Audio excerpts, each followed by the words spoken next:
I'm the Grace Strega, and I'm here to give you your daily collective read for today. We are going to get started on today's daily collective read in the next few minutes. But if you would like to get on the list for a personal reading, the list, as always, is open. As always, it is 3 cards for a donation of 28 or more, 4 cards for a donation of 22 or more for my subscribers, Binks and Mylayo. Please keep in mind there are 2 things I do not read for here across these apps. The first, they are pregnancy and medical. Happy to give insight on anything in a private reading, and you can book a private reading on my site. Only on my site. Please remember, this is my only account. I will never reach out to you for a reading. That said, before we get started today, we are going to be doing a brief recap on what we've been seeing in the cards over the last few days. We're also doing 2 giveaways right now. Our first giveaway is we will be doing a reading giveaway when we get to 50K likes. So please make sure to tap that screen, show some love. We will get to 50K in no time. The other giveaway we're doing right now is I'll be doing a giveaway and we'll be gifting a reading to the highest gifter between now and the conclusion of the daily collective read. So I wish you a lot of luck in winning that as well. First and foremost, though, let me know how you're doing. How are we holding up? How are we holding up during this eclipse cycle?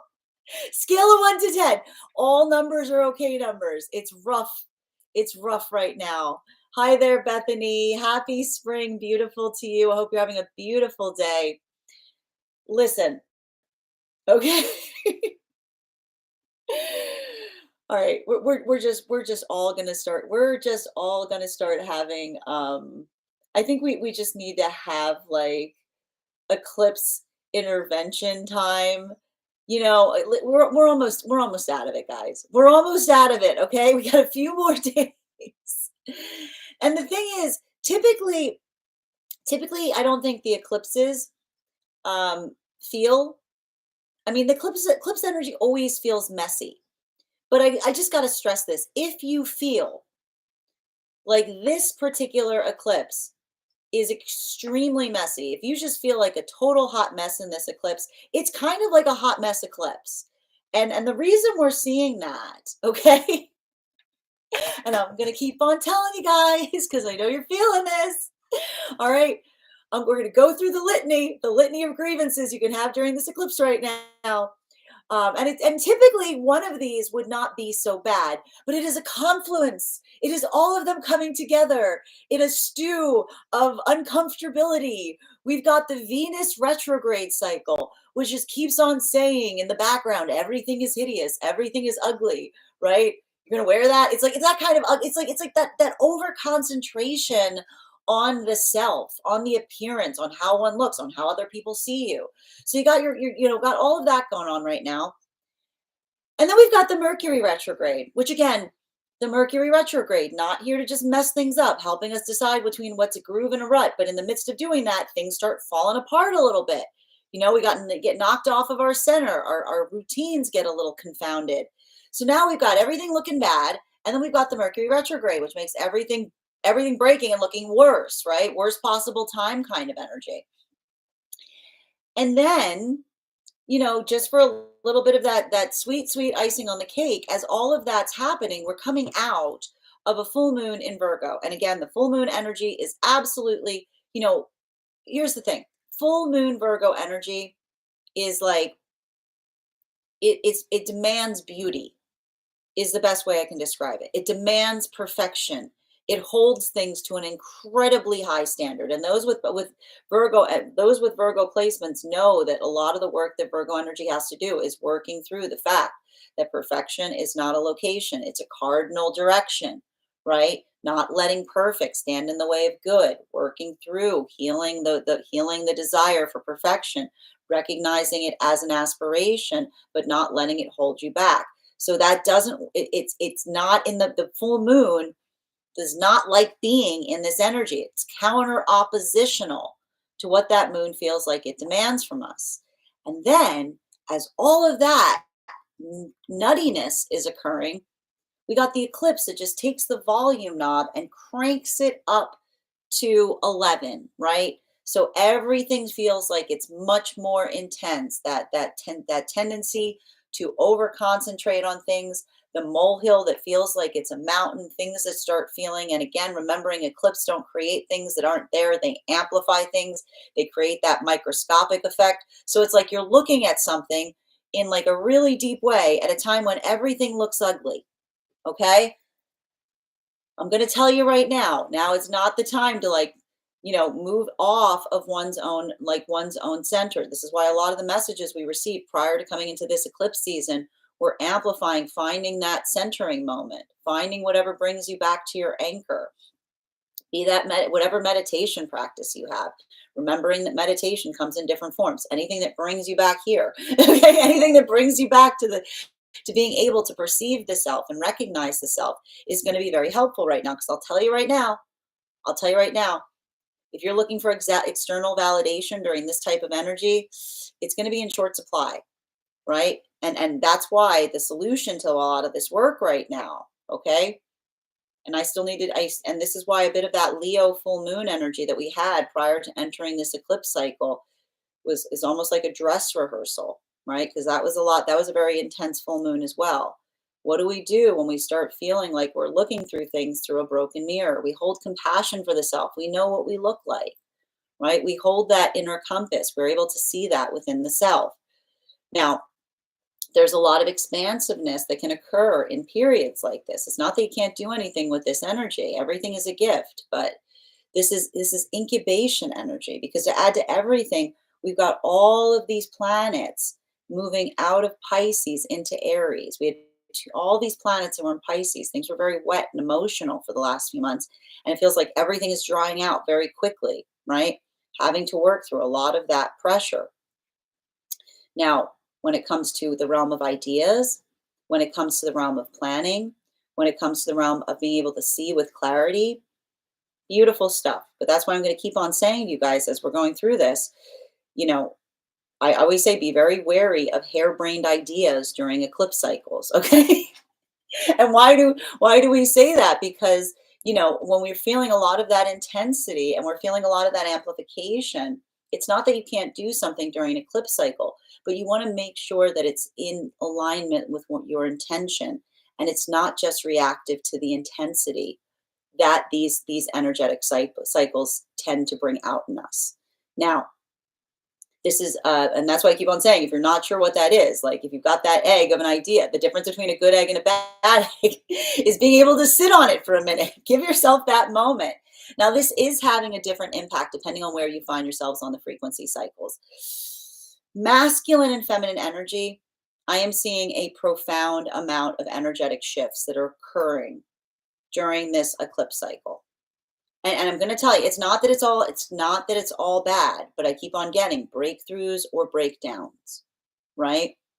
Why are we seeing, and I'll tell you right now, breakthroughs and breakdowns specifically in the realms of identifying, and this was a little bit of that, this is where we kind of started this eclipse cycle, between the difference between a surplus and progress. Not confusing a surplus with progress. Having a lot of something isn't progressive. Progress is progress. So that's why I see that at this, like there's like, I keep on getting, there's like two different conversations that may be happening right now in separation, right? Working through the enormity of feelings, because we've talked a lot about the fact that one of the reasons that we work to heal is so that our love feels like love. Because when we haven't done enough work, this is why we talk about the importance and significance of doing shadow work. When we do shadow work, when we're able to confront our own fears, right, we don't project them out onto those around us. Our love feels like love. So that ability, that's why if these are circumstances where someone may be coming back and talking about the enormity or depth of their emotions, it's almost like I feel like there's argumentation points that are potentially arriving in the fact that the depth of the emotions was never the issue or the blockage in the first place, right? When we have a lot of feelings, but we haven't done the work to make our love feel like love, that's sometimes why we find energy is afraid of love, because it's not the fact that someone cares about you, it's the fact that what they're giving you doesn't feel like the thing that they're saying it is, right? That's why we see a lot of these new partnerships that may be occurring during this time. They're sentimental, but they're also wary, right? There's a bit of hesitancy there. There's almost like I keep on seeing a mindful fragility. But I have to stress this. This is not the fragility of one that is afraid to love. This is the fragility of one that has worked through the lesson of understanding that that this is where that Virgo full moon comes in, working through discernment as it relates to who one connects with. Because when again they're healing from experiences where the capacity of emotion wasn't the problem. The problem was the fact that that capacity of motion, even though it was articulated as love, didn't necessarily feel like that.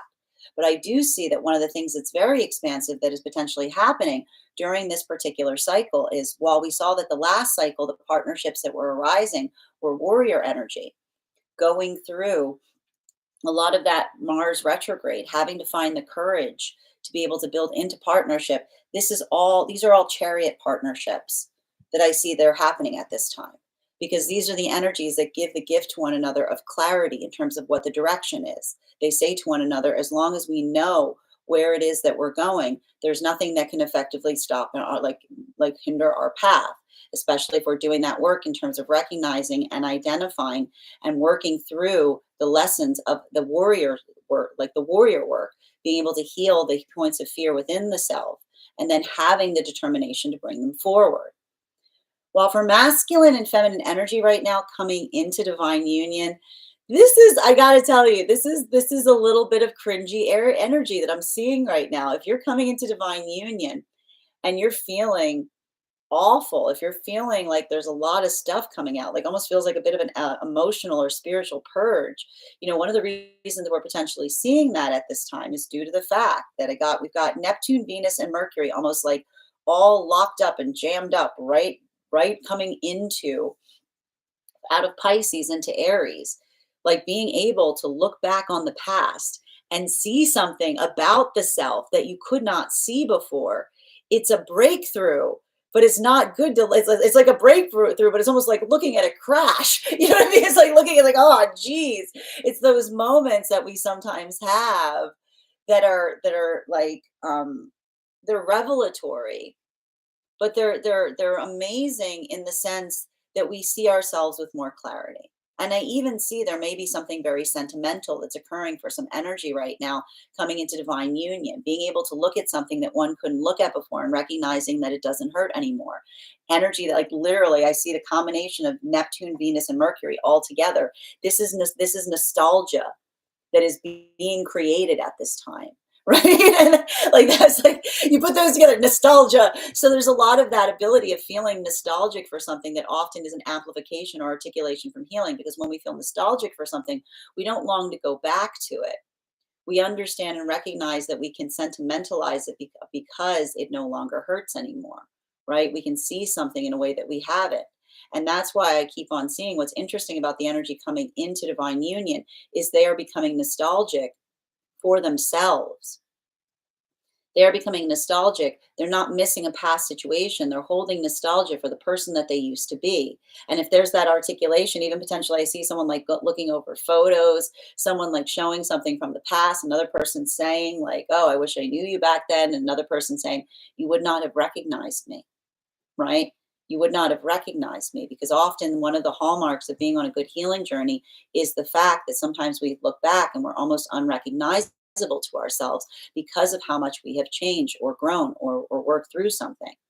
It's not easy, right? It's a little bittersweet, but something about that, right? Looking back, and I keep on hearing, and I would never typically say this as I'm doing a reading, but it keeps on coming through for the energy of deep with coming into divine union, right? Looking back at something and saying, that was worse, but it's the worse that says worse because it's a qualifier of the fact that one is moving in the direction of feeling like one is more in alignment with the self, right? While as for a lot of the energy right now, deep within divine union, there's a little bit, I gotta say, it's very heavy energy right now for energy that's deep within divine union. I keep on seeing, and I need to keep on doing some work on this because I keep on feeling like a lot of the energy right now in divine union, it's not only a lot of Aries energy there, but there's a lot of Scorpio energy. So it's working through the context of transformation. Now, here's the thing about this is the thing about transformation cycle. They're not comfortable, right? The thing about Scorpio energy that's beautiful, this is why Scorpios often lean into discomfort, because it's a sense of understanding that often in moments that we're changing, we have to welcome some of that discomfort, right? That ability to be able to face something and to see something and, you know, not shy away from it. It allows for that investigation. It allows for that inquiry. It allows for that sense of exploring within the self and identifying what it is that makes one feel uncomfortable. So I keep on seeing that there's something, the reason I keep on seeing that there's a lot of energy deep within divine union that's navigating through Aries and Scorpio is if there's something uncomfortable that's arising, this isn't the energy that shies away from it. It's almost the energy that leans into it because understanding the source of discomfiture helps us identify and recognize whether it is something within or without, whether it is trying to tell us something, or whether it is indicative of something that we're continuing to do more work upon. So it feels, I keep on getting, it feels very dry. It feels very, I want to say, it feels almost like I keep on seeing like it feels almost like energy that's working on a breakthrough, but it's a kind of breakthrough that the fact that one is able to approach something not feeling overly emotional, like that is almost the hallmark of the breakthrough, because that's the thing about it. And I'm going to keep on stressing this right now.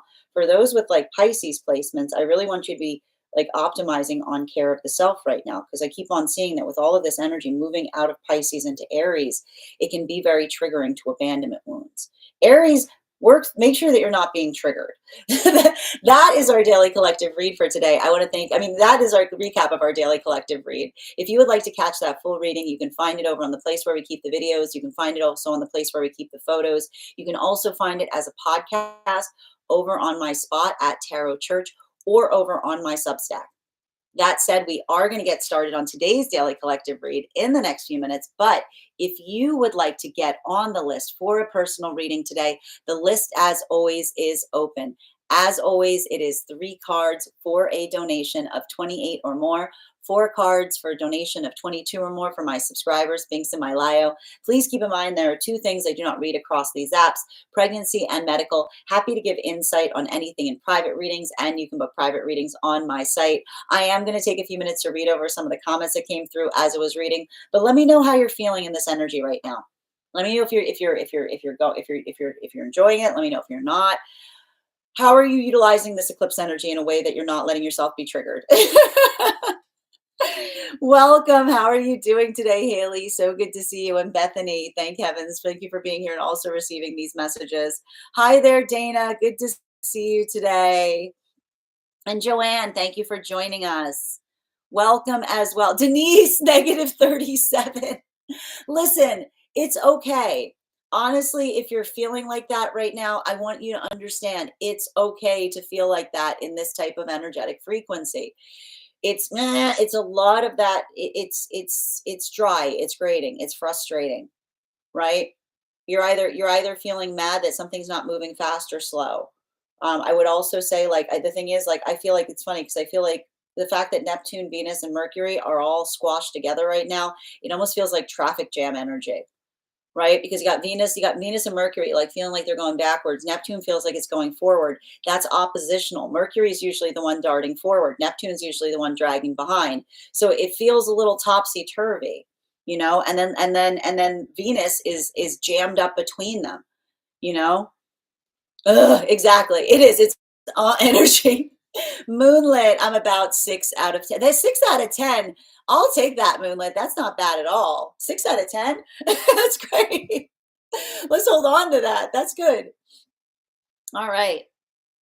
And Trishina, your subscription is ending soon if you would like to renew, dear. I hope you're having a beautiful start to your day. Sadie, you found my live. Make sure you follow me. Make sure that you turn on notifications. Don't lose me again. Hi there, Lisa. I've been through it. It's so much drama. Here's the thing, just, you know, and I got to tell you right now, if there are those who aren't handling this as well, there could be some drama that comes up. It could be some drama from the past too, you know?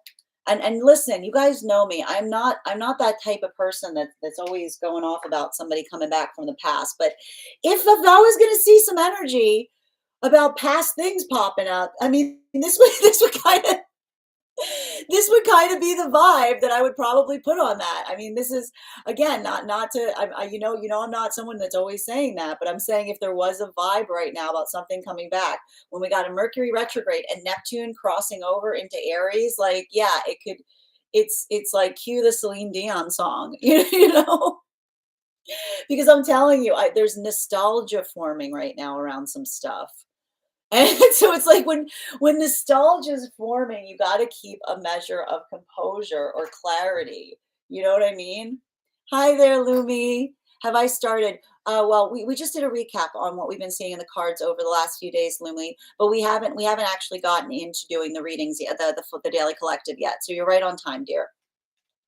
Haley, yes, I've been perceiving everything and everyone, and it's been overwhelming. Again, prioritize right now. Don't and I mean, the word we always have to navigate when we go through eclipse cycles is overwhelm. The energy feels overwhelming, but when we're able to recognize that, when we're just able to understand that's the vibe, perspective is the word of the day. You have to keep perspective. You have got to keep perspective, okay? Please, I'm trying to save you guys from having to come for a reading for me. I know I'm taking money out of my pocket, but I'm just trying to help you guys out. Good day, Amber. Hope you're having a good one. Hi there, Haley. Beta, thank you for the follow. Happy Monday. Good to see you. Kimra, thank you for the follow. Hi there, Siobhan. How are you doing today? All right, hold on a minute. Boop, boop, boop. Hi, Ducky. How are you doing, dear? I hope you're having a beautiful start to your day. You are my self-care. Thank you. It means a lot to me, Siobhan. I'm glad these messages are helping you through it. 10-10 moon today. Siobhan, you've got Aries placements, though, don't you? It's a little bit easier. Listen, it's going to be a little bit easier for Aries placements right now. The thing with Aries placements right now is it might feel a little bit more like FAFO, you know? Like there might be a little bit of this energy right now where like it's a little hard for Aries to stick on cruise control because they're feeling triggered. But Aries are always working through their triggers. Like so I'm feeling good overall. I'm glad to hear that, Ovi. Hi there, Bridget. Good to see you. Erin, weird energy. X is coming out of the woodwork and maintaining balance. Yeah, I would not be surprised. I'm gonna just keep on saying this. I know I am not typically the type of person that talks about things coming back, but this is the energy from the past. I told you there is literally nostalgia being formed as we speak. So it's like I followed. Oh, thank you, Sadie. You never get my notifications. Again, I wish I could do something about that, Bridget, but that's why I always ask everyone to make sure you're following me across the other platforms. I always post every day over on the place where we keep the photos when I'm going to be live across the streams. I also posted over on my Substack. But the best you can do here is make sure that you hit that bell at the top of my profile to turn on notifications, and you also register directly for the event. Esteban, your subscription's ending soon. If you'd like to renew, I hope you're having a grand rising, dear. Thank you for that. Bridget, the clock app is terrible with notifications. Also, everything is in Gatorade. Everything is in Gatorade right now. I mean, and the thing about it, and I got to tell you right now, Mercury and Venus are not only in retrograde right now, but they're right next to each other. So even like this could be a little rough right now. Like if there was some issues going on with love, like before you entered this eclipse cycle, like don't. I'm gonna put it like this: the past is where everything's beautiful and nothing hurt. Make sure that you're having some perspective if you're waxing back on something on some kind of nostalgia point.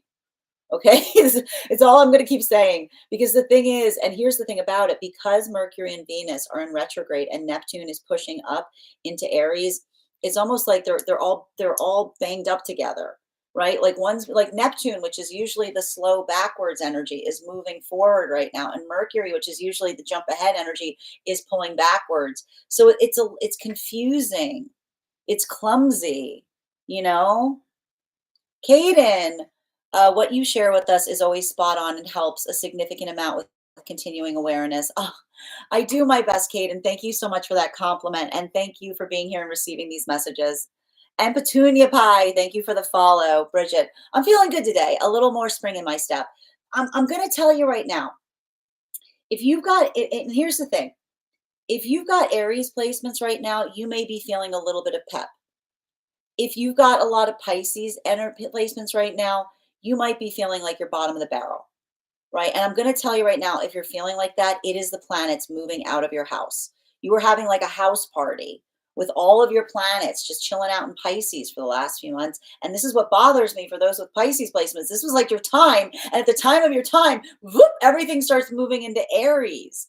So that's why I keep on saying, if you've got a lot of that water placement, I want you keeping perspective on things. You know, it's a phase. Hi there, Ava. Yeah, I'm always working through drama. Godspeed, Godspeed. Haley, I noticed that I had to turn notice off completely for everyone, for everyone to get the ones I want. Oh, thank you for telling that to the group, Haley. So if anyone's having issues with my notifications, that might help there, dear. Thank you. Jesse, thank you for sharing the live. I have a lot of Pisces and Aries. Well, and here's the thing, if you've got a good balance, like if you've got a good balance of Pisces and Aries right now, keeping balanced, like working through your Libra lessons is probably going to be like a lot of that stress point, like maintaining, like I told you, perspective, like not getting, you know, like staying level, like holding, like holding fast. I'm feeling like I'm coming out of a bit of a slump after the that Pisces season. Well, yeah, like I can, like you might be feeling kind of ambivalent right now, to be perfectly honest, Haley, especially because there's so many planets that are transiting out of Pisces right now. As I mentioned, though, friends, we are going to get started on today's daily collective read in the next few minutes. A couple of updates before we do so. First and foremost, thank you to everyone who participated in our class on the Justice card last week. Our next class is going to be on Wednesday, April 16th at 6 p.m. PST, 9 p.m. Eastern. We are going to continue our studies into the tarot. I'm very excited to teach this class with the Hanged Man card. Now is actually a great time to join our class program if you haven't joined it already, because even though you missed our live class last week, you haven't missed any of the classes, because anyone who is a monthly subscriber to my Substack has access to over 9 hours worth of material in the Tarot Church Library archive of classes. Now, it's not necessary for you to catch up, but if you wanted to catch up, on classes right now, this is the perfect time to join, because you've got a nice swath of time between now and the next class, right? You could probably do about 2 classes a week right now on your own, because each class is over an hour's worth of material. So that way, by the time we have our class on the 16th, you'll be nice and caught up. So if you've been thinking about joining, I would definitely say, like, this is the week to go ahead and give that gift to yourself and do so. Also, for anyone who is a monthly subscriber, you'll also have access not only to the full recordings of the classes and the course materials, but you'll also have access to a one-on-one chat with me and the other students to ask any questions that you may have in relation to anything we are currently studying or have studied thus far. You will also, if you decide to choose to become a founding member, not only will you get a discount on the entire year's worth of classes, but you will actually have access to the entirety of the Tarot Church Library archive. And not only that, you will also have access to a personal complimentary mentorship class with me, wherein we will meet and I will assess where you are on your tarot journey, and I will give you the best insights to help you utilize both the classes and your personal practice moving towards your personal tarot goals, because everyone has different tarot goals. One of the things I've tried to do with these classes was make them accessible to the absolute novice tarot reader as well as the seasoned reader. There's definitely something there for everyone. Don't let your lack of experience or your robust amount of experience prevent you from joining our class program. And even if you don't become a paid subscriber to my Substack, please make sure to follow me there, because that's where I post each day's a full podcast with the image of each day's spread. I also post my weekly newsletter, which will let you know about my in-person events, my collaborations, and my online live schedule. If you don't get the notifications here, you'll always have them if you follow me on Substack. And I also want to let you guys know that on top of my standard life path readings, I also offer mentorship classes. So if you're looking for an even deeper dive into a particular area of study or your own spiritual path work, you can sign up for my mentorship classes. I take a very limited number of students because those classes are focused on each individual's spiritual journey and work. So those classes can be purchased on an individual level or as a monthly class series, weekly or bi-weekly as your schedule permits. Also, for my clients that are seeking more consistent weekly tarot support, I'm very happy to offer weekly tarot insight packages. That is a package of 4 30-minute readings at a discount, weekly or bi-weekly as your schedule permits, so that you can stay more consistent on your personal journey. I also am very happy to offer now dream interpretation reading packages. That is for anyone who is interested in having your dreams read for. You can purchase them on an individual level or as a monthly class series, again, weekly or bi-weekly as your schedule permits. I do ask if you purchase the package that you make sure to start to keep a dream journal, as we will utilize the dream journal in our meetings and utilizing the tarot to understand the key themes and messages coming towards you in the dream space. That said, we are going to get started on today's daily collective read in the next few minutes. But if you would like to get on the list for today, the list is open. 3 cards for a donation of 28 or more, 4 cards for a donation of 22 or more for my subscribers, links in my bio.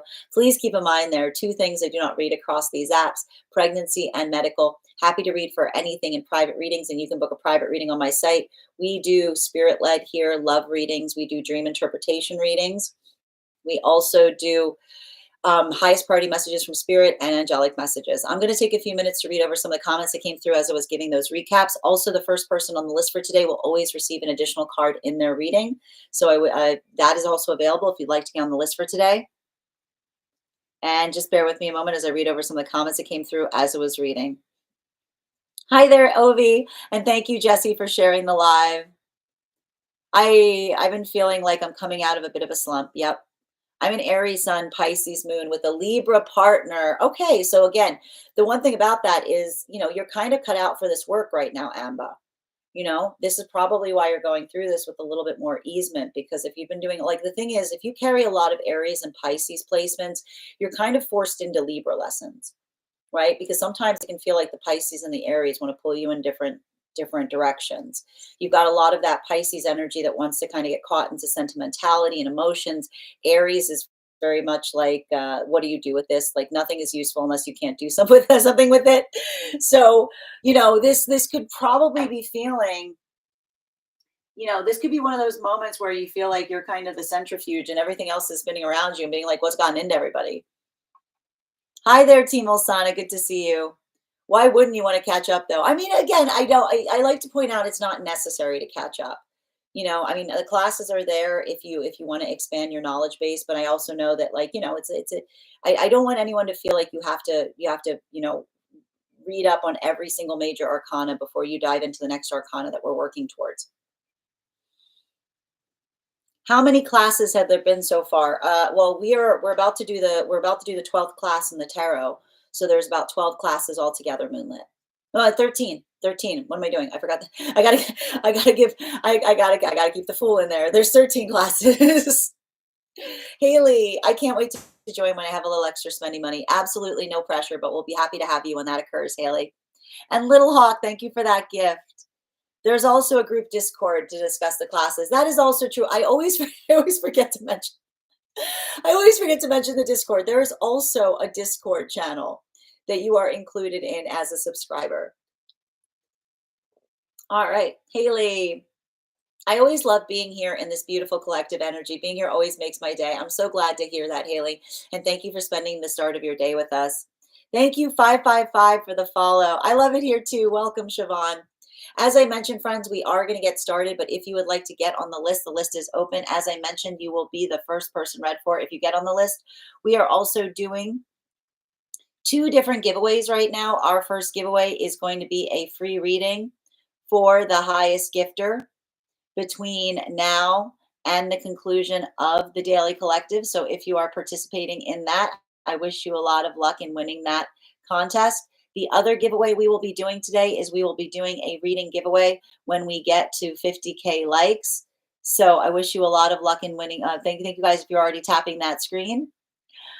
So make sure and if we keep on tapping that screen, I have no doubt we will get to 50K in no time. That said, no better time than the present. Hi there, Grace. Good to see you. Looking forward to our reading later today. I hope you've had a beautiful weekend. That said, let me get these cards together so we can start today's reading. All right. And for anyone joining us across the other platforms, if you would like to get on the list for today too, you can. All you need to do is head over to my tree that has links in it in my bio, and you can get added to the list, and you will also be read for today. That said, no better time than the present. Why don't we get started? Welcome, everyone. Happy Monday. I'm the Grace Strega, and I'm here to give you your daily collective read for today, Monday, March 24th, 2025. What do we have coming through in the cards for today? May I please have the first two cards in our 5-card spread? First card is out. Can I please get one more card? Thank you so much. Oi, okay, listen. Okay, all right. This is some of that annoying energy we're talking about right now.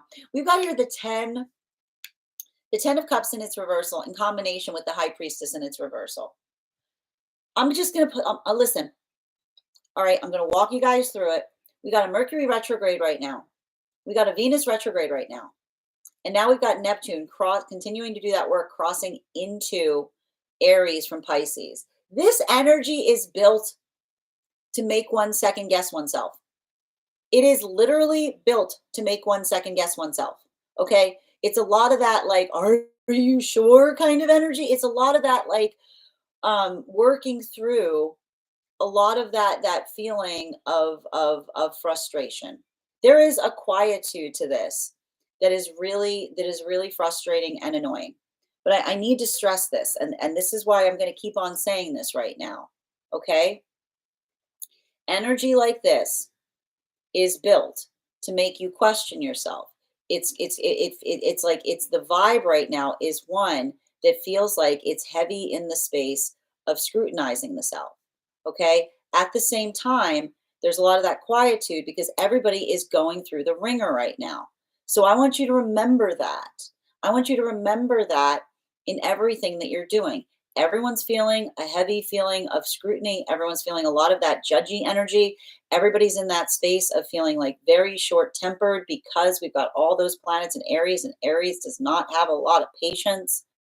Okay? How do we navigate through energy like this? We navigate it through it with compassion. We navigate through it with compassion, and it starts with compassion for the self. And it extends to the compassion that we find around the self. Because here's the thing about it, okay? Like, this is, I want to keep on seeing this, like the thing. One of the things that we're identifying now is it looks ugly, right? And that sense of ugliness is also conducive of the fact that Venus is in retrograde. So if you're feeling like this right now, all right, if you're feeling this, it's okay if self-care becomes your priority right now. It's okay if you take that step back for yourself. It's okay if you put a little bit of like love in those spaces that feel rough. Because I'm telling you right now, like this is a lot of that. This is like some of the hardest energy that we're experiencing right now in this eclipse cycle. Because, and I keep on seeing, the reason I keep on seeing that everything feels like it's more intense right now is specifically and particularly because Neptune is moving in out of Pisces into Aries. And the thing about it that we just have to recognize is Neptune has a lot of that work or a lot of that space in working through and identifying nostalgia, right? And when we feel a lot of that emotionality of nostalgia, and I keep on seeing there's something about the fact that Mercury, Venus, and Neptune are so close together. This is like the energy wherein nostalgia forms. It's very easy to become very sentimental right now. It's very easy to kind of look back at the past and see something in a sweeter way. But that same ability of doing so, what happens in those moments? We recognize the clarity of perspective in terms of what we hold sweetly to what we effectively energetically experience. And that's why I keep on seeing that there's something about this. There's something about this energy that feels very, how do I describe this best? It feels very lucid. I think lucid is the word that I'm looking for. Um, because like it feels like it feels very, it just doesn't feel very dreamy. It doesn't feel very, like, it doesn't feel very energetically magical, but that's because, right? And I keep on seeing this. This is because of that move that we're experiencing of Neptune coming into Aries, right? It's like, oh look, there it all goes. It's like there's a lot of that type of thing. Now, I need to stress this right now because this is having a different impact depending on where one finds oneself on the frequency cycles. Now, for masculine and feminine energy in separation, um, I feel like I see masculine looking more outside the self. I see feminine feeling more of a frustration within the self. Okay, that's what we see. Like these two energies here with the Ten of Cups in its reversal and the High Priestess in its reversal. It's and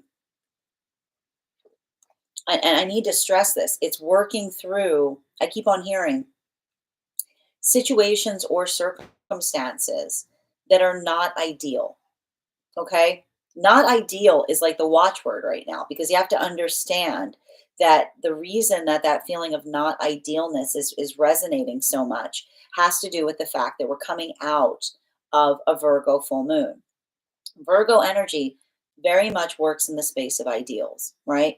But the Virgo full moon being surrounded with a Venus in retrograde at the same time as a Mercury retrograde, it's like the demand of trying to see perfect but not looking any, we're not finding it anywhere around the self, right? And that's why it's really important with this type of energy not to allow oneself to be triggered by what one experiences outside the self, but staying within one's own energetic standard.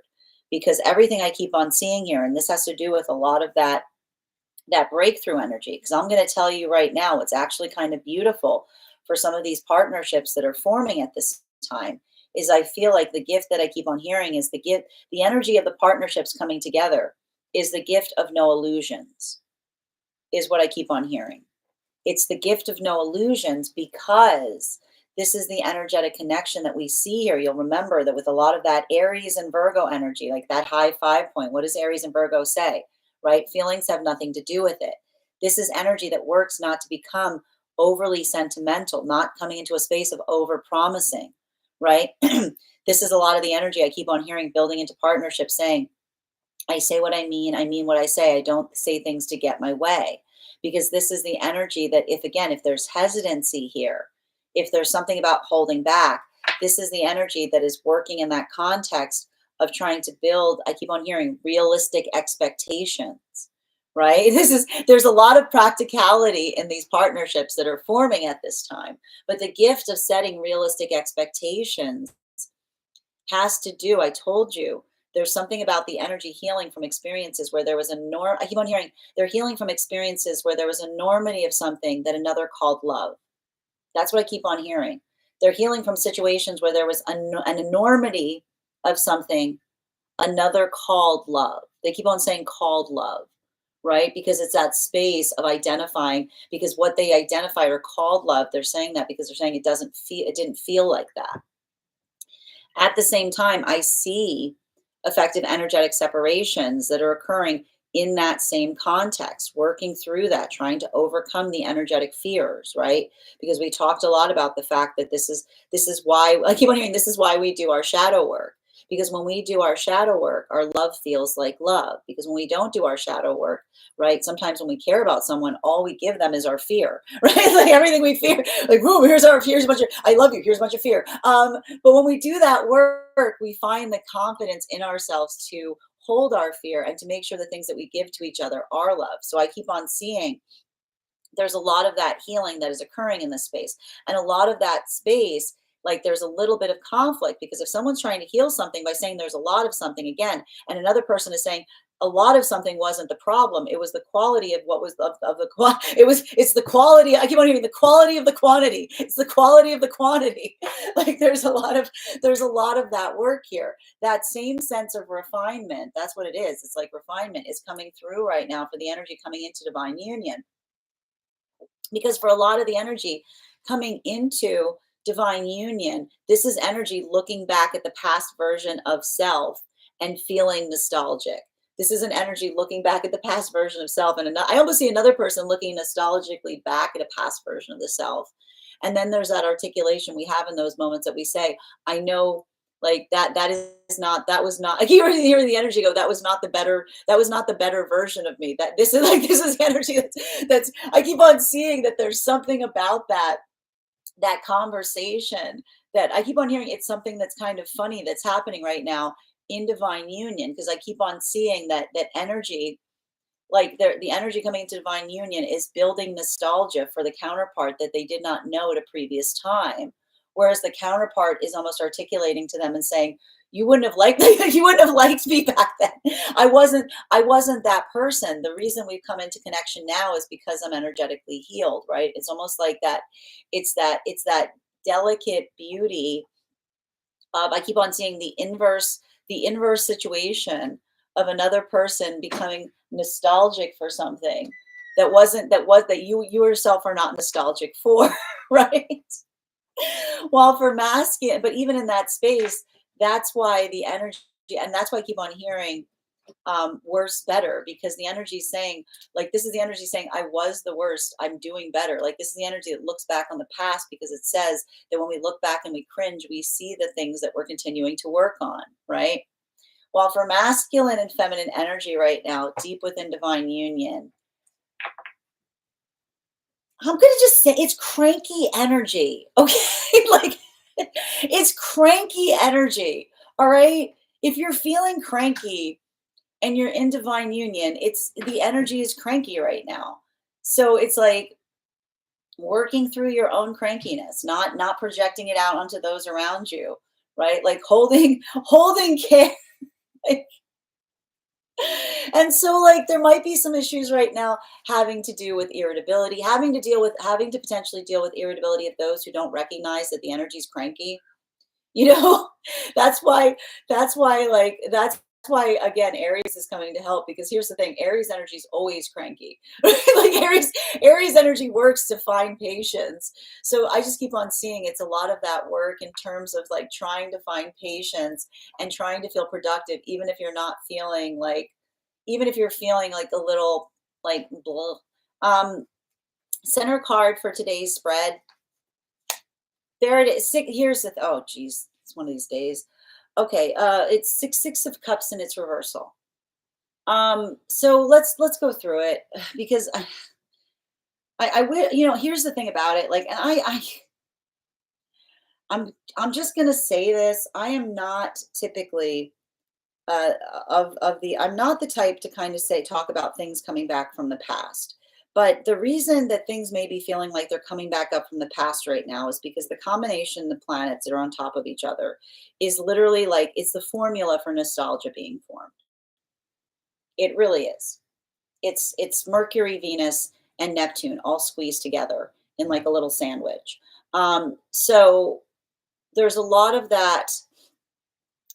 There's a lot of room right now for nostalgia that's being created. Now, when I need to point this out, when we're in a place of, when we are in a place of clarity, we understand and recognize that the past is beautiful. Like the past is a past, because the past is where everything is beautiful and nothing hurts, right?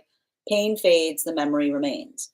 So that's why it's often very easy, even if we've come out of like very traumatizing situations, to find that we hold a little nostalgia for something, right?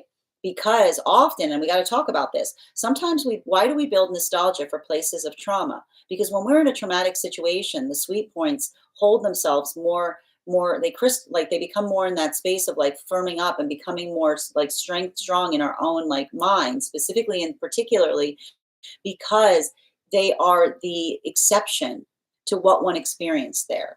They are those moments or those experiences that kind of like we focus upon. And we sometimes can hold those and recall them to a certain extent, but because they weren't the norm, okay? Because they weren't the norm, right? And there's something about that that I keep on seeing that is very important about this type of energetic frequency because it is showing the fact of potentially becoming nostalgic for something, not because it was something that you received in abundance, but because it was rare. Okay, like because it was rare. And in those moments that we identify that we sometimes build nostalgia, not because something was in abundance, but because it was rare, it helps us build clarity and perspective upon what we are building nostalgia towards. That's why I keep on seeing that for a lot of the energy and separation right now, this may be feeling like a little bit of a taffy pull, right? This may be feeling like a little bit of a taffy pull for some of the energy and separation because I do see some circumstances or situations here with some energy and separation. And I'm hesitant to say because I don't want to get everybody like it's not about something coming back, but something coming back. When I say something coming back, I mean something coming back emotionally, spiritually, or tangibly.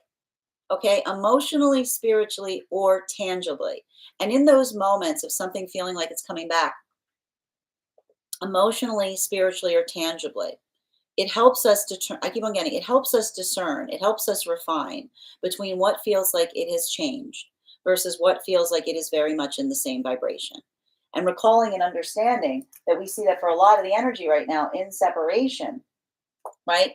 Again, we don't move forward because we're expecting some kind of level or degree of change. But that moment or modality of understanding that sometimes we have these confluence points where another individual comes towards us from a place of nostalgia, right? And that's why sometimes we hit these like disruption points because I just keep on seeing there may be some conversations right now in separation that are like we're having different conversations because if someone is trying to wax nostalgic on something that another person has been actively recovering from, right?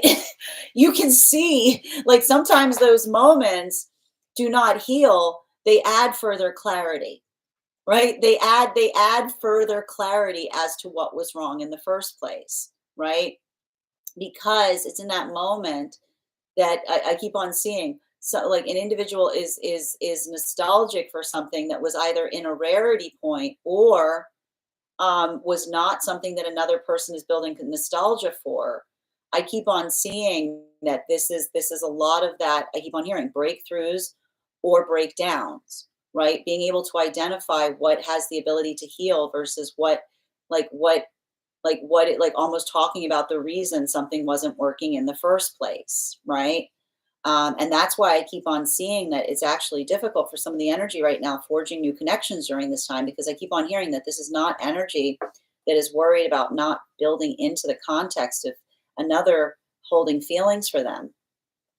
There's a hesitancy, there's a trepidation there. It's feeling the amplification or recognizing the weight of what occurs sometimes when the fact is that when we feel too much for another, but we haven't done the work of healing the fears of the self so that our love feels like love. It's not that we're worried that someone won't feel something for us.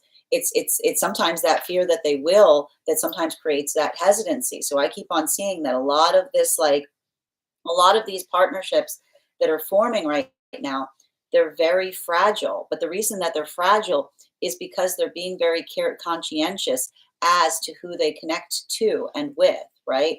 And that's why I keep on seeing like there's a lot of that. There's that like it keeps on saying to me like it's Virgo Aries partnerships, it's chariot energy because it recognizes the intensity of force can move things in like very rapid directions.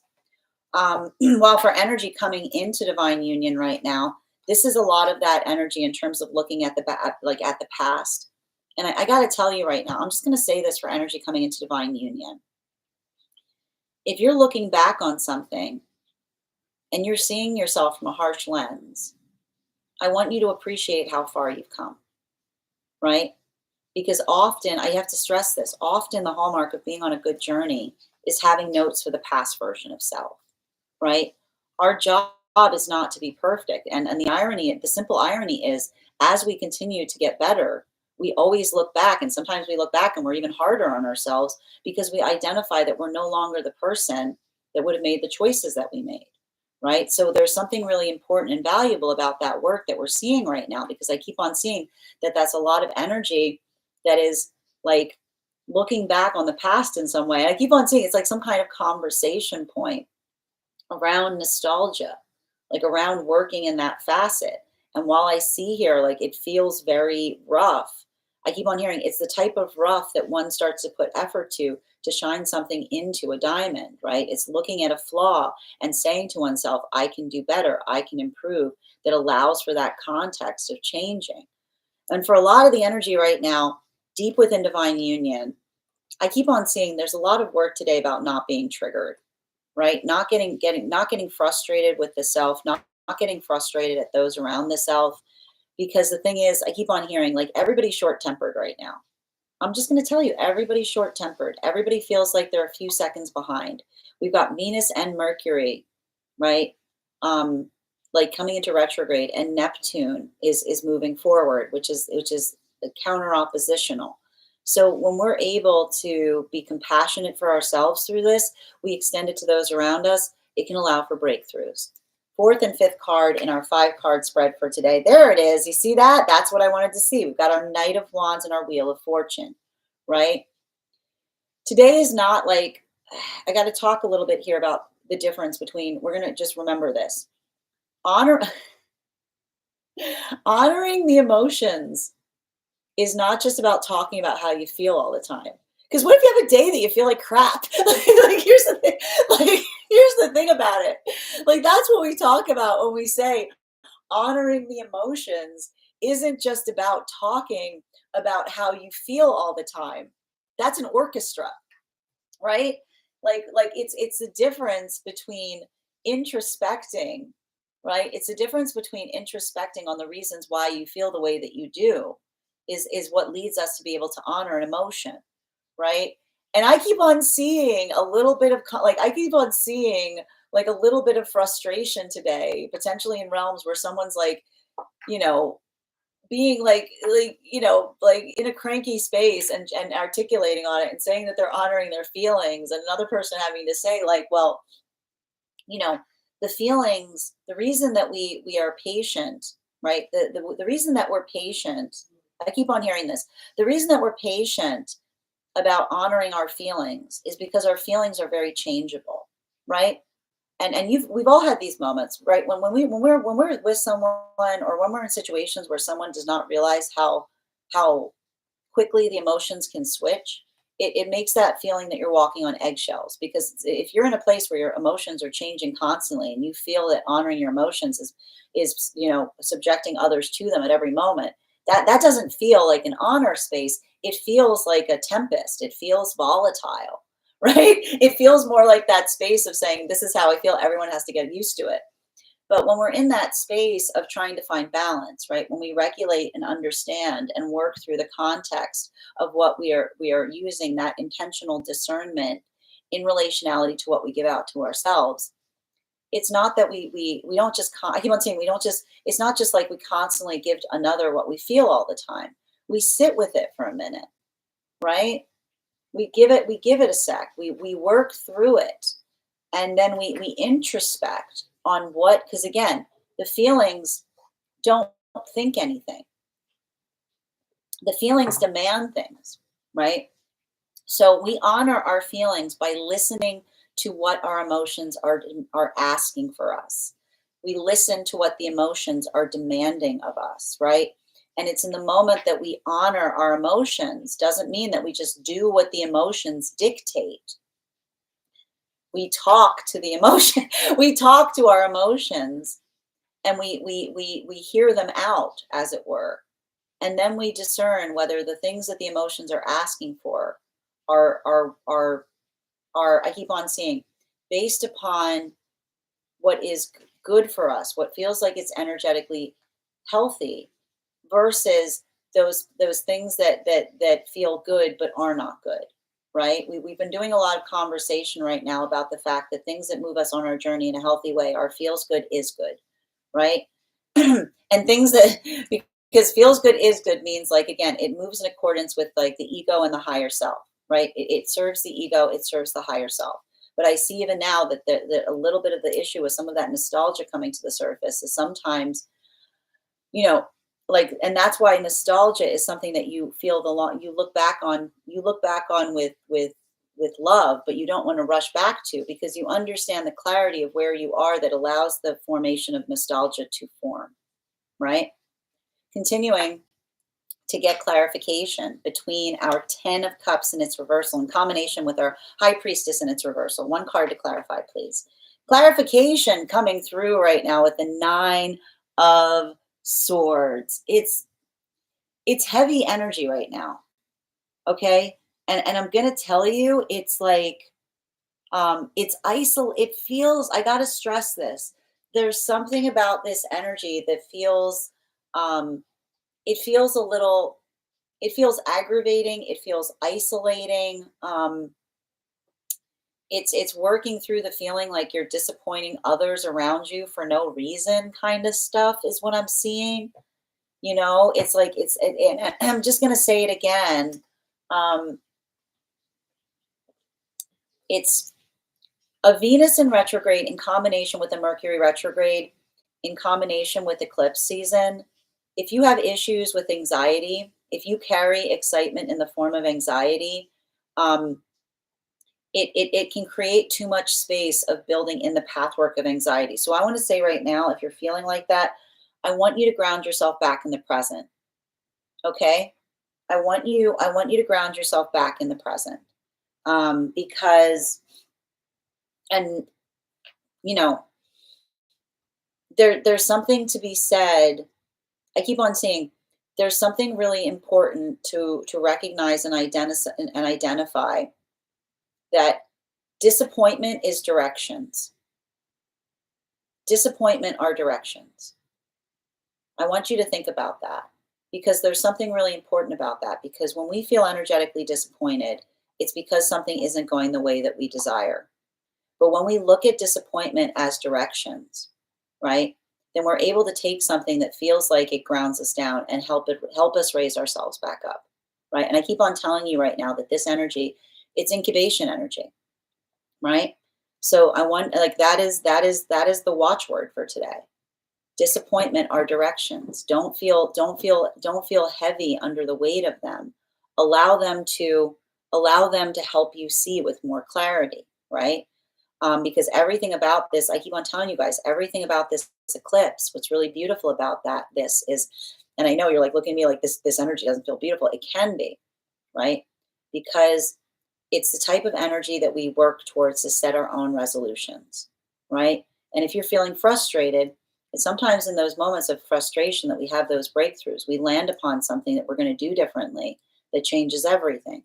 So I want you to think about that to a certain extent. If you're feeling this and this feels like it's very, if this energy feels very, very oppressive or feels like it's very crushing right now, I want you to let it kind of build that space of helping you identify and recognize what you can do to adapt to it, what you can do to change through it. Continuing to get clarification between our high priestess energy in combination with our 6 of cups in its reversal. One card to clarify.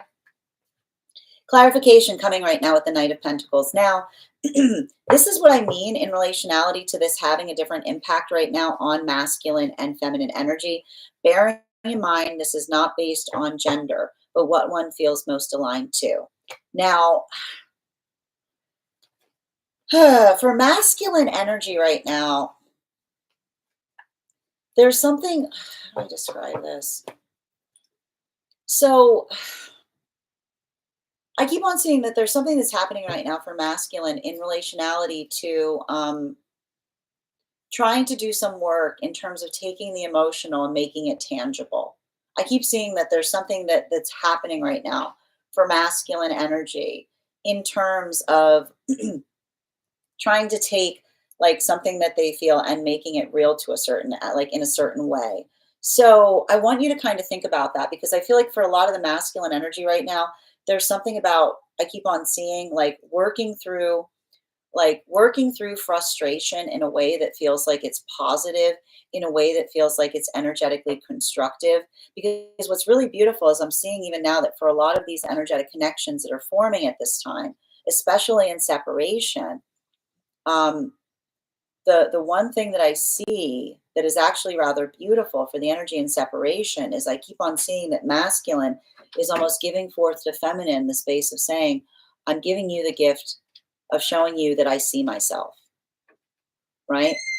Like there's something really valuable and important about that, because there's something about the articulation of masculine working on healing to such an extent that they say to the feminine, what I give you is not just the gift of myself, but giving the sense of saying, I recognize and identify what I must, how I, not just, not, it's like, I keep on saying that this is masculine that's working on healing the space of saying and understanding and saying, when I truly heal, the things that I feel like the things that I give, right?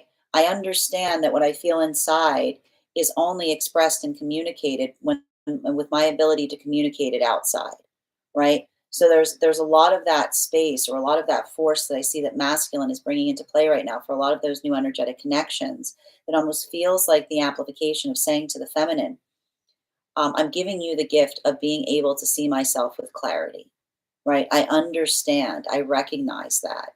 I'm doing that work to make the things that I feel on the inside express in a place of clarity on the outside.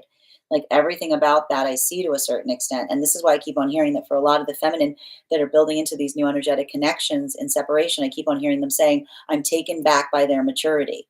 Like this is the energy going, I'm taken back by their maturity, because this is the energy.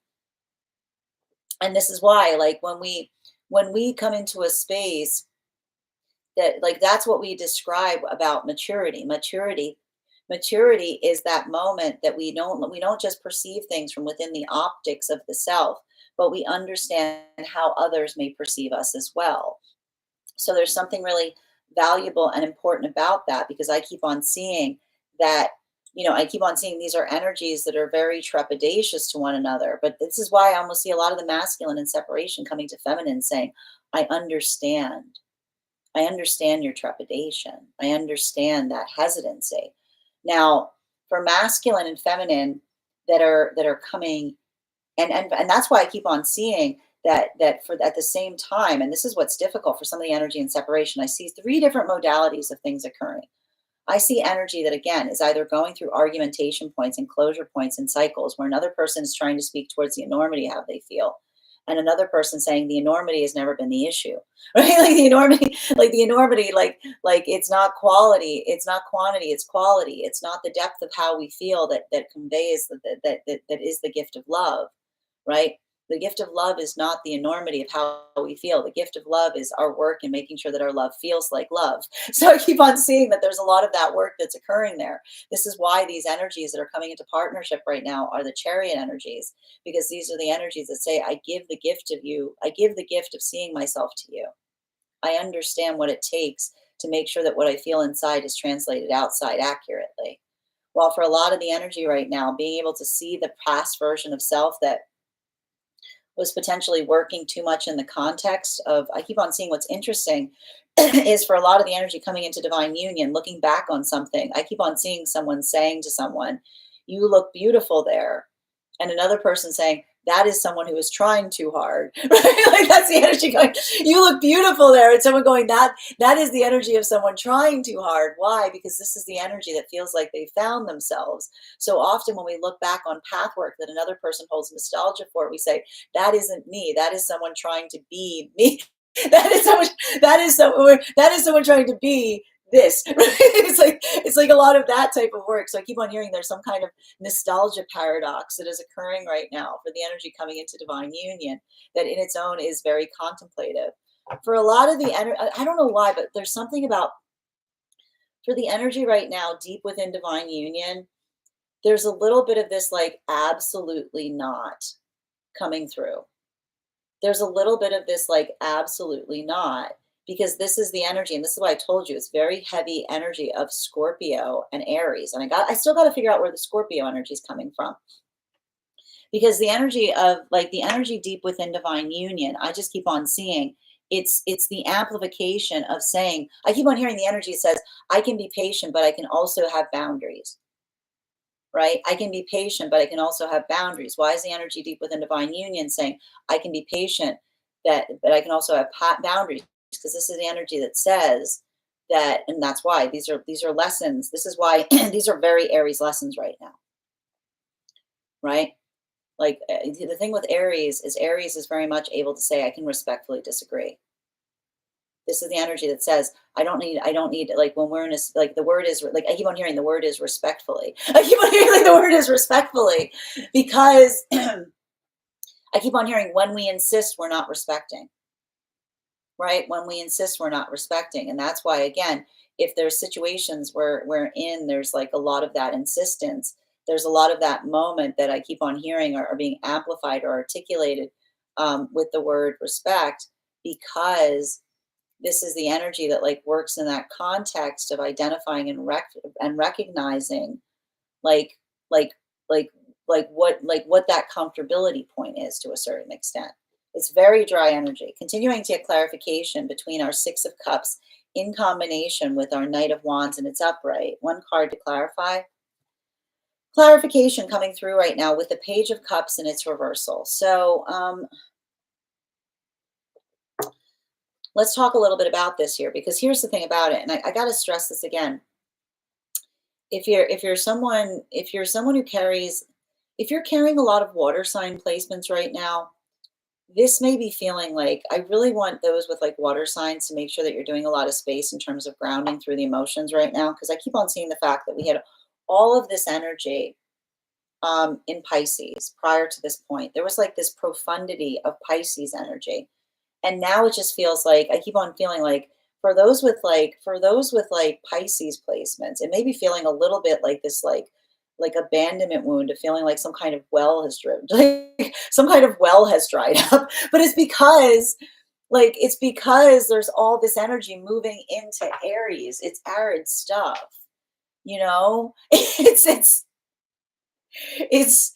like it's like, and that's why and I keep on seeing there, I see energy that is being very nostalgic for an easier time, you know, a space, like I keep on hearing like a space that um like allowed for more, I keep on seeing like allowed for more flexibility as it relates to the emotions is coming through, which is really interesting. Um, because and here's the, and like this is why, like I'm just showing you guys here. Like this is the Aries energy, right? And this is the Pisces energy.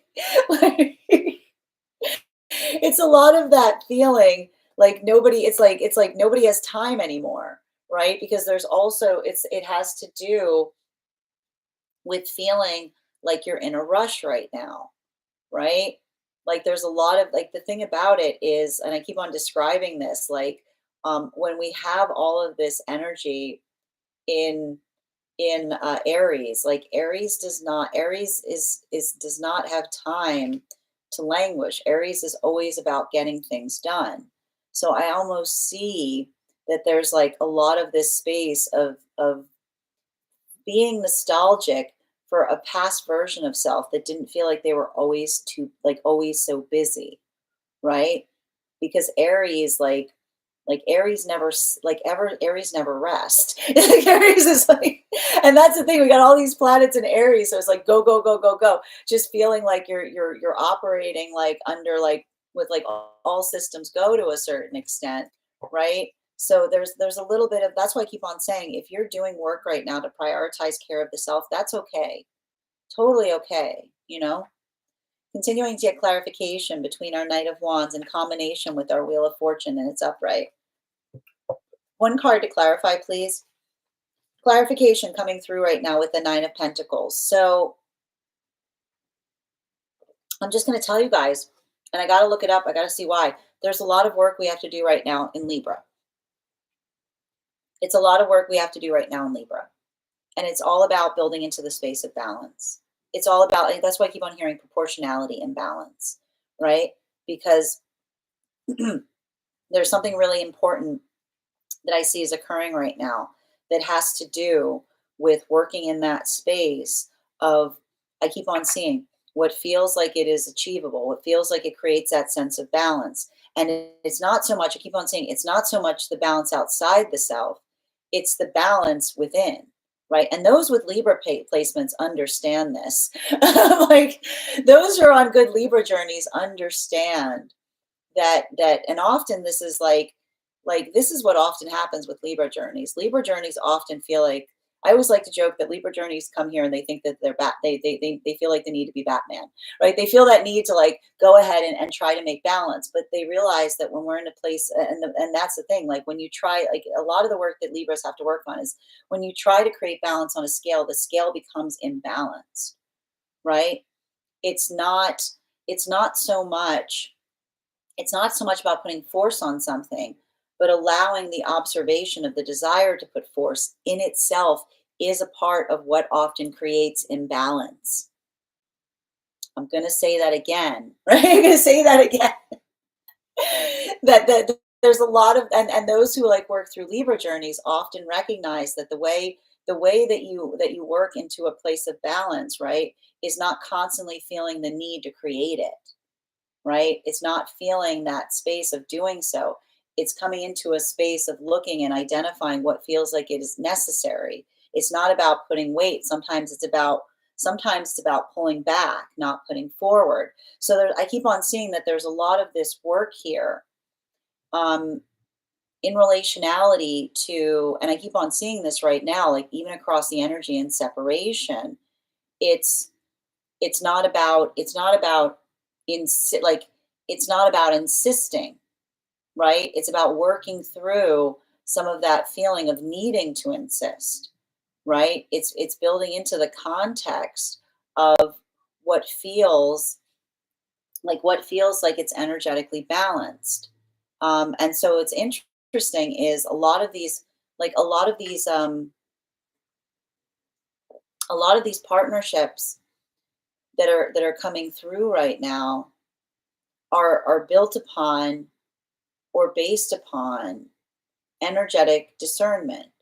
And so like a lot of like remember like that's remember what I said, like, there was something about, I keep on saying that for a lot of the energy and separation, there's something really important about recognizing or identifying, um like I told you, these are energies in separation. They're healing from wounds that wasn't due to a lack of feeling, but from an overabundance of feeling, right? Like often when we're in those moments, it's not due to feeling like, I keep on hearing the energy and separation thing. It's not because I'm not in separation because someone did not care for me.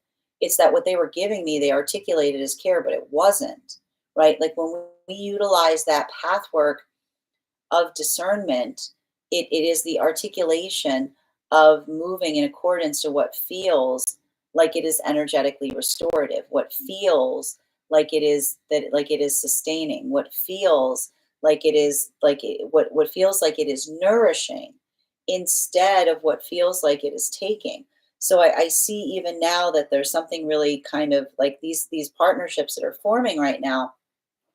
It's interesting because while they're building clarity for what it is that they'd like to create with one another, they're not rushing that process, right? They're not rushing through it.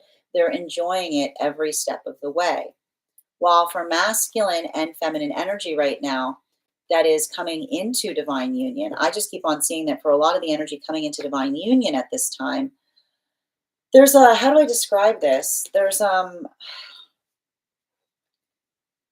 I keep on seeing the same message, which is someone looking nostalgically at a past version of self, and another person saying the outside doesn't match the inside, right? Sometimes it's like I keep on seeing a lot of energy looking back at a past version of self, and another person keep on identifying something that feels like it's like stunning, and another person saying that wasn't stunning, that was a struggle. Like, you know what I mean? Like that was not that's not, so you know, that wasn't stunning, it was a struggle, right? Because often in those moments, we look back on something and it looks beautiful. I keep on saying it looks beautiful from the point of view of where we're seeing it, because I can see the energy that's going. I couldn't see myself back then. You know what I mean? Like there's a lot of that energy that it feels like the moment of understanding that sometimes what's happening behind the self is deeper than what others can see and recognize.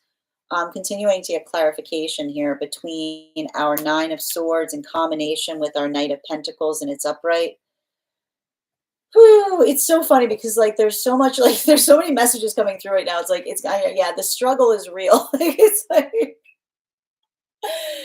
there's something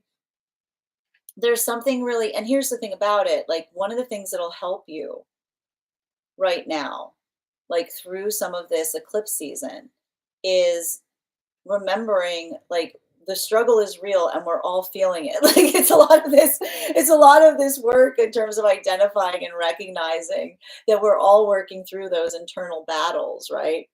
And so a lot of that space is, it's like I keep on hearing like the message coming through. It's not having, I keep on hearing, it's not a space of having to fight, like not it's not about fighting each other's battles. It's about making it easier for each other, like every step of the way. You know what I mean? Like, and that's why I keep on hearing that um there's a lot of this um like there's a lot of this work that I'm just recognizing and identifying, and you'll remember this, like this is a lot of the a lot of the culmination that we were identifying and recognizing in relationality to a lot of that work that we saw last month. Because you'll remember during that Mars retrograde cycle, we talked a lot about the aspect or perspective of navigating through um, the context of surrender. And when we're in a space of working through energetic surrender, what we often recognize and identify has to do with working in the context of not feeling like we need to insist all the time. So there's something really, I keep on saying, there's something really valuable and important that is occurring right now, specifically and particularly in the realm of identifying the difference between the partnerships that feel, I keep on saying, that feel like they are an energetic struggle versus the gift that we give to one another by trying to make that as easy as possible. Right. And that's why I keep on seeing that like there's a lot of these partnerships that are starting right now in this cycle. Um, like they're like I keep on hearing they're chariot energy because they're slow to start, right? It doesn't need to be in that space of feeling like it's hitting the ground running. It's actually saying to me that there's something about it that like there's a little bit of like this starting and stopping that's occurring right now because it's the observation of being able to recognize and identify the patience that we give to one another, right? That pathwork of determination is such that I keep on hearing the pathwork of determination isn't such that it's go, go, go. It's not insisting upon go, go, go. It's understanding, like, it's working through that context of being able to be patient with one another in such a way that it doesn't feel like we're constantly demanding upon one another. And that's why I keep on hearing that there's something that may be occurring as it relates to energy that's coming into separation at this time. Because if these are modalities where another person is just speaking entirely about how they feel, and isn't being conscientious about what another person needs, right? Like that's that moment that sometimes reaches a closure point because it's that moment of saying you want, like you are like you're looking towards the counterpart more as someone to fulfill your needs as opposed to being a whole person, right? So there's a lot of that work that we're kind of seeing here. And I feel like something about that exposition point, something about articulating upon that, right? Like this is, I keep on saying this is either like a closure point for some energy, or this is the conversation that is opening those new circumstances or those new relationships. Continuing to get clarification between our Knight of Pentacles in combination with our Page of Cups in its reversal. Oh, may I get one card to clarify, please? Yeah, clarification coming through right now with the three of wands in its reversal. There's something to be recognized and navigated right now, and this is what I meant about some of that um, nostalgia energy to a certain extent, because there's something really valuable and important that we're identifying and recognizing um, in relationality to any kind of, I keep on seeing any kind of work in the realm of being able to build upon where something is going, right? And that's why I keep on seeing that for a lot of the energy right now that is coming into like deep within divine union. This is why a lot of that energy is in that space of feeling a lot of that intensity between, I keep on feeling like the Scorpio energy and also the Aries energy, because this is the energy that effectively is like working very much on the tangibility point of, like, I keep on seeing the expectations that we build towards one another and being able to articulate upon them that allows for something that feels like it's productive. And that's why I keep on seeing that there's a lot of this, like there's a lot of this pathwork of determination for the energy deep within divine union, because this is the energy. It almost feels like to a certain extent they're holding the energetic standard. And that's why if like another, it's not, as I keep on hearing, it's not about like it's not just to be about receiving anything, but about like almost like articulating upon like what is acceptable versus what is not.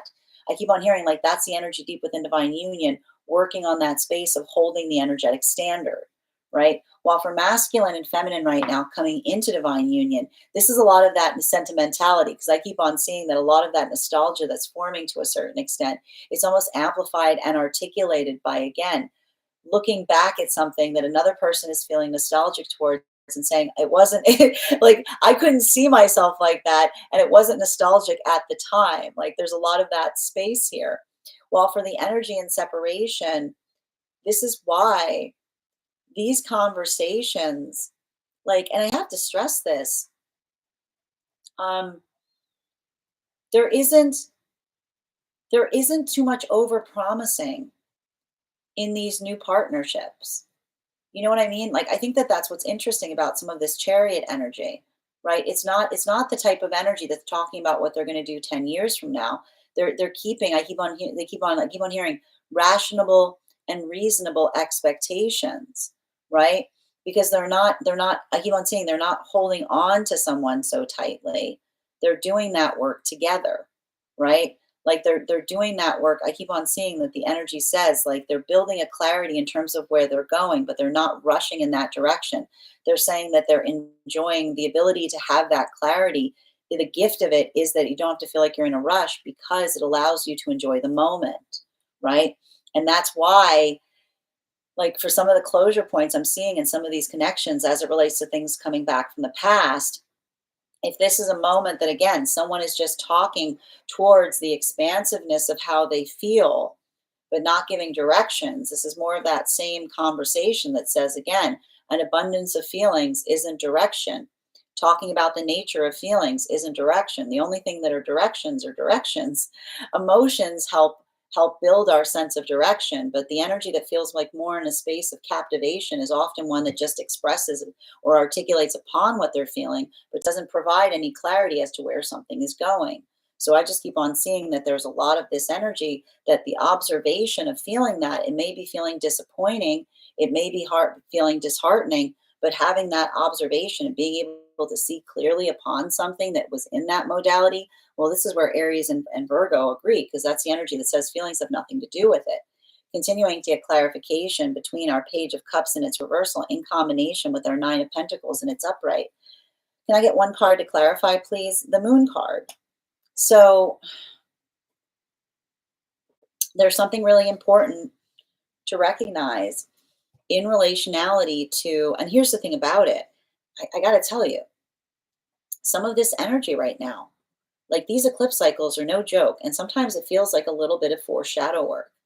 And I'm going to tell you right now, if you're someone, if you are someone, and there's no flack about this, if you're someone that seeks a lot of external validation, and there's nothing wrong with that, we all need it.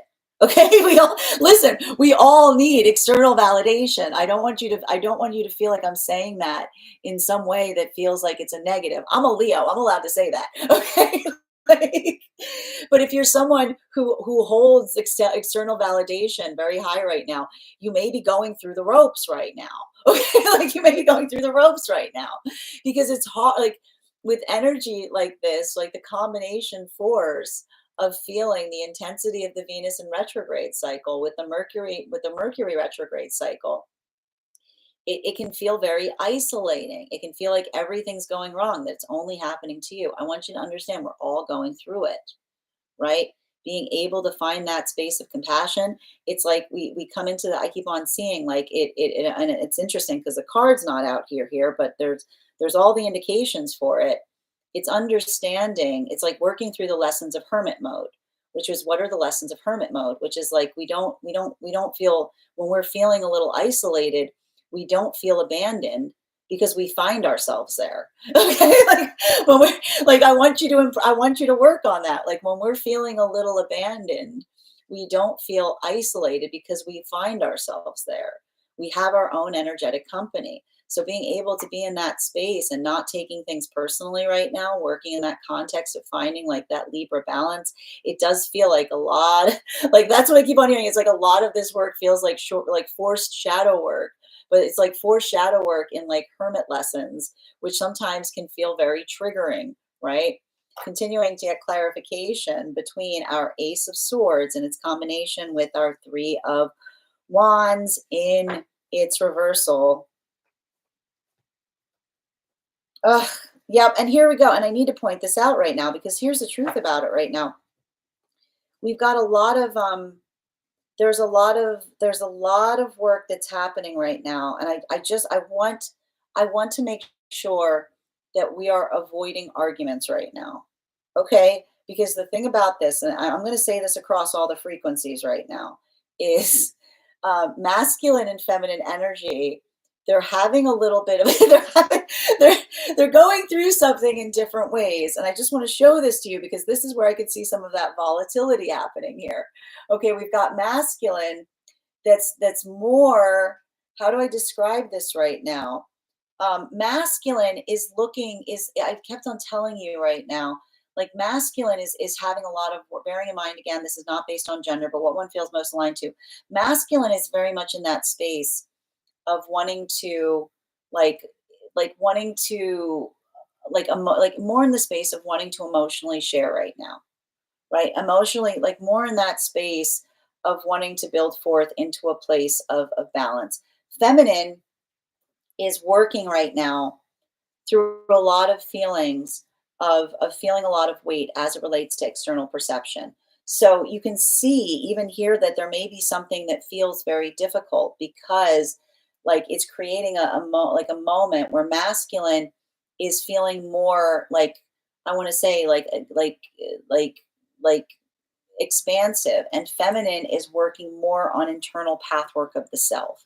So it's just a reminder that when we recognize and identify that we're working through something in different ways, like that ability to effectively balance through helps us identify and recognize what another needs, right? So just be mindful of that. And again, I'm going to put it this way again, especially in the realms of feelings. Our emotions are never a burden as long as we bring our own prescriptions with them, right? So the ability to navigate through something that is difficult, but being able to articulate upon what that energetic solution is, it allows for its own space of breakthrough.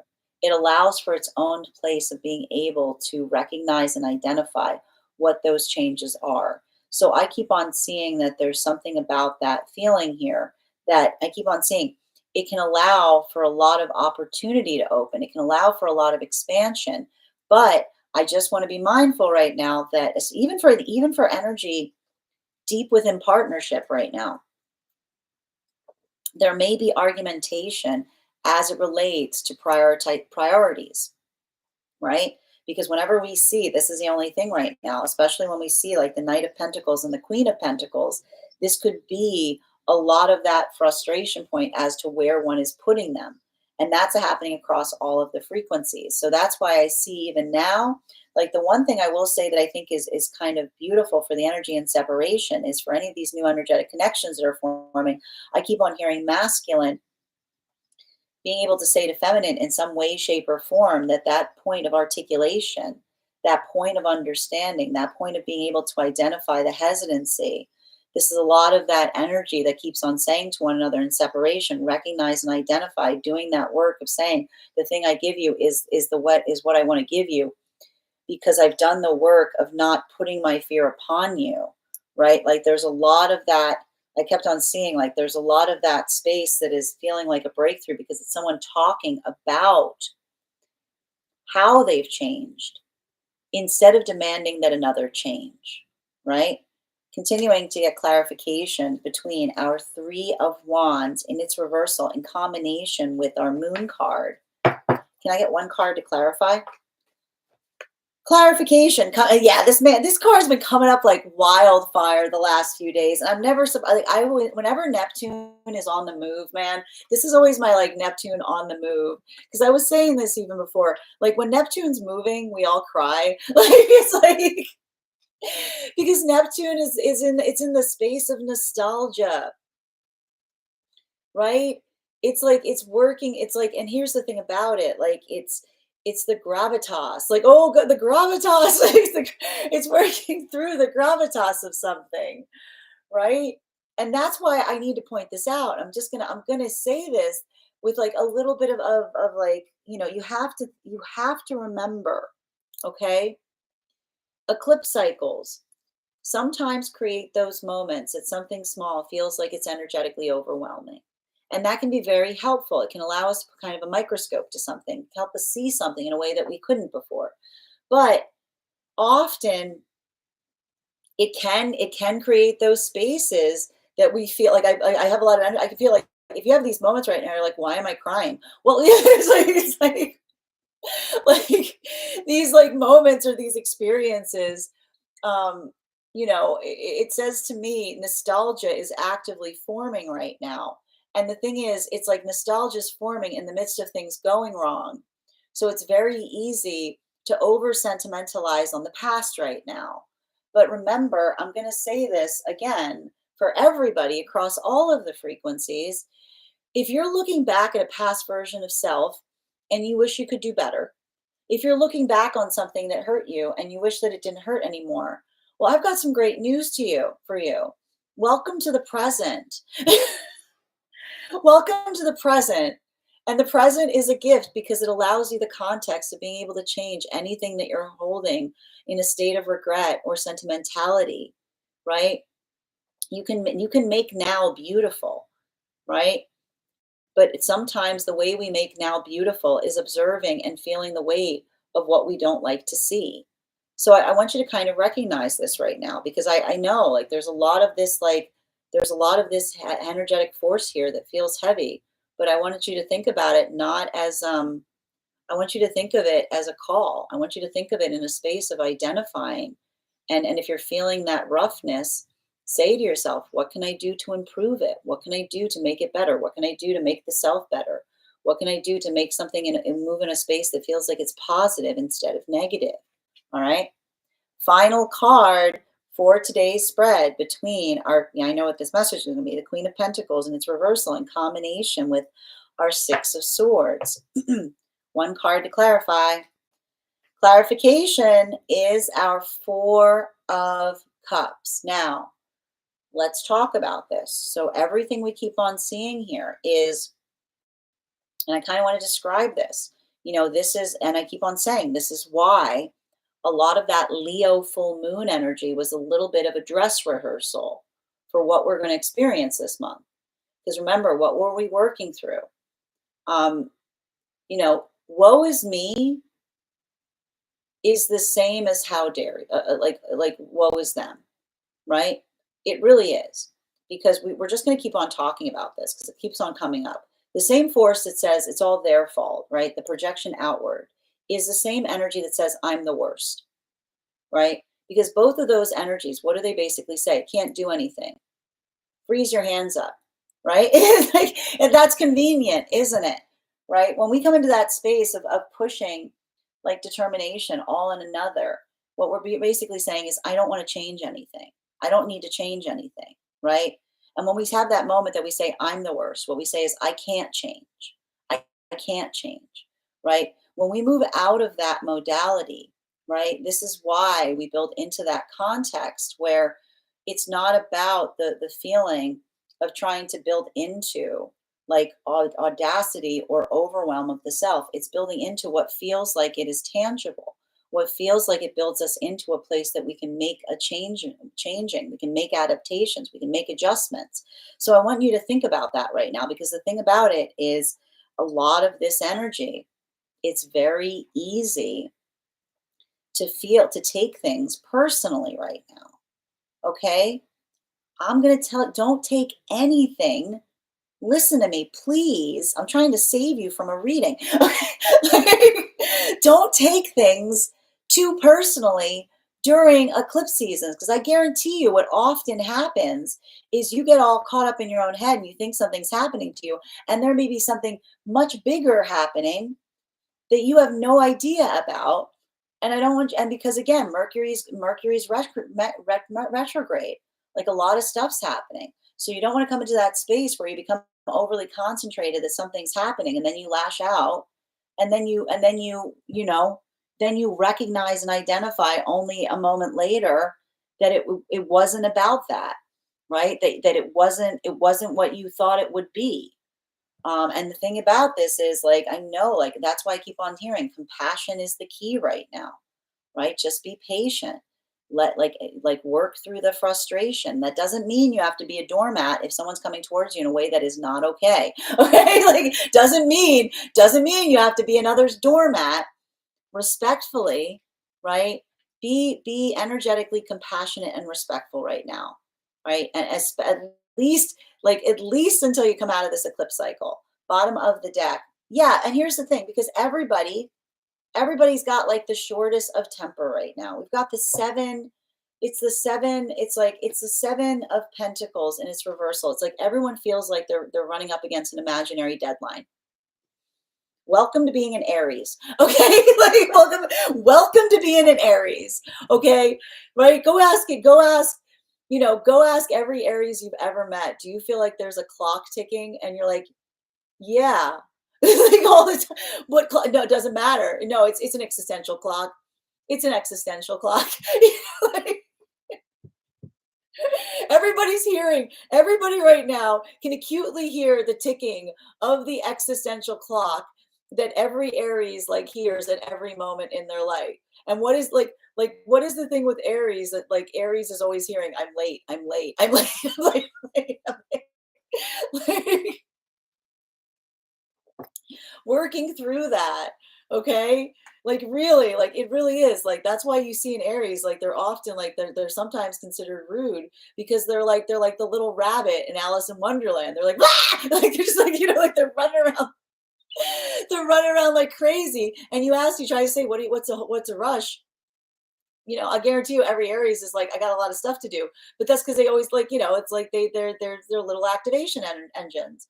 So I want you to kind of move. I keep on seeing, move with move slowly, right?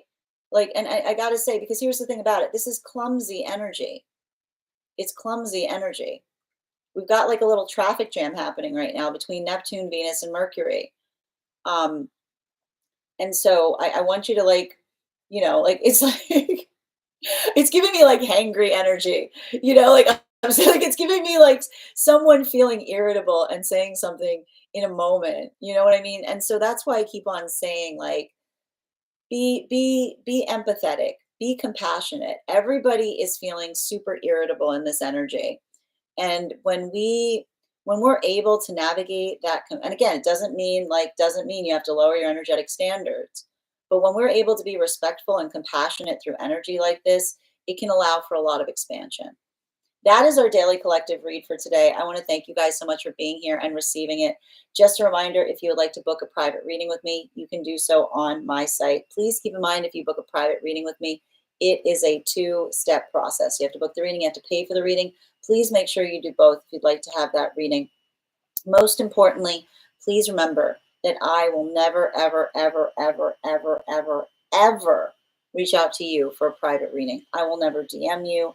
I will never PM you. I will never slide into your inbox and tell you that I have a very important message that only I can deliver. The only way you can book a reading with me is if you book one on my site, so I encourage you to do it there. A couple of updates before we move into personal readings today. First and foremost, thank you to everyone who participated in our recent class last week on the Justice card. It was such a delight to be able to go over that class with you. Our next class will be held on Wednesday, April 16th at 6 p.m. PST, 9 p.m. Eastern. We will be continuing our studies into the tarot with a focus on the Hangman.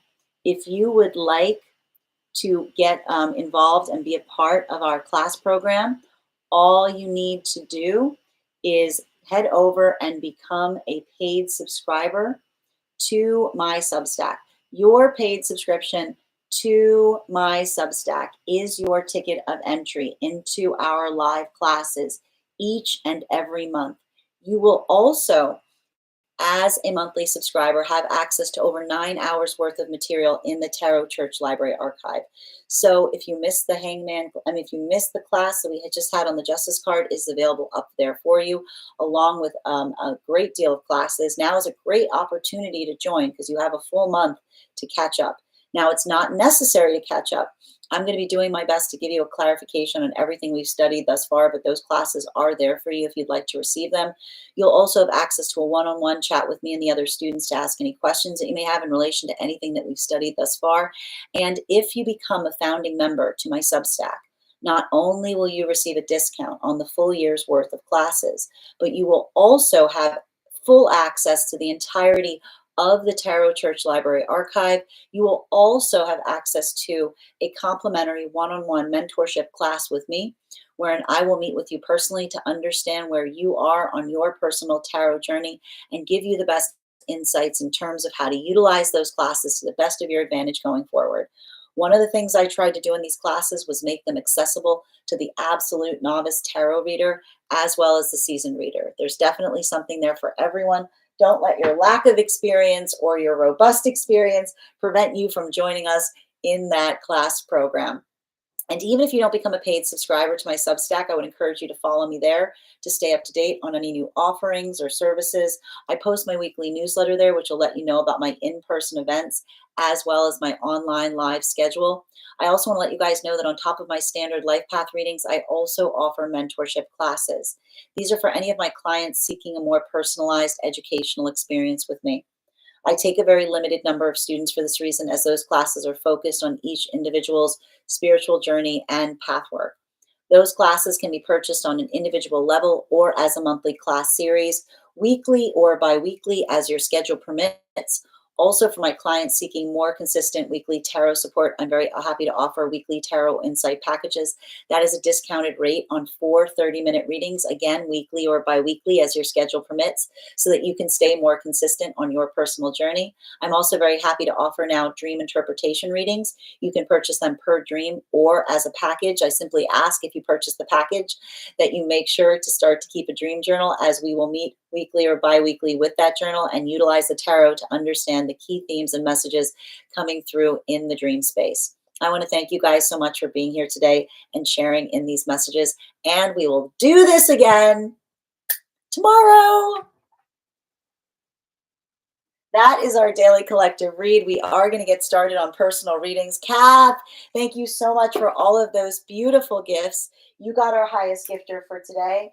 And Betty, you were second, so you will also be having an extra card pulled. If anyone else would care to get on the list for today, you will be the 4th person read for. It is 3 cards for a donation of 28 or more 4 cards for a donation of 22 or more for my subscribers, Binks in my Lio. Please keep in mind there are 2 things I do not read for across these apps. Those are pregnancy and medical. Happy to give insight on anything in private readings, and you can book private readings on my site. I am going to take a few minutes to read over some of the comments that came through as I was giving that reading, but if you would like to get on the list is open. Also, we are currently doing a giveaway. When we get to 50K likes, I will be gifting a reading back to the collective. We are already at 19.9K over on the clock app, so keep on tapping the screen. We'll get to 50K in no time. Just reading over some of your comments. Hi there, Mary. I told someone on the clock app that the reason a specific career didn't work out gives me solace that's not where I was meant to be. Beautiful type of energy for this type of work right now during the eclipse cycle, Mary. Beautifully said. At least not yet, not in the place I was living. And that's the thing. There's something really important to be recognized in terms of like pathwork of the self and expansion right now. So thank you so much for sharing that story and your journey. And thank you, Brittany, for those roses. Hope you're having a beautiful day. 414. I have Venus and Neptune in my 12th and Mercury in my 9th, and I'm feeling this all. Listen, you're probably feeling like really like, it's like traffic jam energy. It just feels really jammed up. You know what I mean? It feels really like, it's like getting really mad at yourself, standing your own way. Like, listen, it's the vibe right now. Don't get frustrated, get focused. Don't lash out, lock in. Jacob, just a minute, I'm doing something. No worries. Hi there, Blooming. Good to see you. All right. Thank you, Miss Miller for the follow. Okay, listen, Roxy, I don't like to stay. I am not the type of person that says exes come back. I'm going to say this.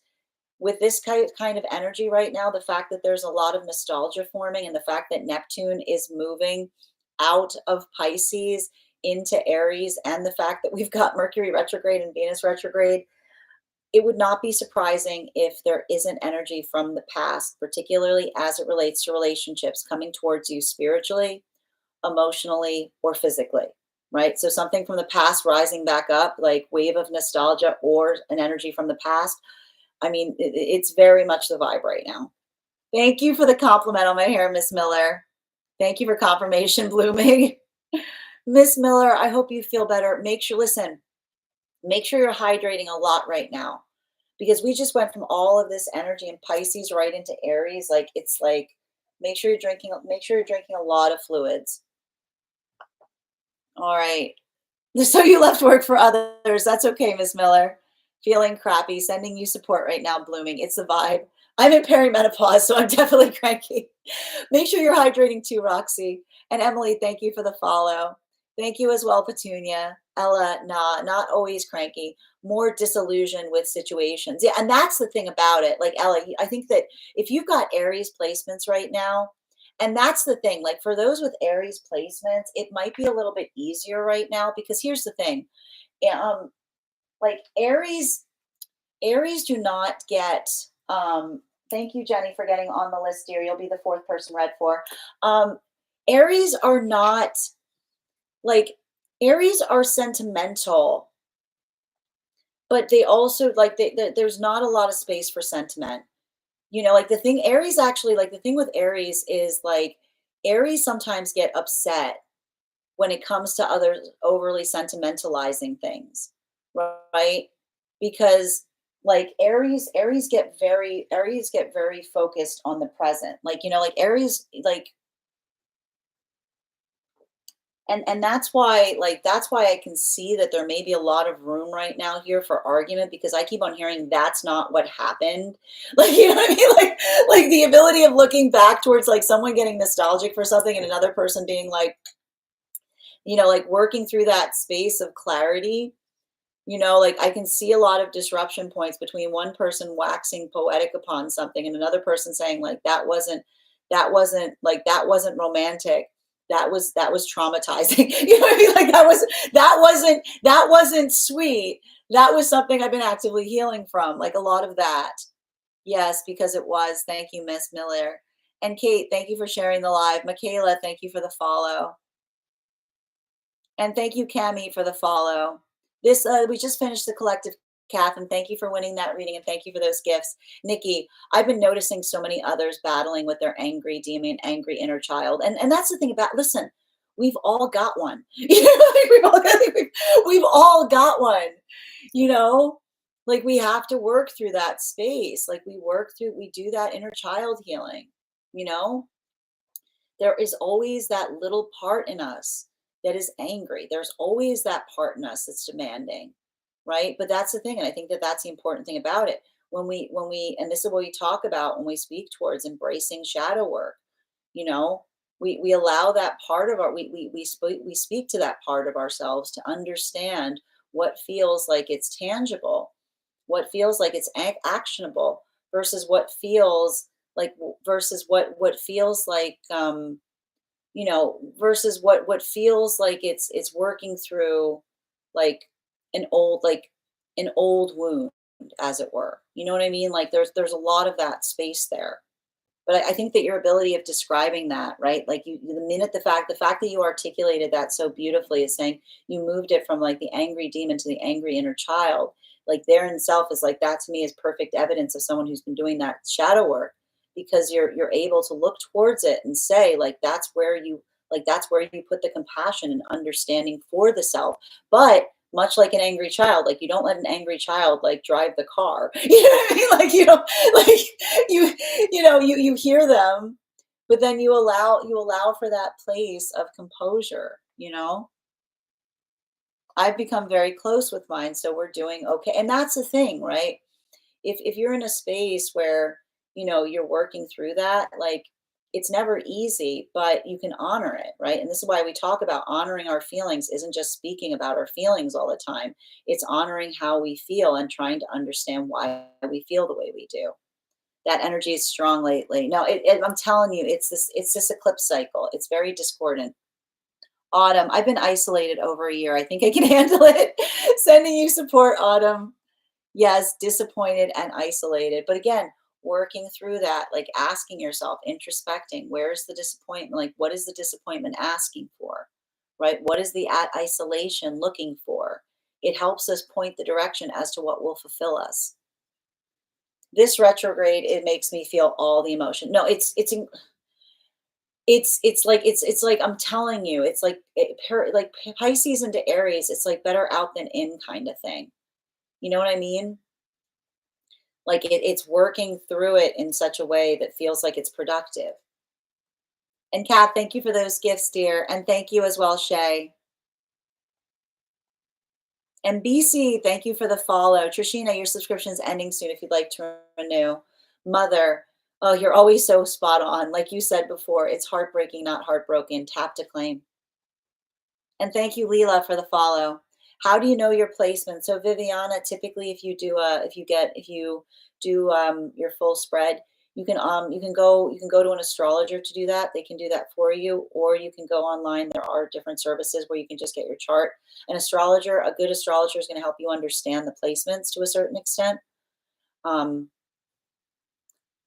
Sage and Dowsing, thank you for the follow. Emptiness, yes, thank you for confirmation, Haley. Yes, thank you for the confirmation, Bridget. Yes, I agree. Cafe astrology is a good one. Aries, Taurus, cusp. Yeah, here's the thing right now, Blooming. Just don't let yourself get triggered. Really, don't. I don't care who started it right now. You know, like if you got Aries and Taurus, I don't care who started it. Don't be the energetic standard. Jen,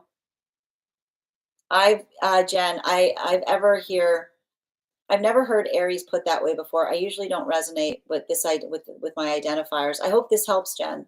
I hope that this is in alignment. As a Libra, I agree. I keep getting the Nine of Pentacles in my readings, and I'm a Libra rising, right?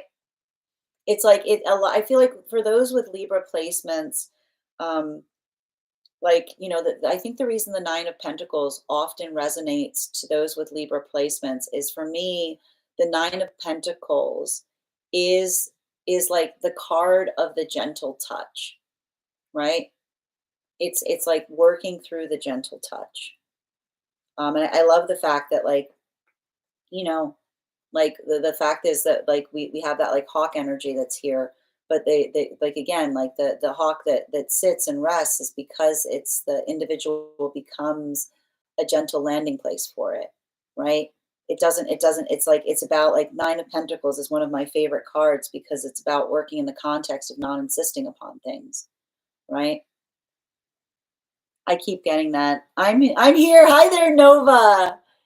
It's okay. No, you listen, you don't have anything to apologize for, dear. Glad to have you. And I'm glad to hear you got access back. I need to burst my safety bubble. But here's the thing, like that's the thing, like identifying and recognizing, feeling those points, building that pathwork of what you want to do to push your envelope. Like that's what this energy is great for. Bridget, anyone else feel like their appetite is off? Like certain foods are, yeah, I wouldn't be surprised right now, Bridget. So like, and again, Aries, those with a lot of Aries placements, they eat to live. They eat to live, and they don't sleep to dream. Like they eat to live, and they don't sleep to dream. So I would not be surprised right now if you're not feeling inclined to have a lot of heavy meals and symbols. It's like simultaneously. I like to point out when we're heavy in Pisces energy, it's hard getting up. When we're heavy in Aries energy, it's hard staying down. Right, the light sleeper. And thank you, Joy, for those roses. Grand Rising, good to see you, Joy.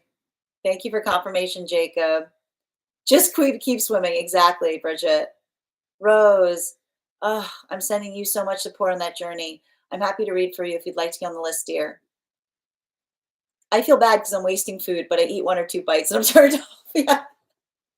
It's I want you to think of like when you think of Aries, I want you to think of like Spartan energy, which is just like again, you eat to live, like you eat to live, you eat to live. You don't sleep to dream. Go, go, go, go, go. Good afternoon, Blue. Thank you for helping, Bridget. I appreciate you. Trishina, overcoming paralysis, moving indoors to outdoors. Continue to do that. And working through those, like don't let yourself be triggered as you do so. Like I want to point out, like stepping out of your comfort zone right now is also going to be helpful. Jacob, I don't want to be betrayed. I'm not sure what you're speaking about there, Jacob. Sending you support though. Trishina, being with self for self is attracting purposeful connection. Beautifully said, Trishina. I'm gonna pin that. I just love the way you phrase that. Absolutely beautiful. Being with and for self is attracting purposeful connection. Yep, chariot energy, tap to claim. Um, Cran, thank you for the follow. Nando. So, here's the thing. I always want to move us away from questions like that. You say, will I buy a car? So I need to stress the tarot is not here to make decisions for you, right? It is not, you should never put your ability to make decisions outside of the self. Now, what we can do in a reading is we can talk about what might be feeling like an obstacle in you doing so. We can talk about the pros and cons of doing so. We can talk about why you want to do so. We can talk about what you can expect on the journey of trying to ascertain and purchase one.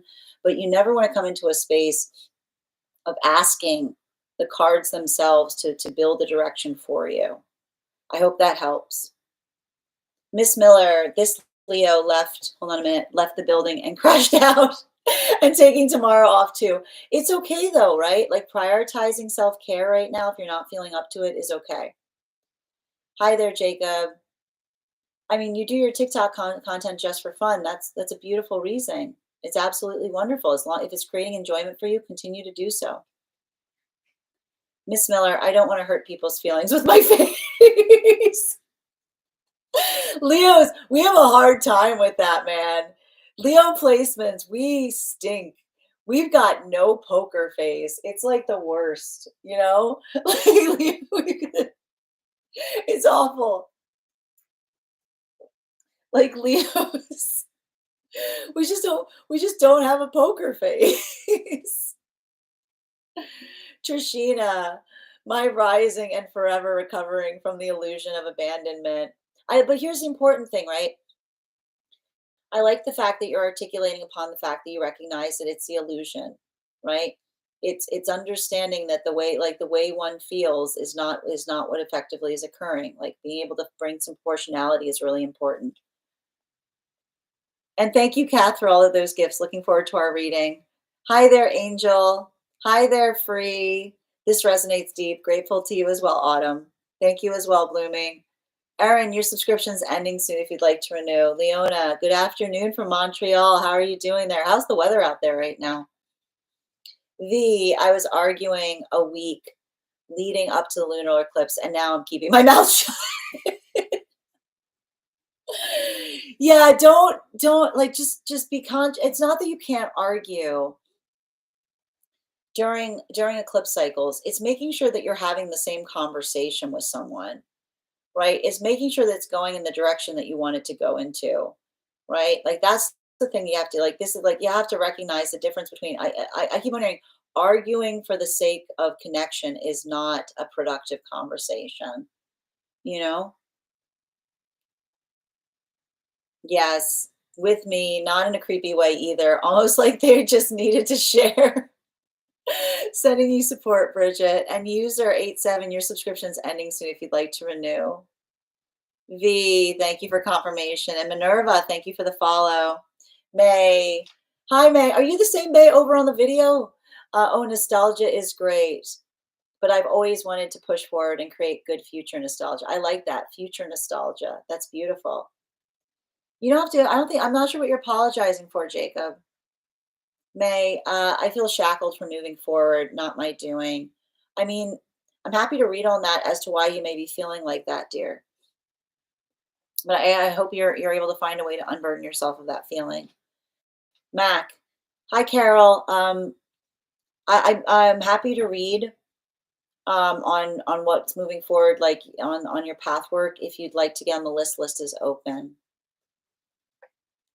It's like Dare You to Move by Switchfoot. I don't know that song. I'll have to check it out, Bridget. Go put it in the Discord. Whenever you guys have songs, put them in the Discord. This is such a profound reading, taking all kinds of notes. You're so welcome. Thank you for being here for it, Haley. And Taz, thank you for the follow. I've been pushing forward tooth and nail.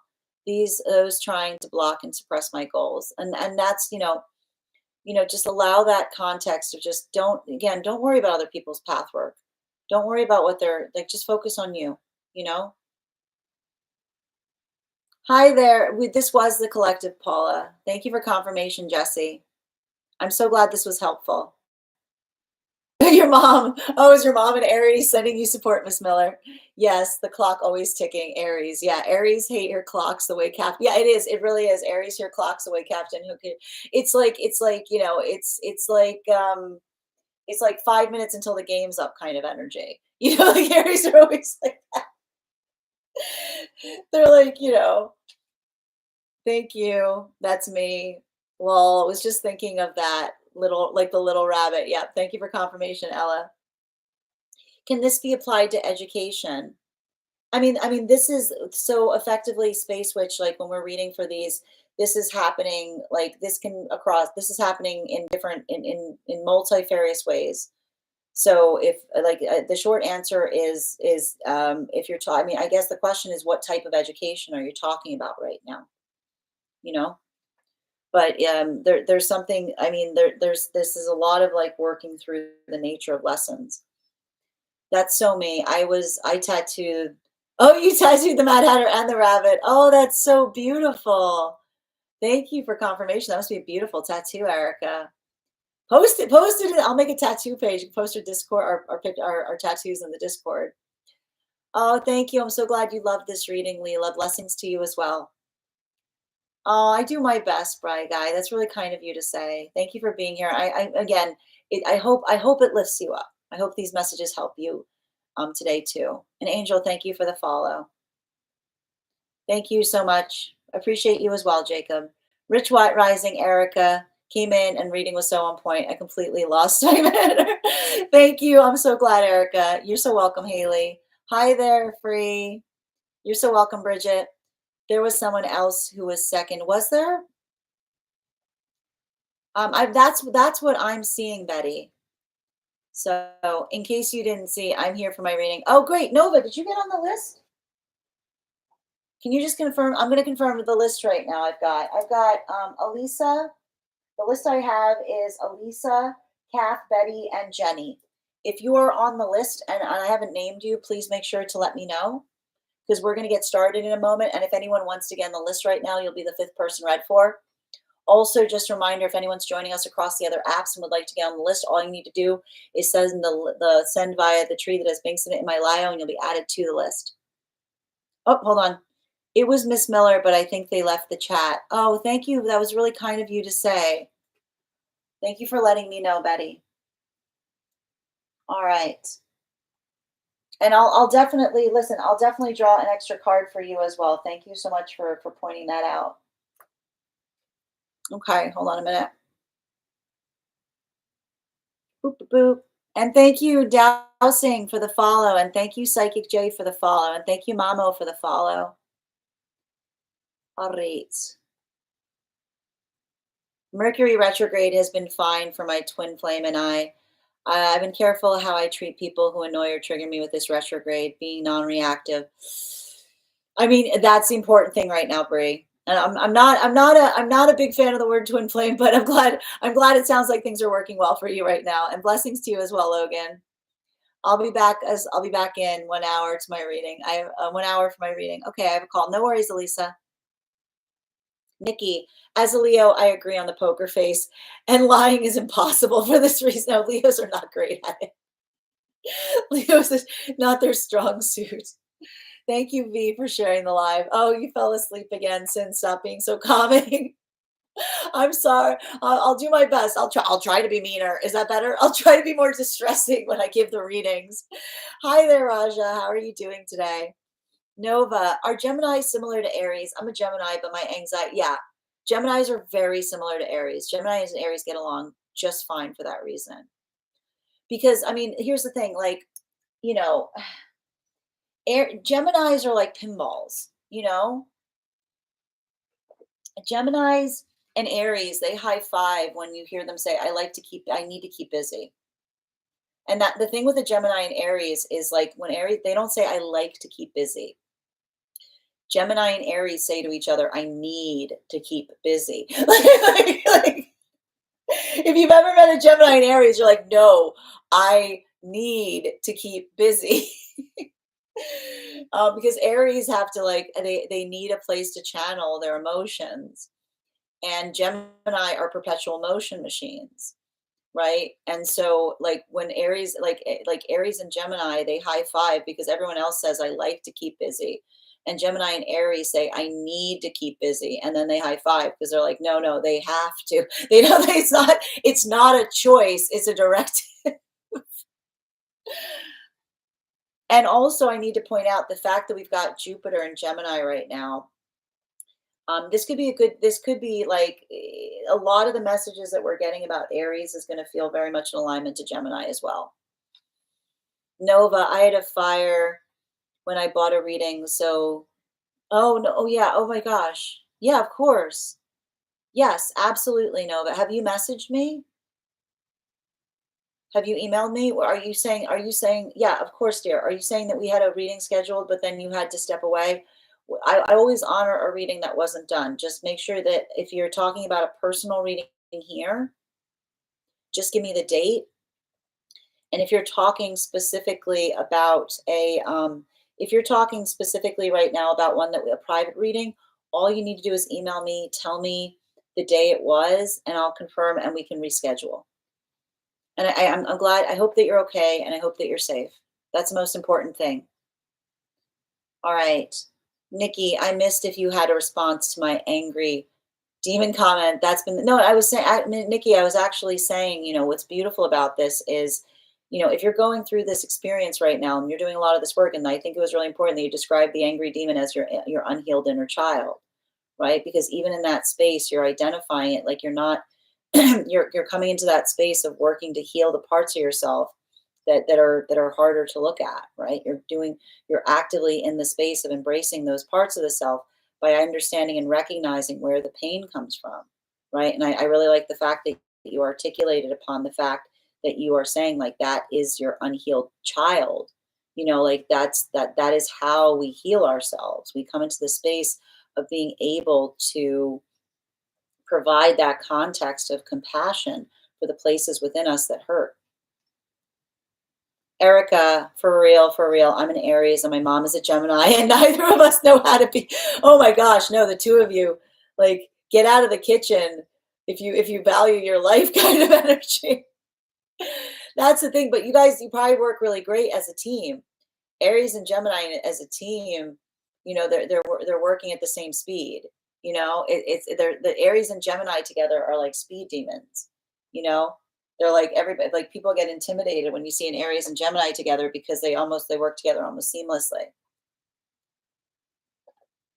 Unless they're unless but except just if they fight, get away from if they fight. All right. We did have a reading. Oh, for public reading, I can go check the date. Oh, are you at? Oh, did you want a recording of that? Is that what? I think I messaged you back. Did you message me? Thank you. Luckily, it's a rental house. Oh, I'm very glad to hear that. I'm very, very glad to hear that. I'm very glad to hear everyone's safe.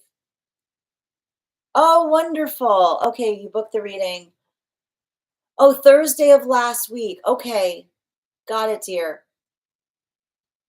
Was this? Are you talking about a personal reading or is this a private reading? I think personifying it also helps a lot in recognizing, calming down. No, I mean, and that's the thing about it, like, that ability of doing so, like, you know, I like to point out whatever works, works. You know, if having that modality of being able to identify it in that way, and being able to, like, heal, like, that inner child, like, that's why we say, like, healing the inner child. And I like to point out, like, the inner child does not have to be the version of us that existed when we were 6. The inner child is anything that we couldn't see about ourselves that we're working to change, you know? Can I make it onto the list for tomorrow? Absolutely, dear. So I just want to confirm. You said that you were on the list on Thursday and we didn't get the reading done? Can you just confirm the name that the reading was under?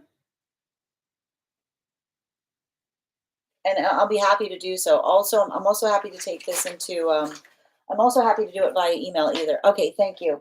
Yes, I've got you, dear. Yep, I've got you on the hold list.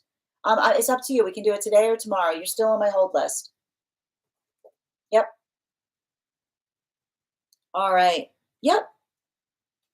Absolutely no rush. Whenever you're comfortable and whenever you want to have that reading, I've got you on my hold list. All right, my friends. That said, yep, absolutely. So what next tomorrow, when I'm on tomorrow, just come in, say, like, I'd like to use a reading, give your name and the first letter of the first initial of your last name, and I'll just add you straight up to the list. That said, we are going to get started on today's daily collective reads now. Mercury's and Gatorade. We're going to get started on private personal readings now. If you'd like to get on the list right now, you'll be the 5th person read for. The first person we're reading for today. Oh, apologies. 1, 2, 3. Yeah. The first person we're reading for today is Elisa. Elisa, if you're here, can you respond in all caps? Let me know if you'd like a general reading or if you have a specific question you'd like me to answer. And if anyone else would like to get on the list for today, you will be the 4th person read for.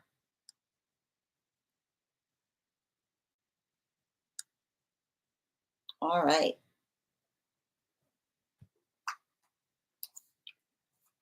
Thank you. Natasha, I'm happy to read for you, dear, if you'd like to get on the list. The list is open. All you need to do is send the donation payment and you'll be added to the list. Also, for anyone who's joining us across the other channels, if you would like to get on the list as well, you can get on the list via the tree that has links in it in my bio. All right. And I am looking for Elisa. Elisa, second call for Elisa right now. If Elisa isn't here, the next person on the list for today is Kath. Kath, if you're here, can you respond in all caps? Let me know if you'd like a general reading or if you have a specific question you'd like me to answer. And if anybody else would like to get on the list right now, you'll be the 5th person read for. Hi there, Kath. How are you doing today? Oh, she stepped away. I think she has a call. She said she'd be back. Yep, that's what she said. Thank you, Bridget. General for Kath, please. General for Kath and Maria. Thank you for booking that private. Looking forward to it. All right. Can I please get, and thank you, Kath, for those gifts. Can Sin, is this you? And I was like, I'll take it, but no, it's not. Thank you. Thank you. All right. Can I please get, yep, can I please get 4 cards? Whoop, hold on a minute. 4 cards for Kath, please. Highest priority messages from Spirit. Thank you. Oh, you got extra cards flying out. We're going to take them because apparently they need to be seen.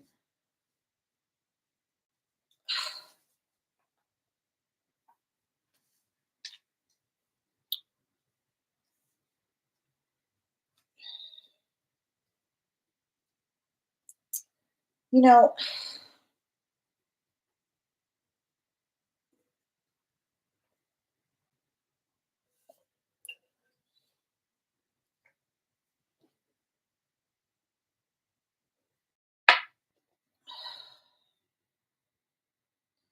the one thing I'm identifying here that I think is really important, um, Kath, has to do, I just kind of see some kind of like situation or circumstance that like,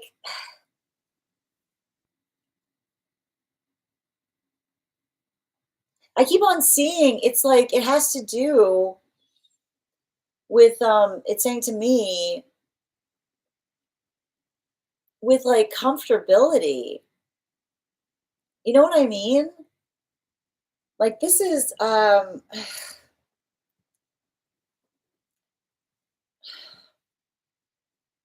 do I describe this? Hold on a minute. This is why there's extra cards here.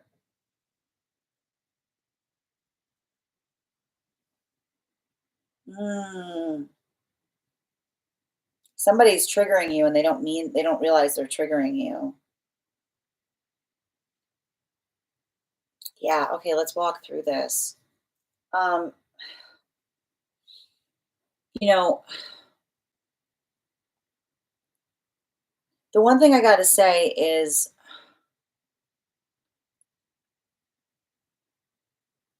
how do I explain this?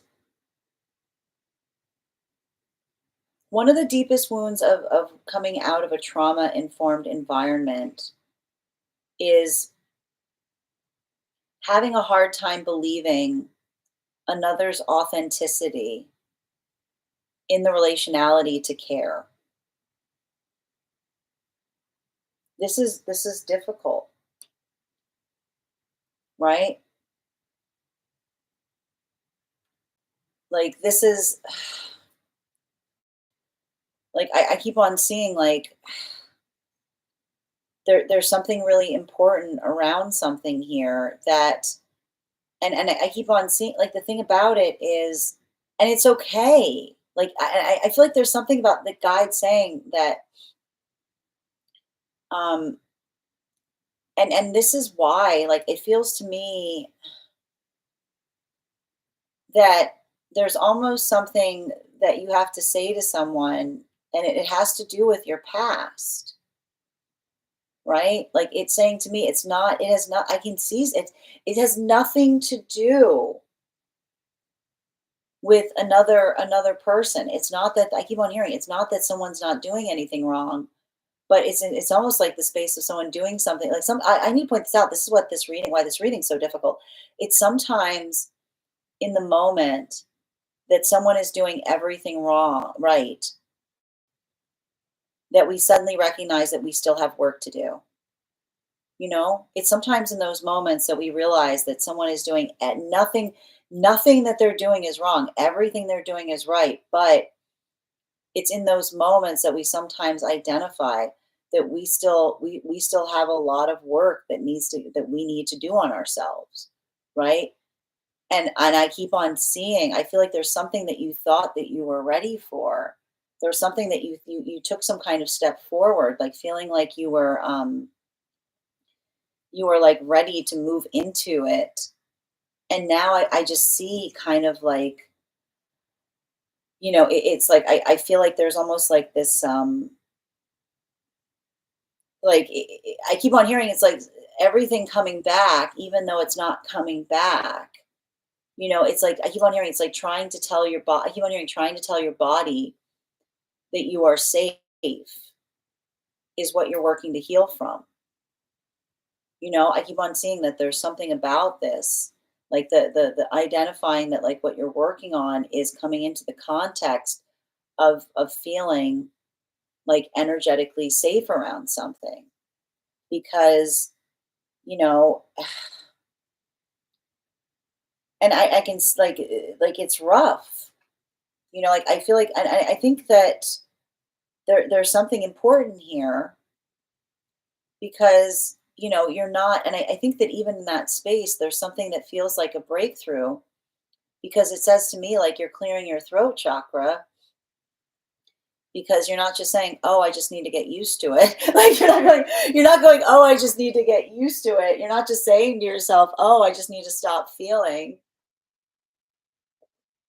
you know like I see some kind of context by which um you're finding that point of positivity. You're articulating upon what that need is, and I feel like the gift of it is, you're not forcing yourself to feel okay. You're just recognizing an environment that you don't feel comfortable in. And here's the thing about it, like this is sometimes what's hard.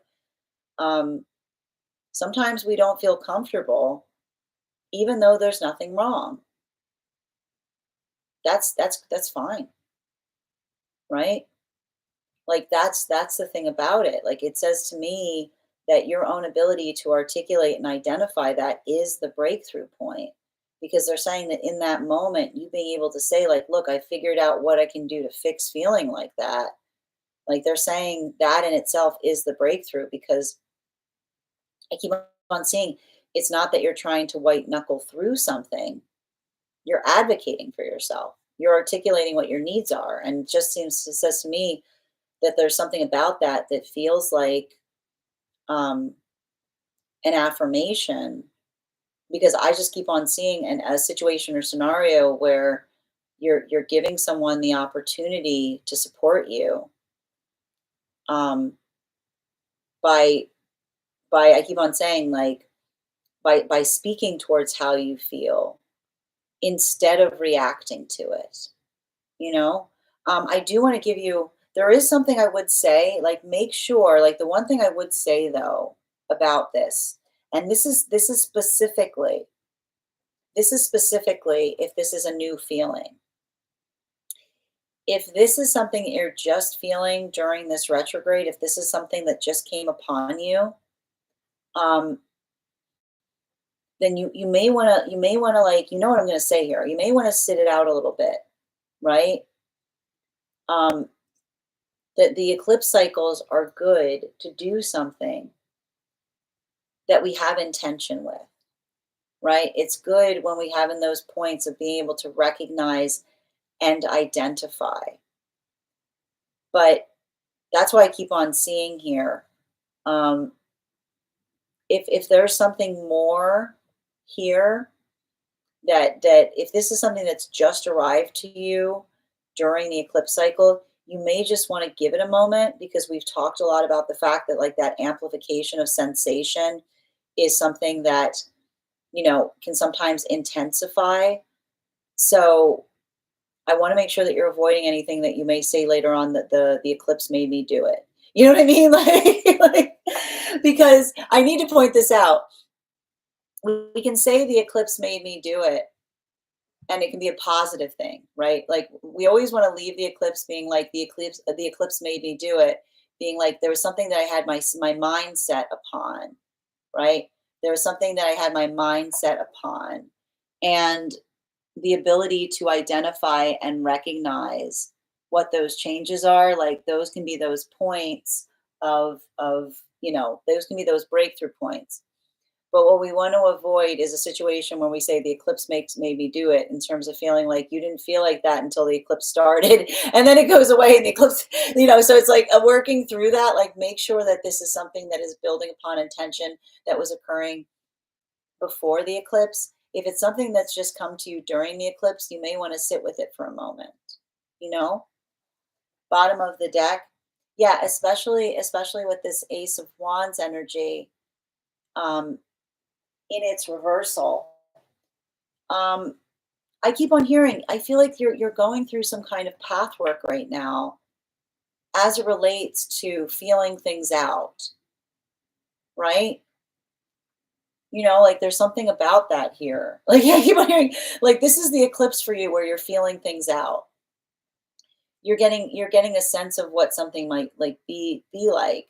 And so and they're almost, I don't know why the guides are saying this. Like if you're not sure if you're ready for something, I keep on hearing you don't you don't have to invest in something completely. You can say to someone like, I don't you can't I keep on hearing there's like a conversation that you need to have with someone that you have to say like, I don't know how I will feel about something I've never done or something I've never felt. So remember, there's something I keep on hearing something about a trial run. You know what I mean? Like I keep on hearing there's something to be said about you can still move forward in a context of not being certain by being able. I keep on seeing like the reason they're saying trial run and saying like, look, let's try this and then let's see how it goes. But identifying and saying like building some kind of path work in that you yourself articulate upon what those changes are, that you yourself articulate about the fact that there is some kind of uncertainty there. I keep on seeing like there's something about that in itself that is its own kind of breakthrough because they're saying that it's like um it's actually interesting because like the messages coming through to you is they're actually saying it's not wishy-washy to take half measures, right? Like they're saying it's not wishy-washy as long as you articulate and say that you're doing something in such a way to get a feel for something. Like it's not they're saying it's not wishy-washy so long as you're articulating that that's what's happening, if you know what I mean, right? Like it's like the difference between it's they keep on saying it's a different they're saying that the difference between I keep on hearing the difference between being fickle versus being like between versus doing something like tentatively exists in the space of saying I've changed my mind versus saying I don't know what I'm going to feel about this, so this is what we're going to do, like in preparation for how I might feel, right? Like they're saying that's there's something really important about that delineation, right? They're saying that the difference between being wishy-washy and being conscientious is saying the difference between saying I changed my mind versus saying I'm feeling like I'm doing something that I've never done before, and this is what you can expect depending on how I feel, if that makes sense. Thank you so much for having that reading with me, Kath. And if this message connects to you as well, it's very common for those who need these messages to be here to experience them. We are doing personal readings right now. If you would like to get on the list is open. It is 3 cards for a donation of 28 or more. 4 cards for a donation of 22 or more for my subscribers. Links in my bio. Please keep in mind there are 2 things I do not read for across these apps. Those are pregnancy and medical. Happy to give insight on anything in private readings, and you can book private readings on my site. The next person we're reading for today is Elisa. Elisa, if you're here, can you respond in all caps? Let me know if you'd like a general reading or if you have a specific question you'd like me to answer. And I'm going to take a minute to read over some of the comments that came through as I was reading. Also, I apologize for that individual who came into the app and started asking you guys to inbox them. Please remember, a legitimate reader will never ask you to read for, like tell you that to reach out to them. And this is my only account, and I will never reach out to you for a reading. All right. Carrie, thank you so much for the follow. Okay. Hi there, Mandy. Again, so Mandy, the way we read here is we never put our pathwork of what we should do in the cards. We should never look outside of ourselves to determine what our pathwork should be. I can give you a reading as to what you can expect if you move forward in that direction. We can talk a lot about the situation or scenario, but I just want to articulate that. I'm happy to give you a reading and under those circumstances. And if you'd like to be on the list right now, you'll be the fifth person read for. Yeah, I've been working on healing my inner child for quite some time now. I mean, I see it, but that's why I keep on hearing, like, how do you heal an inner child? Baby steps, right? How do you heal an inner child? Baby steps. You don't have to, you don't have to like, like they're saying like you can do something incrementally. All right. Maybe it's the retrogrades. My patience is being tested. Of course, yeah, it's absolutely being tested, right?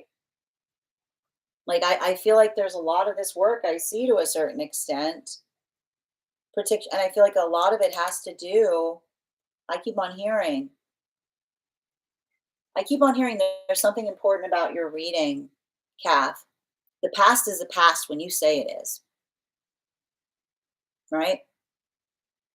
The past is the past the minute you say it is, and the minute you say that's not happening, right? And I feel like that's what's difficult here because I see that there's a lot of that work you're building forward in something that feels like it's healthy. But I feel like the issue about this is like I see the past being like trying to whisper in your ear, telling you that something isn't like not to trust something. Where like remember, is it the past that you couldn't trust telling you not to trust something that's trustworthy? Be mindful of that. Thank you, Carrie, for the follow. Yes, all those emotions. Thank you, Kath. And AV, thank you for sharing the live. Yes, I have to keep reminding myself. I'm like, no bad vision, no bad vision, not your real feelings. It's like that meme. Like it's like, oh, like no, you're gonna get like no. You know what? You know that meme I'm talking about. Where they're like, oh, a fairy pit. No, you're gonna get kidnapped. Yes, feeling my feelings in this eclipse season. Tabs a claim, Kath. A trial run. I'll think about that. I keep on hearing there's just something to notate. They're saying again, I keep on hearing if you're not sure how you feel, it's okay to take half measures. That's not wishy-washy. That is wise. They're saying that's not wishy-washy. It's wise. You're so welcome, Kath. I started to speak mine out loud to calm and acknowledge it. Like, shh, we're okay. That's beautiful, Nikki. Oh my gosh, that's absolutely beautiful. Hi there, Spiral. How are you doing?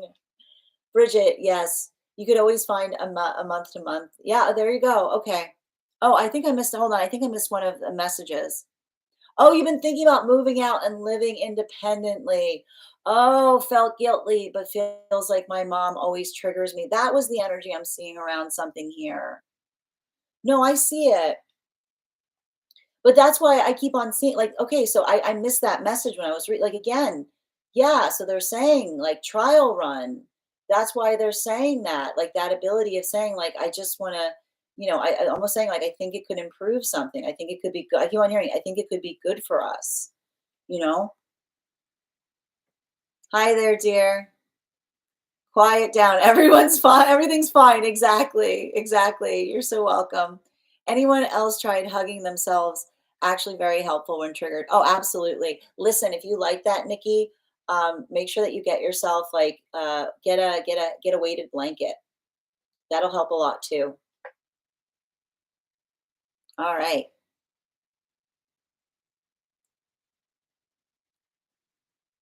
I wish I could get a reading personalized by you. Oh, well, Siobhan, that's why I do the free readings every day. And listen, whenever you can, I'm always here for it. You know. And again, also subscribers get the free card each day as well. Melissa, thank you for the follow. I've heard of that. I should try it when triggered. I love that. Little changes in healing every day.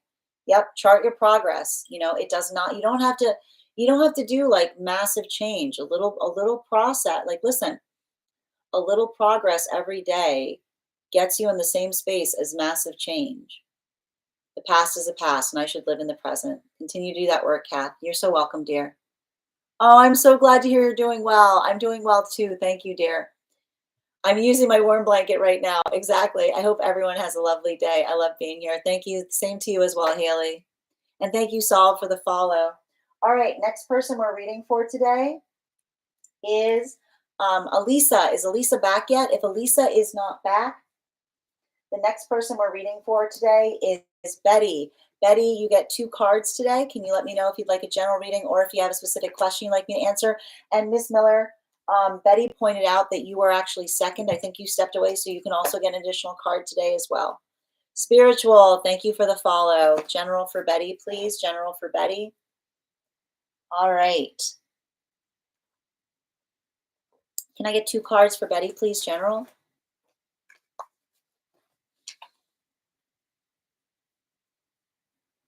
You know what I'm gonna say, right? Do not get triggered. Do not get triggered right now. And it's not the same thing. I keep on like I don't know why I keep on hearing this. I feel like I keep on seeing like where's this coming from? Avoid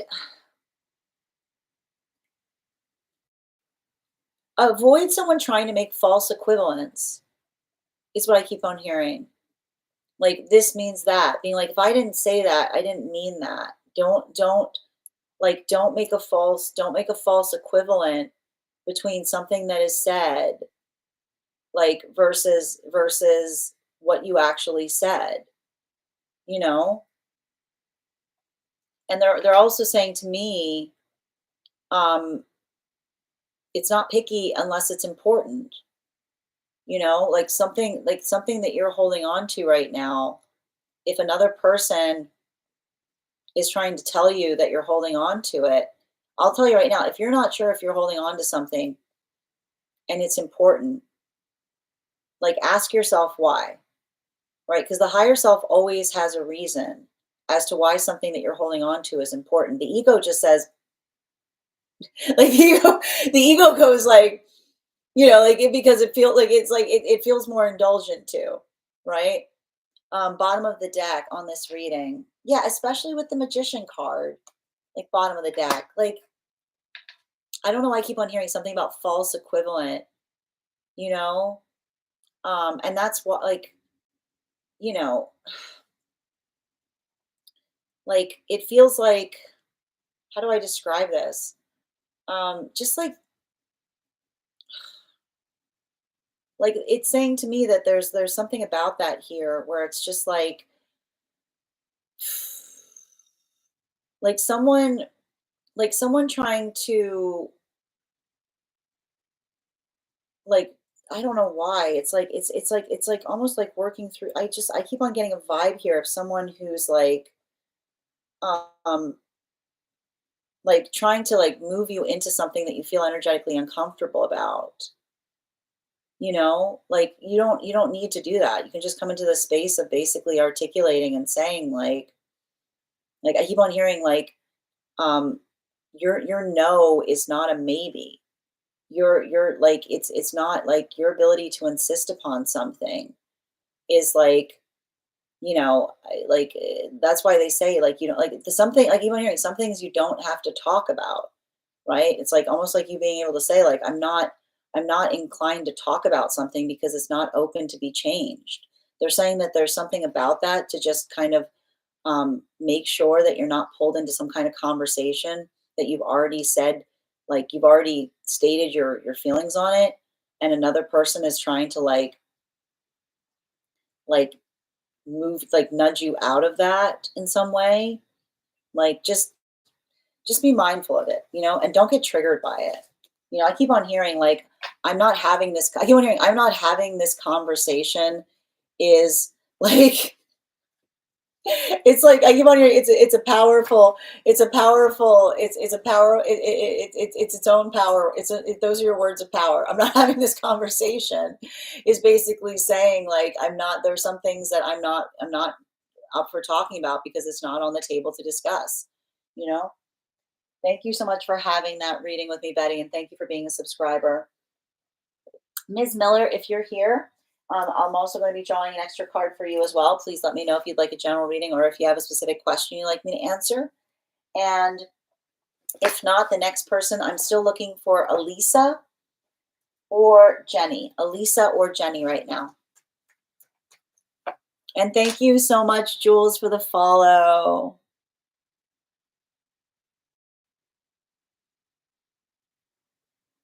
Thank you for the help today, Bridget. Appreciate it. And AV, thank you for sharing the live. Always appreciate when you guys share the live. Okay. And Melissa, thank you again for the follow. Hi, Jenny. How are you doing today? And thank you, Mayan, for the follow. Thank you, Jules, for the follow.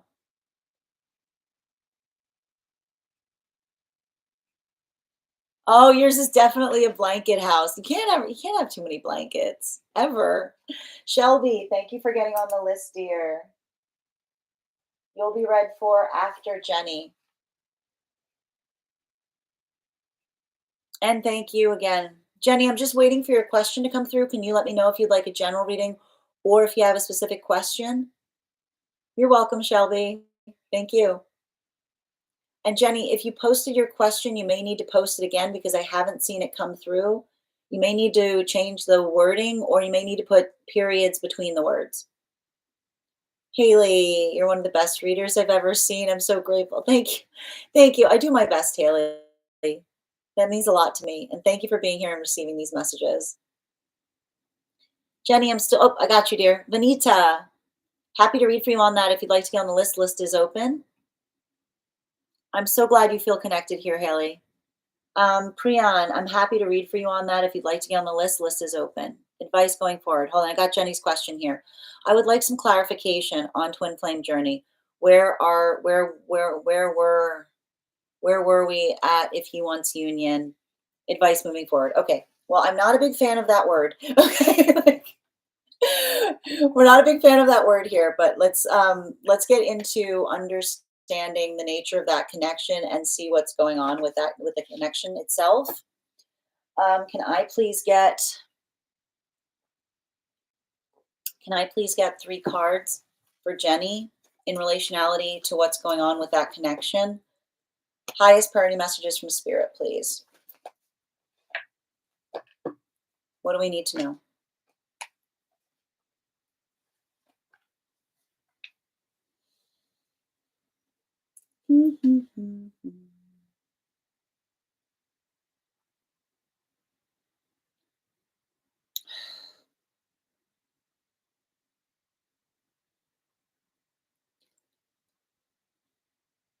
I mean, I'm seeing some kind of situation or circumstance.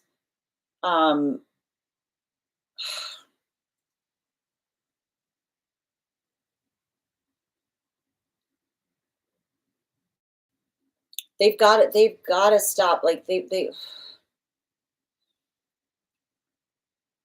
love their thorns. I'm seeing a situation or circumstance where someone just loves their thorn. Like you know, it's giving me some kind of space. Like I'm seeing this here. Like this is some kind of energetic situation where either like, I've been reading for energy like this recently a lot ever since the eclipse started. Like you're either on a pedestal or you're on the floor. Like you're either the best thing that's ever happened to them or you're the worst. And the thing is, it's like we always have to be very conscientious when we feel like that, because you have to understand that those things cannot exist at the same time. Like it's one or the other. And I feel like that's like I see someone going through that, like going through some kind of observation there, as it relates to some kind of unreasonable expectations, you know? Like we don't demand perfection in our connections. We're not trying to create the perfect person, you know? And I feel like, and that's the thing about it. Like when somebody like I feel like somebody has not realized or recognized that like nobody's perfect. Not when people are perfect when we don't know them. Right? It's like it's not about like perfect like and that's the thing like perfection is an illusion. You know what I mean? It's an illusion, right? Um because I keep on hearing some kind of energy here that like it feels to me like some kind of relationship that says everything was perfect until your feelings got in the way, but understanding that feelings do not get in the way of a healthy relationship. They're what occurs in the span of having a relationship. You know, this energy. I don't think this energy's ever had a real relationship because I keep on hearing like every time someone comes opens up to them, they go ew or they pull away in some way. You know, um, like it's like there's something really important to recognize here. Um, they how do I describe this? Like I can see if it's any consolation, I don't know why, but I see someone understanding the fact like that they were holding you to some kind of like unreasonable energetic standard. Like I just see like I just see something that's happening there with it with an individual that's looking back on something and like and what's interesting about it too is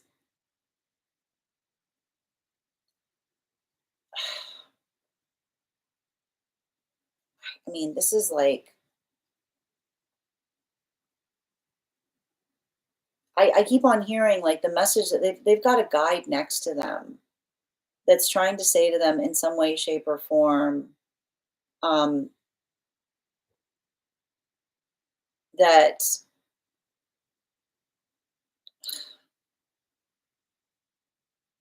you can't like I would be very curious about this person's like Virgo placements. Um like we don't hold each other. We don't build relationships demanding perfection from each other. We move in accordance to what it is that we want to build with one another. And then we see, like, then we come into the space of identifying and recognizing each other on that journey. And I keep on seeing, like, this person navigates, they've got a lot of dissatisfaction, right?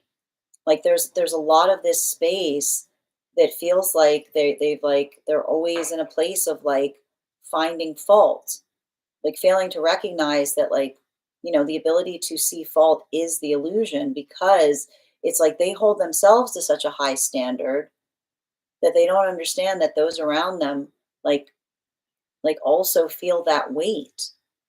um and I can see this like if you're asking me if someone here is thinking about you, like I can see the fact that they're thinking about you, and I can see like the fact that they miss something here. But the thing that I'm identifying is also like I see almost a situation or circumstance wherein they're trying to figure out or identify like how to build into the context of like I keep on hearing like it's a shame that someone's emotions got in the way, and that is like that's where I keep on hearing their guide say like that's the mistake. Emotions don't get in the way. Like emotions don't get in the way.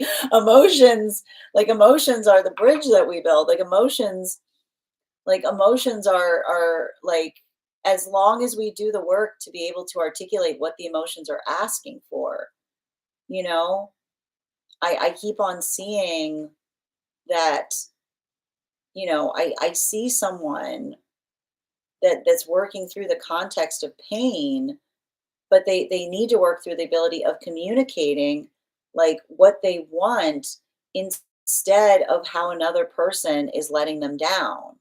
Bottom of the deck. Yeah, it's not our job, right? When we're in a good space, nobody's letting us down, right? It's our own, like, because like it's almost like the articulation of like, I feel like there's something about like I need to point this out. Like when it's like it's one of those moments where someone says like you're disappointing me, and you have to say, well, what were you expecting? You know what I mean? Like there's something about that that has to do with conversation, and it feels like someone that like wanted like this is I don't know what, like it feels like this is someone who's got a major like communication blockage in terms of talking about the things that they desire. And until they heal that wound of intimacy, it's going to feel like everybody around them's letting them down at every moment because I keep on seeing a good relationship does not require one to be a mind reader. It's nice, but it's not required. Like it's not, it doesn't, a good relationship does not require one to be a mind reader, you know? And it kind of, I don't know why, but I'm picking up something here where someone is like such like a lockbox in terms of how they're feeling that the only way you don't let them down is if you're a mind reader. And again, I'm going to say it, even if you are a mind reader, like that shouldn't be the condition by which you have to build a relationship. Like they need to work on their communication skills. So I need to stress this. Like, I want to make sure that if this is someone, I'm going to tell you right now, if this is someone that comes towards you right now, like waxing sentimental, right? Like, be very conscientious because I see someone that's in a state of missing you, but remembering that, um, you know, the difference between saying I'm like, remember right now, whoever this is, the difference between saying I miss does not mean that we want the same things, right? Someone waxing sentimental on something they used to have with you. All that indicates is that is something that you were trying to fix was their ideal, right? I need to point this out. When someone comes back, like if we go through a moment that we were like actively healing from, something was not perfect, and another person says like I miss that, like sometimes we get all the clarification that we need on what someone's manifestation goal was, right? Because it feels to me like is there a really tight connection between you and this person? Absolutely. But it feels to me like they want all the intensity of a relationship without all the messiness of actually having one. And you just don't get that. You can't have that. Like you can't, there's no way that that exists. like, like that you find yourself a robot. Like that's, you can't have all of the intensity of a connection without all the emotions because that's not an emotionally that's not that's it doesn't you can't have that. And I feel like someone feels like when the minute that someone else's feelings get in the way, they're like you're ruining this and being like no, it's finally becoming real, you know. I would be very like this could be Aquarius or Virgo kind of energy here, you know. Like it's a little like it's a lot of that I'm sensing. Emotions, I keep on hearing, as long as emotions come with their own prescriptions, emotions don't break anything unless something is really fragile to begin with, right? The only thing articulating emotions does is break something that is fragile, right?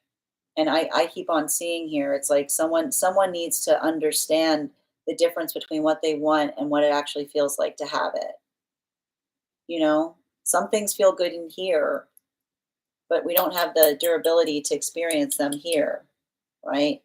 So it's like I keep on seeing there's a little bit like I keep on hearing they can't, it's something that works for them. They also have to understand that they have to I keep on hearing the message that their guide saying is if you want something you have to be willing to receive it as well, right? Like that's what creates that space of balance. So I feel like there's a little bit of this energy here that it feels like a little bit of it feels like a daydreaming energy because it's imagining, like it's imagining perfection that doesn't exist, right? It's like it's looking, like I keep on hearing, it's looking for something that doesn't exist. Like, like if this is someone who's saying like I'm looking for a relationship where feelings won't get in the way, it's like, well, like they keep it, it's in here. Thank you so much for having that reading with me, Jenny. And if this message connected to you as well, it's very common for those who need these messages to be here to experience them. Um, Like, and I don't know why they've got a guy that keeps on saying if everyone around them's letting them down, they need to come, like maybe that means they need to come, like I keep on hearing it's like they need to get off of this space of persecution that they're like that they find themselves in, right? Like it's like there's a lot of that energy here. Thank you so much for having that reading with me. Like it's giving me some kind of conversation, being like you're just like everybody, and being like if I'm just like everybody, like who's wrong in this situation? If like there's something, I feel like there's something that they said to you that said you're just like everybody, and being like, okay, does that mean that it's you against the world? You know what I mean? Like when someone says you're just like everybody, you're like, oh, there it is. Like they're like that. That's it's, when someone says you're just like everybody, that literally means that they look at the context where it's them against the world, right?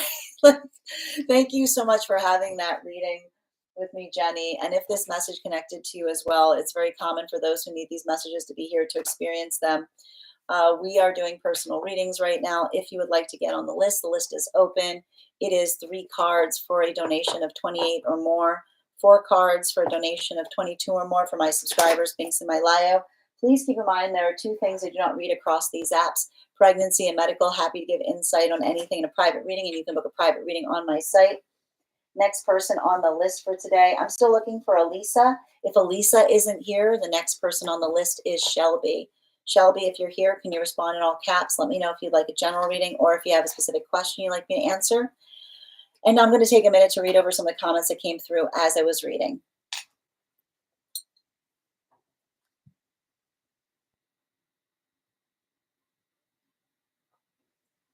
And thank you for sharing the live, Dada.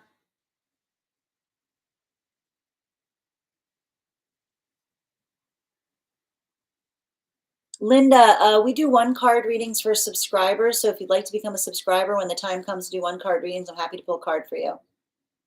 Thank you for the help, Ruby. You're so welcome, Jacob. And thank you, C. Mike, for those gifts. And thank you, Telly, for the follow.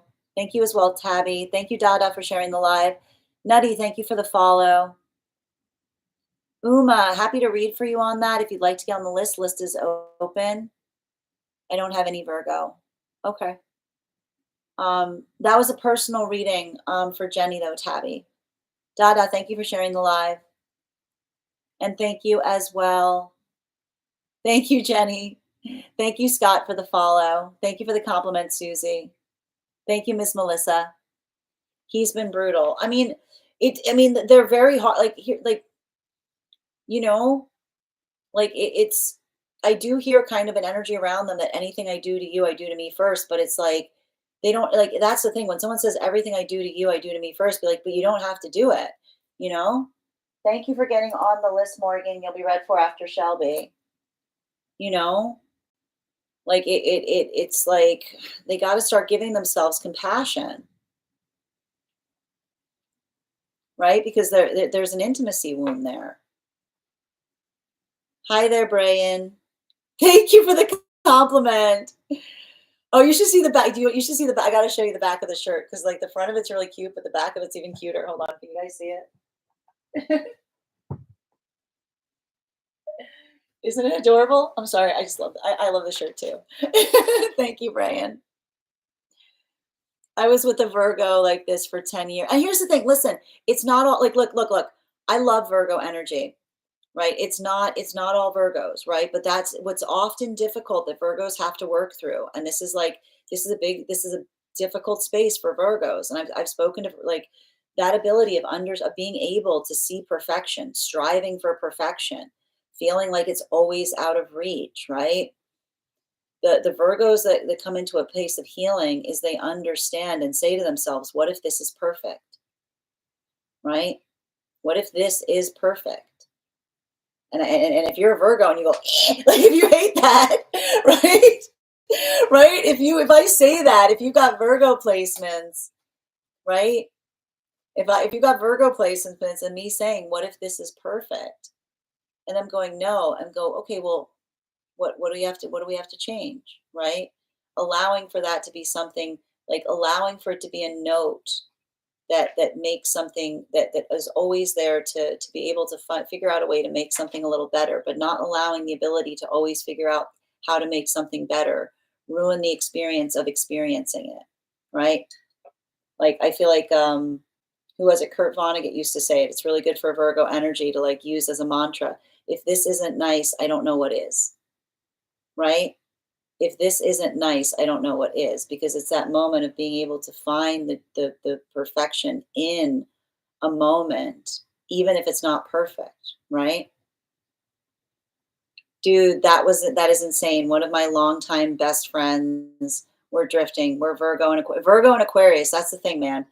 Virgo and Aquarius are like, they're very similar, and you work in the space of ideals. And often Virgo and Aquarius start to drift when their ideals change, right?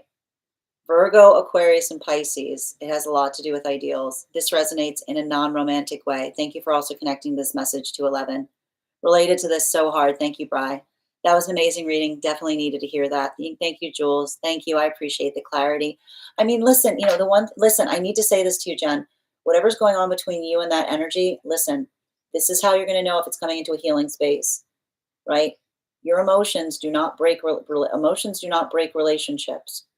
As long as you're doing the work and being able as long as you're doing the work to articulate what your emotions are, what they're asking for, it will never break something healthy, right?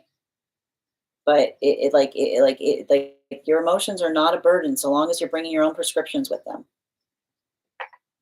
Can't have your cake and eat it too. I mean, you can have your cake and eat it too. That's the thing. You can have your cake, you can eat it too, but you gotta like cake. You gotta, like, all right. The list right now, Morgs, is if you'd like to get on the list, I've got 3 people on the list right now. Well, yeah, you'll be the 4th person. I'm also looking for Miss Miller if she's still here. And thank you, Posh, for the follow. Blessings to you as well. All right, thank you, Dada, for sharing the live. Hi there, Shelby. Looking for insight on a new connection I have. Absolutely. Hi there. Thank you, Enger. You're welcome. Just trying to, you do help. I really appreciate it, Dada. And also, friends, we are at 31K likes. When we get to 50K, I will be gifting a reading back to the collective. So make sure you're tapping that screen. We'll get to 50K in no time. We'll do that giveaway. Posh, if you'd like to get on the list and have that question answered, all you need to do is send the donation. I'll be happy to add you to the list. Living is good right now, Brian. One day at a time. Thank you. All right, so we're reading now. All right, we're reading now for, hold on a minute, where'd that question go? Shelby. Shelby. How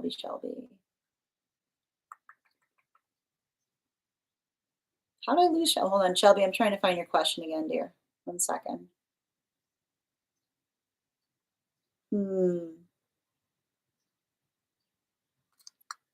I believe you, hold on. Why am I not seeing it? If anyone, Ruby, if you see it, can you pin it for me, dear? I'm looking for it.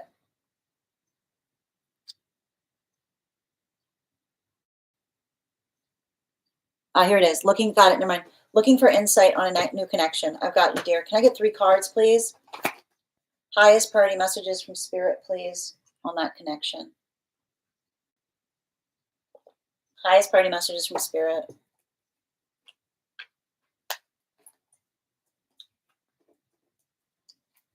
I like it. I like it. They're quiet, though. They're introspective.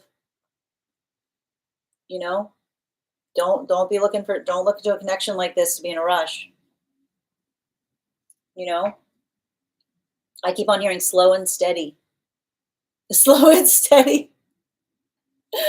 They're not in like, here's the one thing I'll tell you about an energy like this is they're not in a rush to get anywhere, but I feel like the gift is the gift of clarity. You know? Like I see somebody, like I keep on hearing someone quality, not quantity. Like I see someone that's very energetically selective. They're very mindful of their time. I keep on hearing they're older. I don't know if they're actually older or if they're just energetically older, but I keep on hearing they're not lone, like they don't look for some, they're not looking for a connection with someone to spill to fill time with, right? I keep on seeing they're looking for a connection where you recognize the preciousness of it, you know? Like just a lot of that. I keep on hearing someone say they don't have a lot of it. Um and so they're very conscientious as to how and to who they spend it with. Um but I think that the interesting thing, because I feel like you captured their interest. You captured their interest, you know? Like I see like they like your brain is what I'm saying. Someone's got a crush on your brain. Someone's got a crush on your brain. It really does. It feels like a brain crush. Um, but like in a nice way, you know? Like in a nice way. I feel like there's something about it here.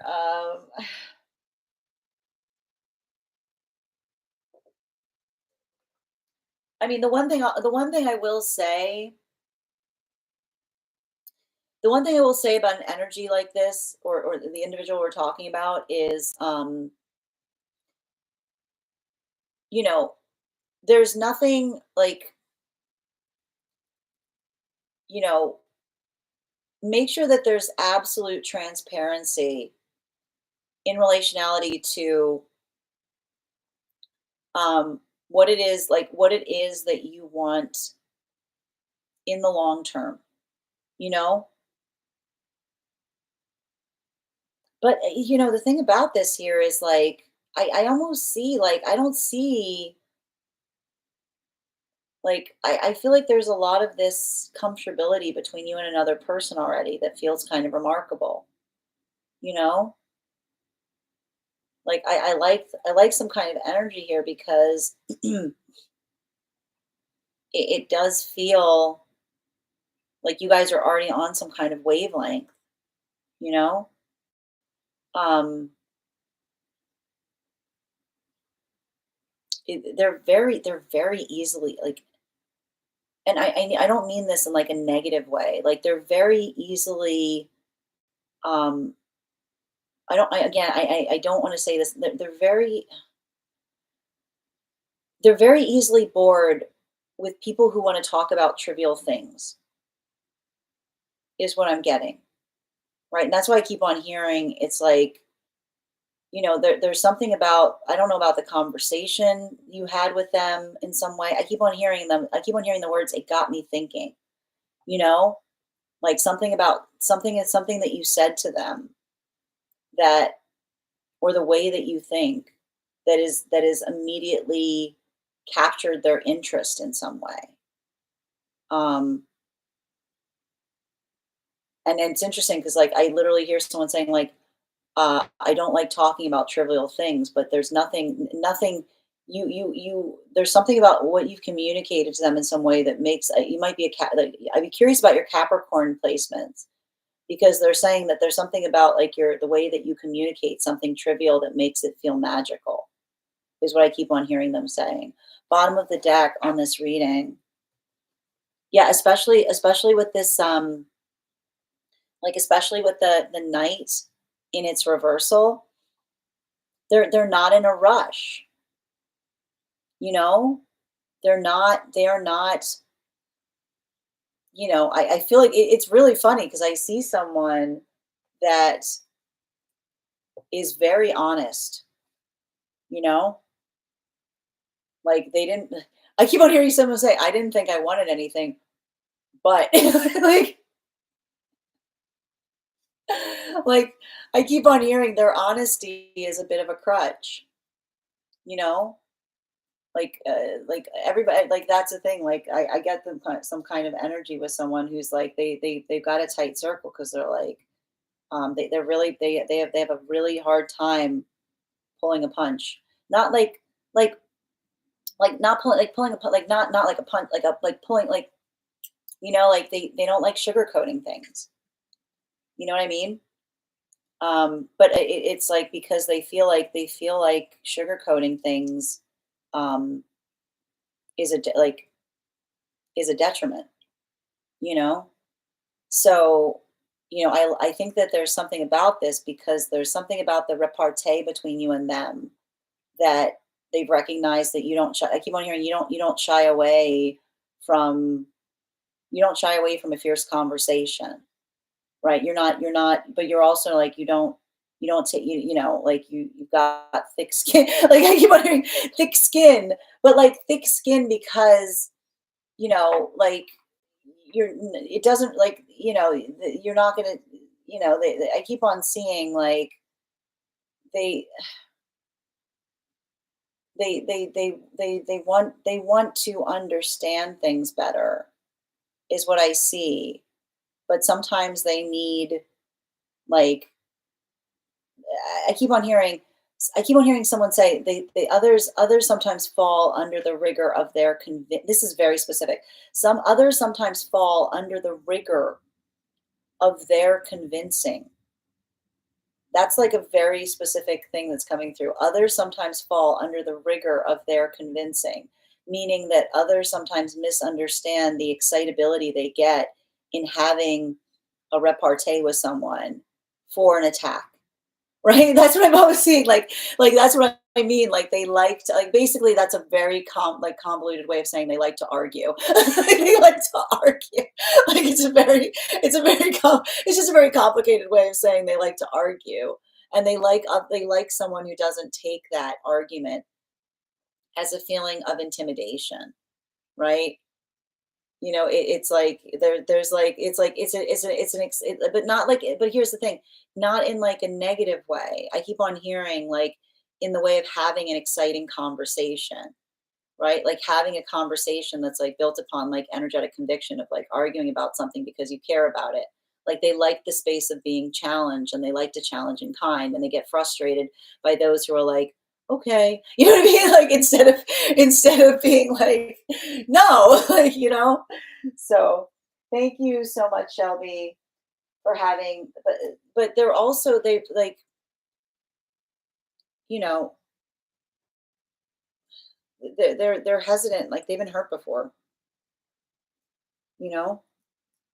Like it's hard. It's like tight circle. Once in.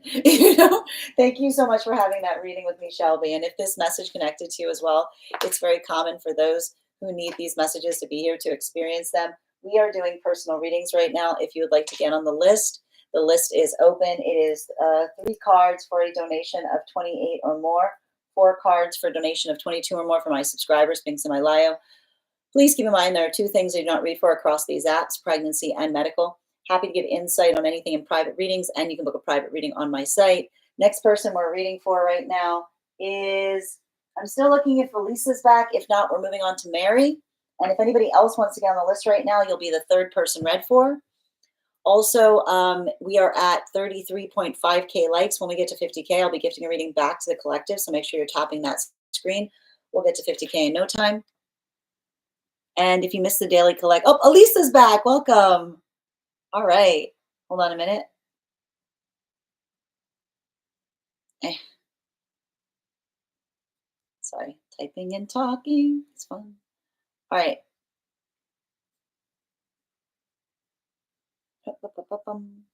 What position? Hi, Morgan. Let me just check. Morgan, you're actually, I'm sorry, you're after Elisa. I said Mary, I meant Morgan. I apologize. My handwriting is atrocious. All right, bear with me a minute. Okay, and thank you, Dada, for sharing the live. Hold on a minute, just reading over the comments. And thank you for supporting my live, Anger. Thank you for the compliments on my shirt. What if Sagittarius? What do you mean, what if Sagittarius? Is that like an existential question? What if Sagittarius? Yes, sorry. I was intrigued. I jumped in late, but really resonated. No, you don't have anything to apologize for, Tabby. Beautiful shirt. Gorgeous as always. Thank you, Tabby, for being here and receiving these messages. Always striving for perfection. But that's the thing. Don't let perfect stand in the way of good, right? Sagittarius. Oh, what about Sagittarius as it relates to perfection? No, like Sagittarius are the opposite. This is why sometimes Sagittarius and Virgos like are drive each other bonkers because Sagittarius are like, ta-da! like, look what I made. like, Sagittarius are like, Sagittarius will make something that intentionally looks awful. Like, Sagittarius will be like, I get an E for effort. like, and so you put a Virgo and a Sagittarius next to each other, and I guarantee you, the Virgo, like you will have a Virgo sitting there, like working on making something perfect, and a Sag will just be like, "But I did it." It's good. They're good for each other, right? Like there's a lot to learn, but it can be a little triggering. Like it can be a little triggering for the Virgo. The thing about it is Sagittarius have a tendency of accidentally stepping on people's toes. You know, Jen, he's a Pisces, but operates out of his head. No, this is a very air Pisces. This is an air fish I'm saying here. I want to know, I want to know what their other placements are. Yeah, because this is like, yeah, there's depth there, but like it's all right. Aquarius, Sun, Virgo, Rising. There you go. Absolutely, Bri. And thank you, Avo, for sharing the live. Only Virgo midheaven, but I feel that. Thank you, Unbridled. Hi there, Lisa. I'm back. Hold on a minute. I'm just reading over the comments. And Dada, thanks again for sharing the live. I got impatient. Already paid. No, it's okay, Morgan. Thank you. Ask Edward. I mean, you're welcome to stay here if you're not going to judge in that way. And I'm sorry that you're in a space where you hold so much anger and resentment. I'm not sure how anybody here is hurting you, but I hope you find the healing you seek. I wish you well today. Oh, they're older. Thank you for confirmation. I'm back to business. Welcome, Siobhan. And thank you, Banana, for the follow. I'm a Capricorn. Thank you for confirming where I was seeing some of that Capricorn energy coming in. I have Capricorn in my Neptune. That's a good place that's a seahorse. You got a little seahorse there, Siobhan. Second house. How you doing, Unbridled? Oh no. Same. I love to debate. Yeah, I mean, here's the thing. Like, that's the thing. Like, that's a problem. When someone's in this type of energy, they're like, I'm like you, like, oh, come back. I want to fight. Like, it's not that they like to feel that. They like that challenge space. Me, nah, I would never argue, and I'll debate anyone who says otherwise. Thank you. That really resonated. You're welcome, Shelby. Thank you for having that reading with me. And I send you so much support on that journey. Honey, thank you for the follow. I like the referring to the self in the third person right now, Lisa. All right. Tapping in. Hold on. Oh, I lost my spot. I need another collective reading. We get one a day. Okay. We got a whole hour collective reading we do once a day. Okay. Welder, I'm happy to read for you if you'd like to get on the list. List is open. You'll be the third person read for. Now's a great time to get on the list, by the way. I am very aware that Yeshua loves me. Kiku, thank you for letting me know. And they love you too. Manfredi, thank you for the follow. You gotta be funny, Siobhan. What's the point of being here if you can't be funny about it? If you can't be funny. Ma'am, how can we? All you need to do is, Hardy, if you'd like to send a donation, I'll be happy to read for you. Hi there from Cape Town. Hope you're having a beautiful day. God loves you too, Cuckoo. He's the very cerebral, right? But I keep on seeing there's an intensity there. I feel like sometimes when they, you know, like they like they're like not. I feel like not everybody's ready for their intensity kind of thing. Elisa, my family's moving in together, and I'm concerned about the adult headbutting energy. I am concerned for you. Young, I'm happy to read for you on that if you'd like to get on the list. Thank you for the follow, but please don't spam the comments with your question. It's not polite to those trying to communicate in the live. All right. And if anyone else wants to get on the list right now, you'll be the third person read for. Elisa, before we get started on your reading, I'm going to step away for a moment. But we'll be, this is a card for you. I know that one already came out. We'll get started on your reading. Also, friends, we're at 35.9K likes. When we get to 50K, I'll be gifting a reading back to the collective.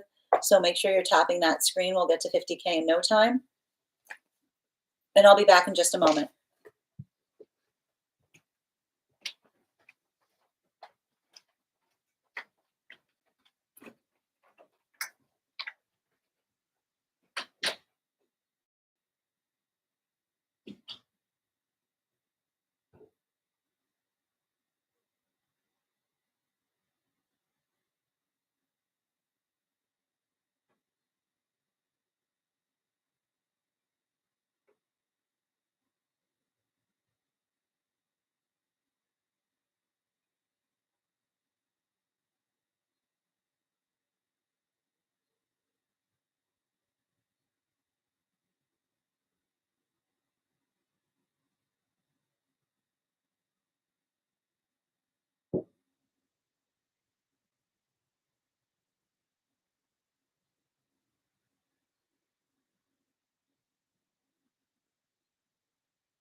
Okay.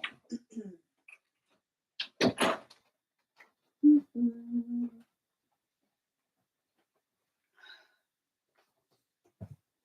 right, where were we? We are reading right now for Elisa. We've already got one card out. Can I get 3 more cards for Elisa, please, about this situation? All right. I mean, I actually, I got to tell you, I know you're stressed about it, but it actually feels like it's going to be fine. You know? Um, Here's the thing, like,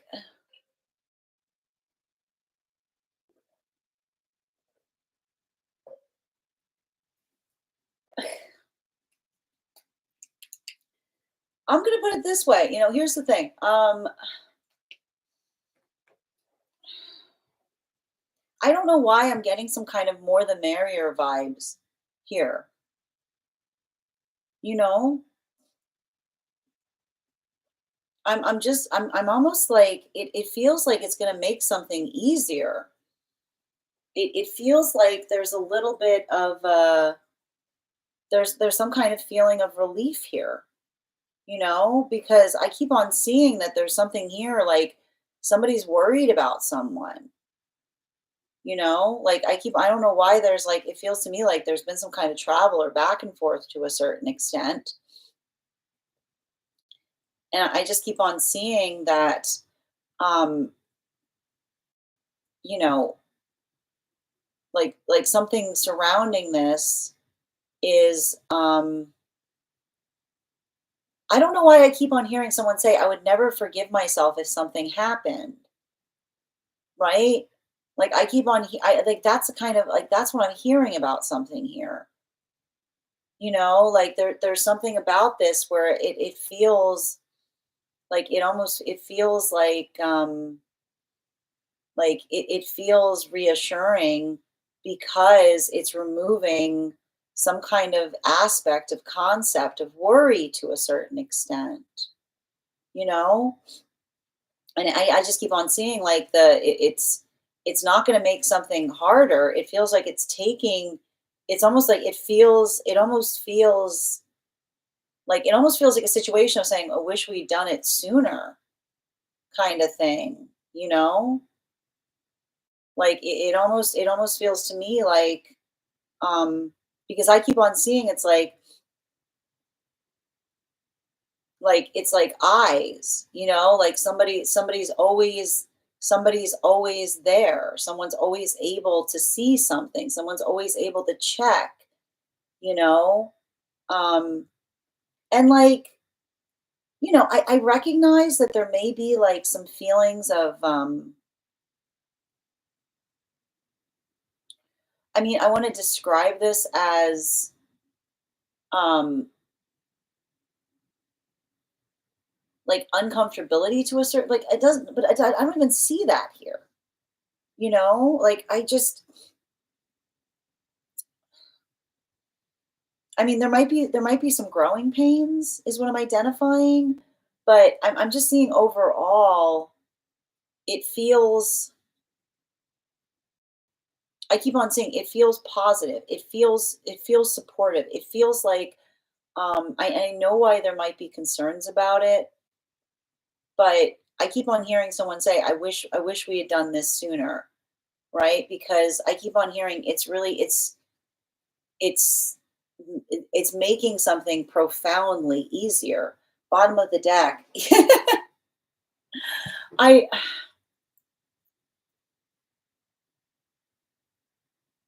What's with the guilt? Who's got the guilt on this? Like somebody's like, I feel like there's something about this. Um,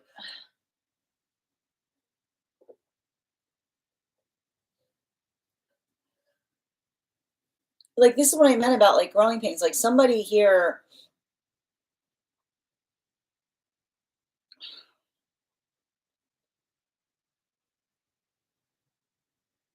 like, no, I think the thing I'm seeing here is like I do feel like I feel like there's some kind of worry about putting someone out, but I don't see this being a situation of like, it's like a relationship is changing is what I'm seeing, you know?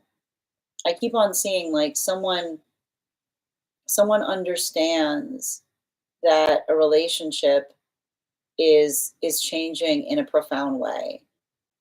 And they keep on saying to me that whatever the, you know, like like I keep on hearing like stepping on toes but tough toes, you know what I mean? Like someone who has a tendency, it's funny, now I'm curious. Remember I said before I started this reading that there's some Sagittarius, like the Sagittarius energy sometimes doesn't realize when they're stepping on toes. I feel like this is, I'm reading for someone who has some Sagittarius placements, which is like sometimes they don't realize the things that they say, like, the impact it has. But that's the thing about it. It comes from a good place, you know? Like it's a lot of this like energy of someone being like, what? I didn't say anything, being like, you did. Like, like, I think that there might be some work that someone has to navigate in learning to like be a little bit more energetically gentle is what I'm seeing, you know, because I do feel like it has to do with one individual who has a tendency of being a bit like a bit critical. But I keep on saying it's like they're critical but they don't realize, like it's like from brain to mouth. Like from brain to mouth, like what happens here just comes out there, like brain to mouth. Like it's not it's not the type of like cold calculated barb, right? It's just like someone who just doesn't think before they speak. Thank you. Um, thank you. And I feel like that's the thing about it. It's like potentially having to navigate, helping others understand that someone doesn't mean anything. I keep on hearing someone doesn't mean anything mean by it. They just don't.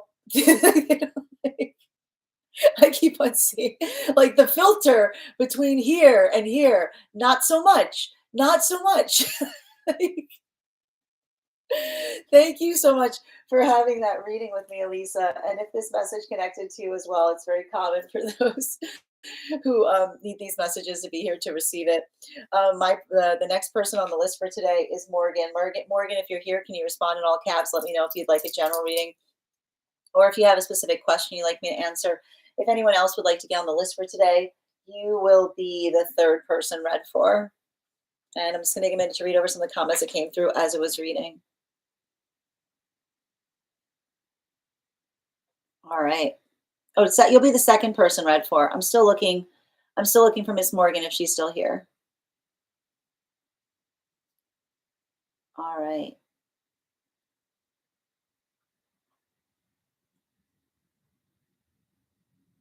Hi there, lady. Samantha, how are you doing today? Oh, I think you're saying hello. Oh, I think, okay, I'm sorry. Hi there, Maurice. I understand now. Okay. All right. And Christian, thank you for the follow. Elisa, my parents worry about me as a single mom and house and the kids and work is a lot. Thank you for confirming. Okay, hold on a minute. Just reading over the comments. Okay. And I also take care of my parents' health too. Thank goodness, because it could also blow up. I mean, I think the thing I'm seeing is like working through healthy boundaries.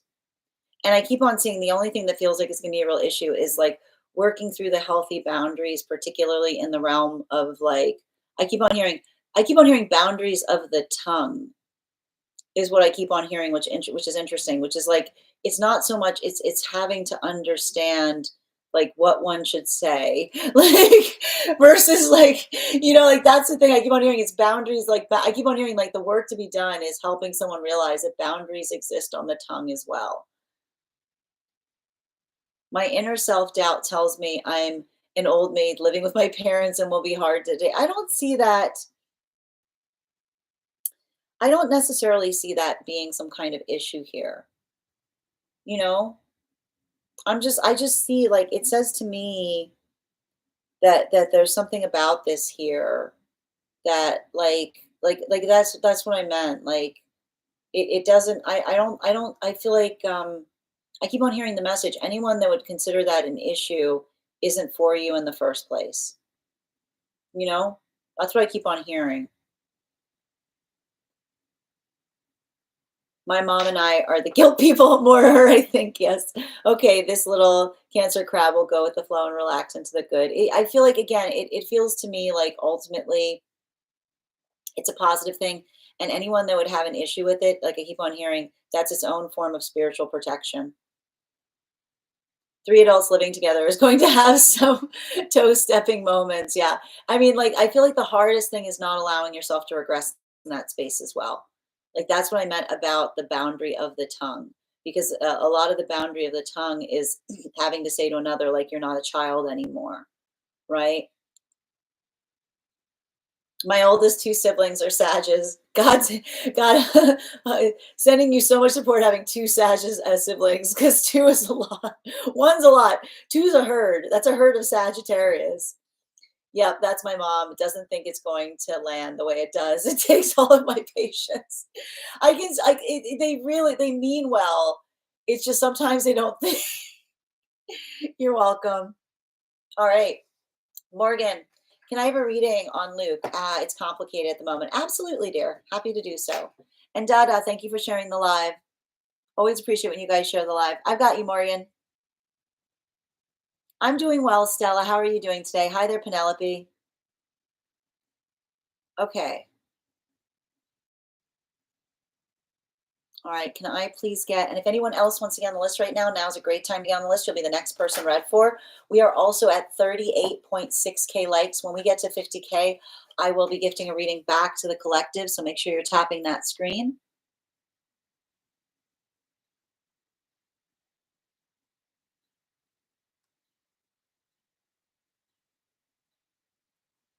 All right.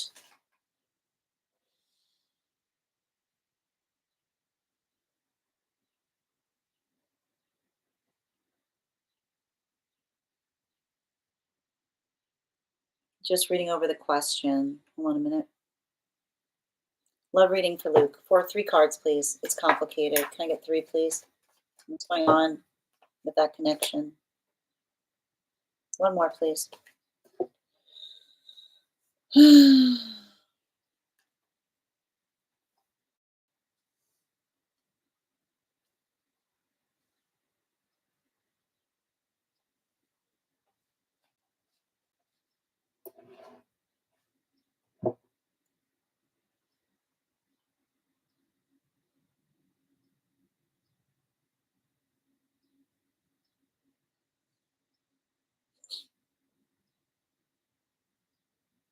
I mean, it's interesting that you're saying it's complicated because I feel like I keep on seeing someone that feels in some way or shape or form rejected by you.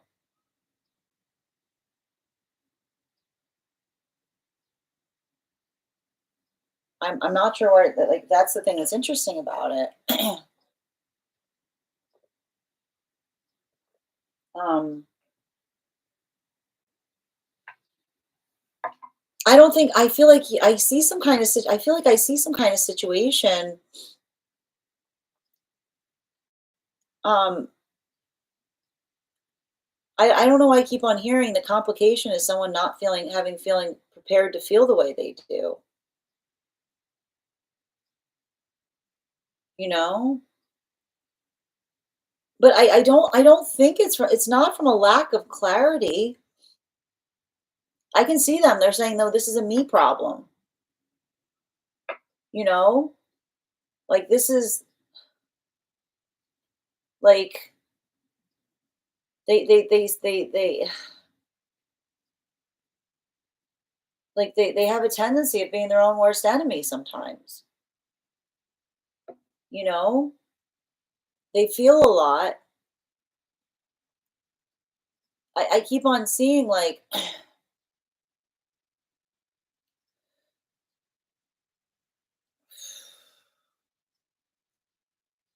I want to know where this person's Venus sign is because I just keep on seeing that this is someone that has a real issue struggling when they care about someone, you know? Um, like they've got a lot of anxiety. And I just keep on seeing some kind of like I see them like I see them in a situation like I start caring and then I get scared I get scared that I care and so then I push away from the thing I care about. It's not okay. They're going, it's not okay. Not okay. Right. It's all and because I see them going, it's all happening in my head, you know? Um,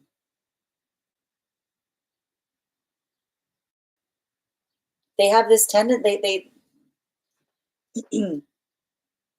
they've got this I keep on seeing that it's like I keep on hearing like I keep on hearing like love like a fist.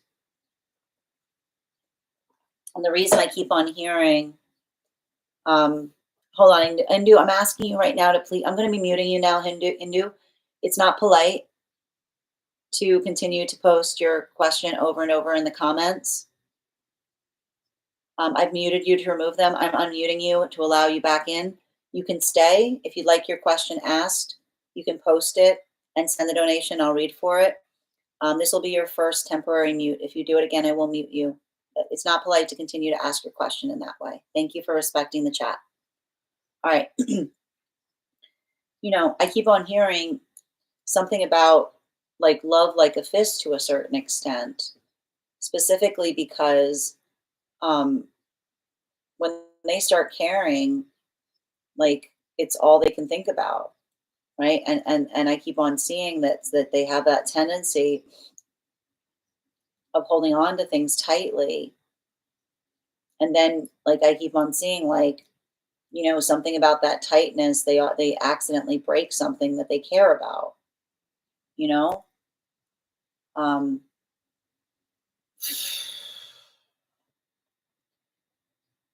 you know what I'm going to say if this is energy that's coming back to you right now.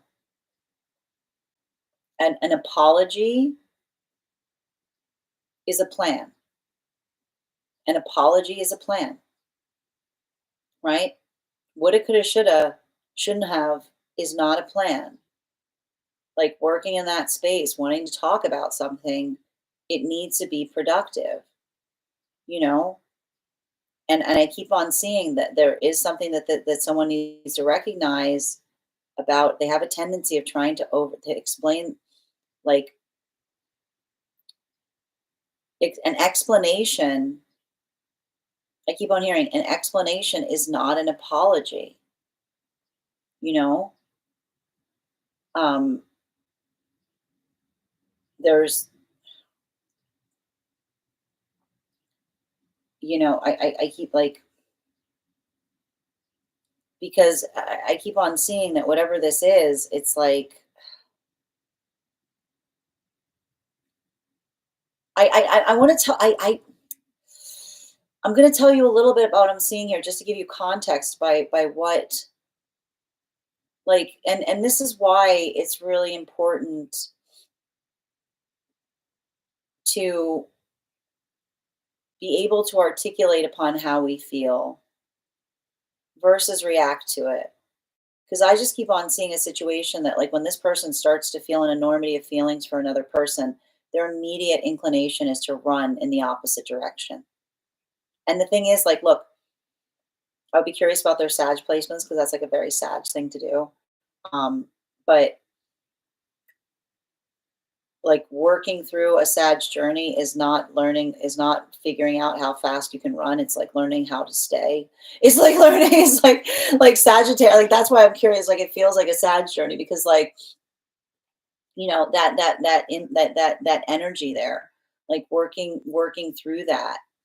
Like love is the power to remain when it feels like it's hard to.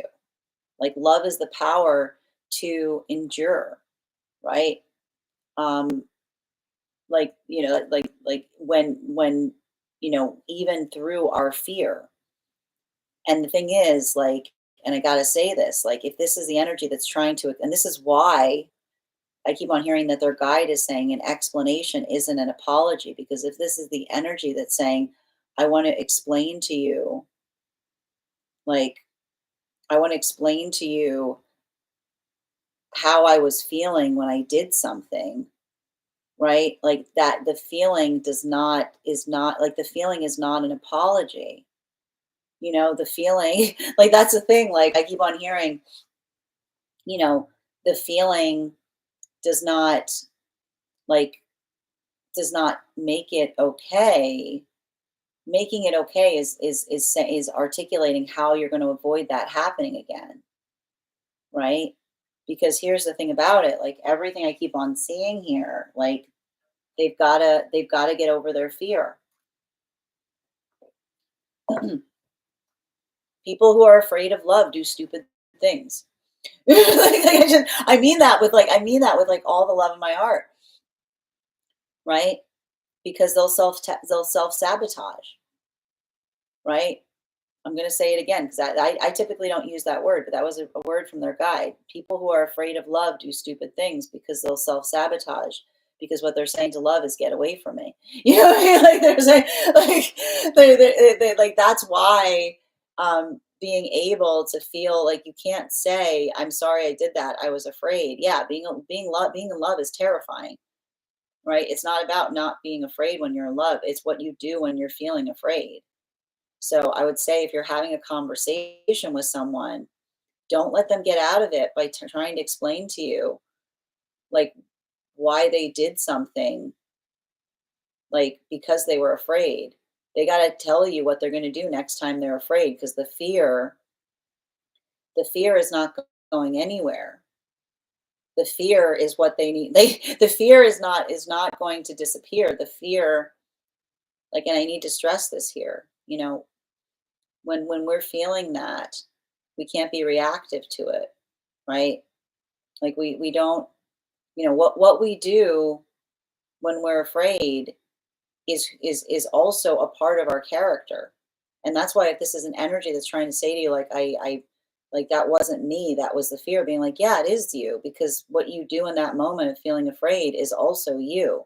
So I just want you to make sure, like, I feel like a lot of this is coming through because I feel like, again, it's not that someone isn't coming towards you with some kind of authenticity, some kind of desire to care. This is not a situation about worrying about whether someone loves you or not. But if someone doesn't learn how to heal, their love often just feels like receiving a lot of fear from someone. So I want you to kind of make sure that you're holding in that in focus as it relates to any kind of conversation. An apology is a plan, right? And if someone ended something with you because they were too afraid, I guarantee you, if they want to come back towards you, that fear's not going anywhere. It's going to come back again. They need to have a plan to articulate what they're going to do to avoid them coming into like that reactive space. And they might need to. And I got to stress this. You know what I'm also going to say right now. I already know what this bottom of the deck is going to be. Yep. Listen. Yeah, I knew it. Um, if there's something that they say that they cannot help, if we say we cannot help doing something, that is something we are immediately saying we need help with. If there is something that we say that we have no power to control when we do it, that is something it's okay to get external help with. So if this is someone trying to say, well, when I feel like this, I can't control myself, that is immediately the hallmark of saying that is something that they can get external support for. So I'm giving you all of this because it does feel to me like someone wants to have a conversation with you. Make sure you don't lose that in some kind of sentimentality, because I want you back is not the same as I want to fix this. Okay? Make sure that you navigate it into a space that is productive and not sentimental. Thank you so much for having that reading with me, Morgan. And if this message connected to you as well, it's very common for those who need these messages to be here to experience them. We are doing personal readings right now. If you would like to get on the list is open. You'll be the next person read for. It is 3 cards for a donation of 28 or more, 4 cards for a donation of 22 or more for my subscribers, links in my bio. Please keep in mind there are 2 things I do not read for across these apps. Those are pregnancy and medical. Happy to give insight on anything in a private reading, and you can book a private reading on my site.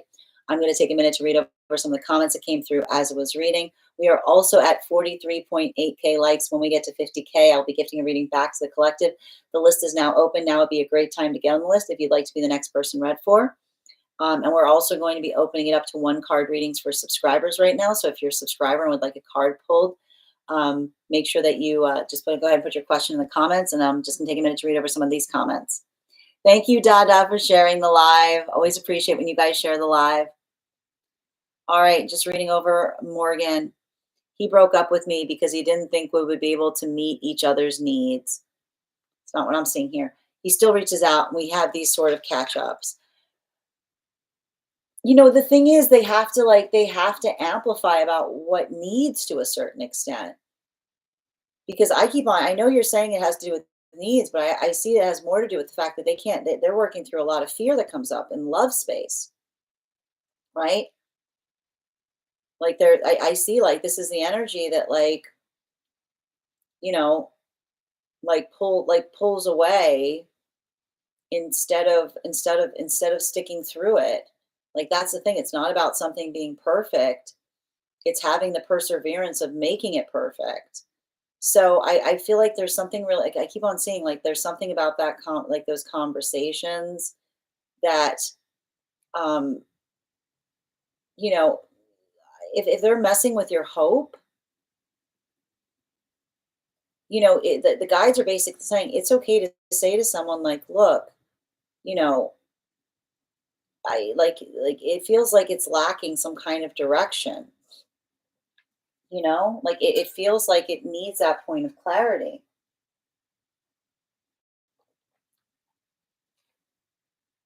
His Venus is an Aquarius. Oh, yeah, okay, that makes sense. This is feeling like Capricorn moon too. Like this is feeling like a lot of you know, I keep on like I feel like I keep on seeing someone that gets afraid when they're in love because they feel powerless, right? Like and I hear someone saying I can't say that. So I tell like, like that, like that's the thing about it. Indu, thank you for the follow. And thank you, Lady Jess, for the follow. Hi there, TikTok. Thank you, Enchanted Oracle, and for the follow. And thank you so much, user 427, for the follow. Thank you for those donuts, Jules. Hi there. My question about my current relationship. So, Jules, these are donation-based readings. So if you sent the donation, just let me know. I'll be happy to pull cards for you. We're also about to get started on one-card readings for subscribers. You're so welcome, Morgan. I feel like, I think that there's something that you have to recognize. If this is pulling on your heartstrings too much, you may have to have that conversation with someone, you know? Just be conscientious about it. I was literally pulling cards for my Morgan deck while you did that reading. Message match too. Thank you. Let that serve as further confirmation from Tempest. All right. One card. I've got you, dear. All right. We're doing a card reading for Ruby right now. For Ruby, one card on the connection with Sean. Ooh! I said one. They know it's you, Ruby. They've got who are all these people around them? This is like big family energy. I mean, I think there's something about this here. It's protective, whoever this is. Like, I feel like there's a lot of this, like there's a lot, like I keep on hearing, who do I have to beat up? Like, I feel like I don't know why it's coming through. I just see some kind of energy that's protective of you. I keep on hearing, like, who do I have to beat up? Who do I have to beat up? Bottom of the deck. Yeah, I mean, like, I feel like there's I feel like this energy just like I feel like I don't they're very protective over you, you know?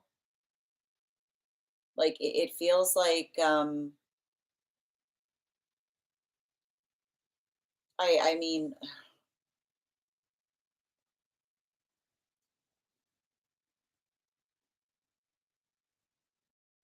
I think that like I think the funny thing is like I feel like I feel some energy that feels very protective of you and you're kind of saying to them like I don't need protect I don't need protected and they're going like that. Right. All right, can I get one card right now? One card for Lisa, please. Um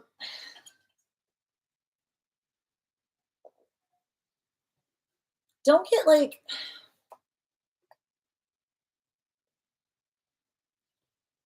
what don't don't let someone else like I don't know what this is. Like don't let someone else like rain on your parade is what I'm getting. Like that's the thing about it, you know? Like I don't know why that's coming through right now. Yeah, like I think there's really something important there about I just see some kind of situation or circumstance like I feel like you're having a breakthrough. And that's what's so painful. Sometimes when we're having breakthroughs and another person is like um upset about it, it tells us all we need to know about the relationship, you know? Like how someone navigates a moment of excitement for you will tell you everything you need to know about the nature of a relationship is what I'm saying. Thank you, Lisa. One card on how they're feeling for Chrissy, please. One card on how they're feeling for Chrissy. I see them making some kind of decisions. Bottom of the deck. Yeah, I keep on feeling like I see someone going through a rough spot. I see someone going through a rough spot and making hard decisions, you know? But they're feeling very isolated and alone in the process. Thank you for getting on the list, Roxanne. You'll be the next person read for. I'm also looking for Miss Miller. Miss Miller, you'll also have an additional card in your reading. Ava, why is Romeo navigating in extremes. It leaves me very confused and gives and brings up past wounds. All right, can I please get one card around that connection, please?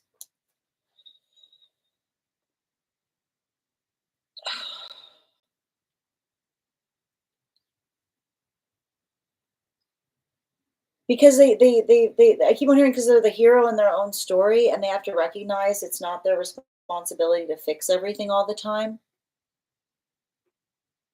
is what I'm seeing. Um, yeah, like I keep on hearing sometimes holding space is doing something, you know? I keep on hearing not everything is a call to action. Not everything not everything requires like activation. Like often when someone is in that space where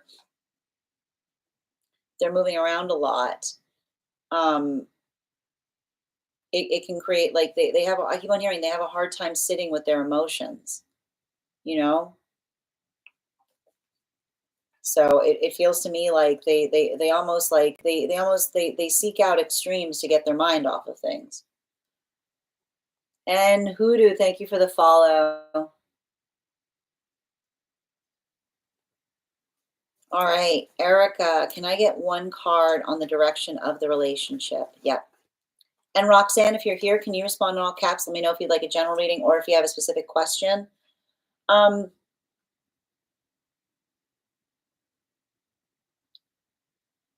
you know, I think there's something really important to be. I keep on seeing it feels to me like there's something to be spoken about as it relates to building in the context of plans, right? Like it feels like there's something that's hit some kind of stagnancy point. Um, yeah, particularly in the realm of like decisions or directions. I just keep on like I have to like sometimes I keep on seeing a situation or circumstance. It's very difficult when we're in partnership with someone that's changing their mind a lot, right? Because sometimes when someone has a tendency of changing their mind rapidly, it's very hard to keep up, right? It can create a lot of anxiety in us in relationality to not knowing what to expect next. So I feel like there needs to be a conversation about building into um like trying to like I keep on saying trying to be able to see ahead, right? Like being able to create that stability point by identifying what it looks like ahead instead of just kind of lingering in moment to moment is what I'm saying. Thank you, Erica. Alexandra, one card general, please.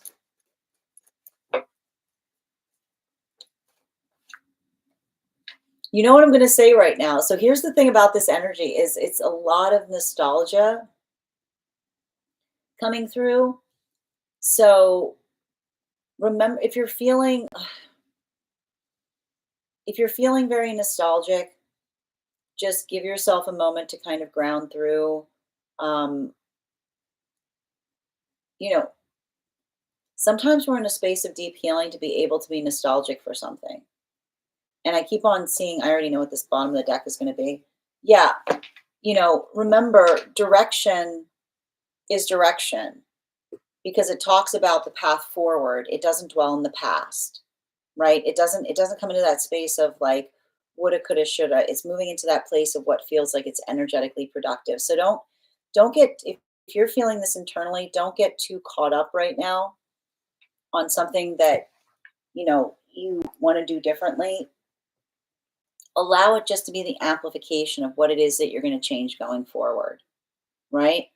And again, if someone's coming back towards you with a lot of emotions about the past, make sure that they're also amplifying it with what feels like it's energetically productive. Stop. I'm a Capricorn moon. Thank you. Okay, that's the thing. Like that energy is probably really triggering to you, Morgan. Like that's the thing. So if they're in that context where like they're hurting and they're like, this isn't working because I'm feeling too much and I need to separate things, it's like, you know, make sure that they're not accidentally creating trauma, right? You don't have, I keep on hearing, you don't have to be present for another person articulating their feelings as they're actively giving you trauma in the process, you know? Thank you. I missed the collective. I'll watch it later. Absolutely, Alexandra. It's there for you when you're ready for it. They're too shy to say. It's actually cute and annoying. Thank you, Addie. I was confused how to send. Hold on a minute. I just lost my spot. Hold on a minute. Where to go? I was confused how to send 28 tokens. Or is it something else? What do you mean by 28 tokens? I don't know what tokens are, Julie. Or Julia. Or maybe I'm just being too blunt, which I am.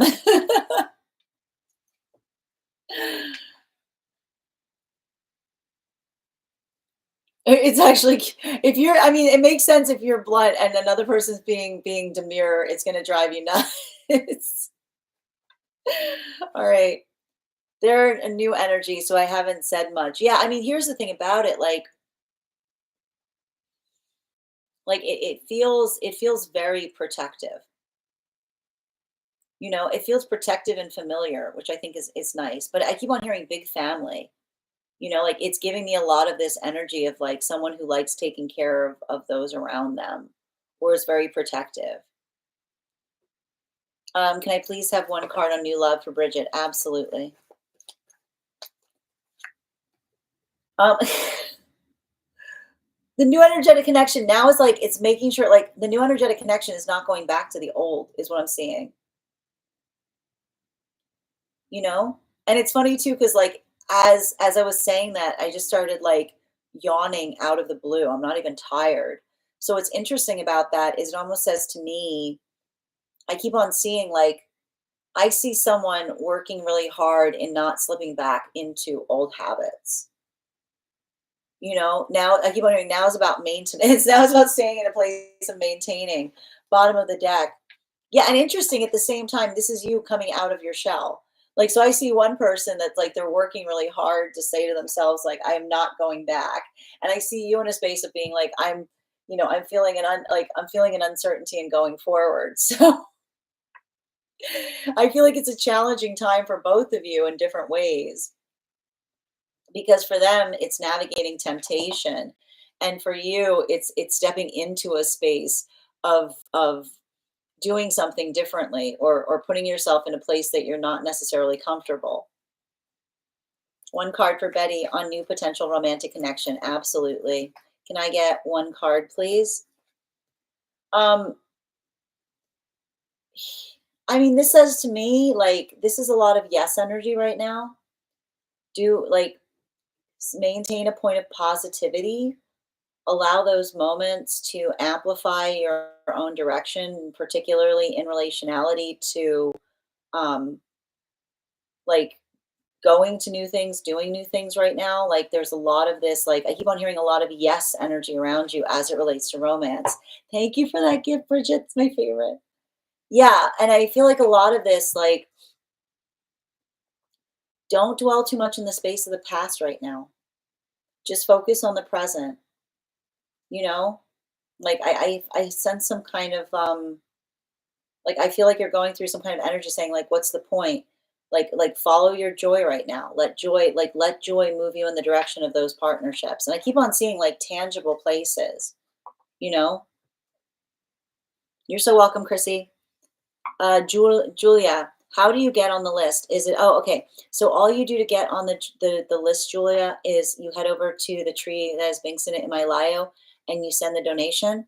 You'll find the links there in my tree that has Binks in it. It's 3 cards for a donation of 28 or more, 4 cards for a donation of 22 or more for my subscribers. So, and if you do so, you'll be on the list. I'm looking for Roxanne. Hi there, Roxanne. Good to see you, dear. And if you get on the list right now, Jules, you'll be the second person read for. All right. Just bear with me a moment. Okay. I got you, Roxy. A love reading. Okay, wait. I've got you. Hold on. Love reading for Gemini. He's retiring and coming back. Oh, wow. From overseas, no contact. I've got you, dear. Can I please get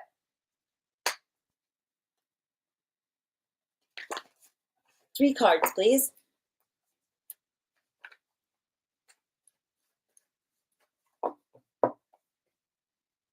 And one more.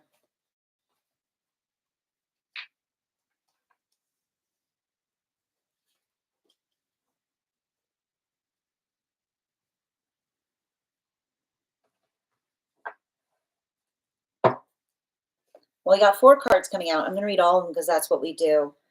Um,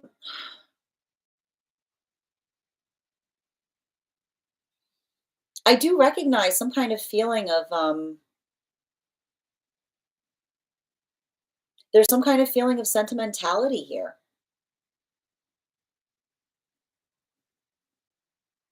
I just keep on seeing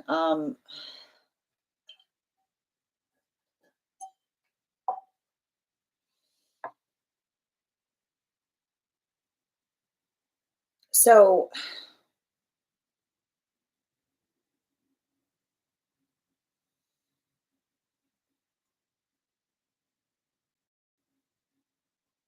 I see someone becoming is very nostalgic. And I almost identify like I feel like somebody's having like a bit of a full circle moment now, you know? Like I just see a circumstance or situation. Um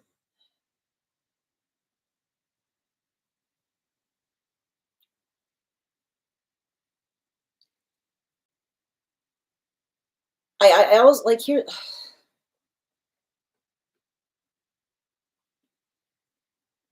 I see someone thinking about you a lot. And the thing is about it is they're thinking about, you know, like whether like I don't know why I keep hearing about something about forgiveness. Where did you guys leave this? Because I keep on hearing someone saying themselves, I was acting like a child,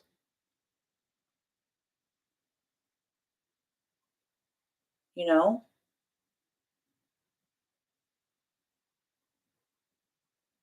Like I keep on seeing that there's some kind of situation or circumstance. I don't know what I'm seeing here, but I just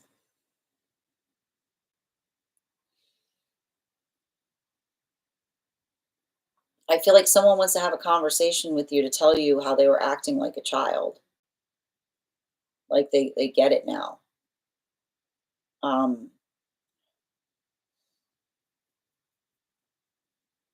you know,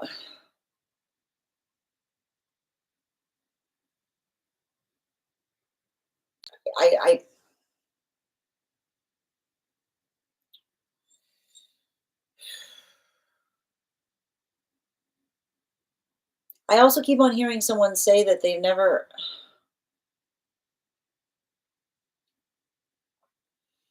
I don't know why I keep on hearing someone say they never had the luxury of living their life. I don't know why they keep on saying they never had the luxury of living their life because it just it feels to me that um like that's what I'm seeing here too. Like I just keep on seeing some kind of situation or circumstance where somebody is going through like feeling some kind of sense that they were um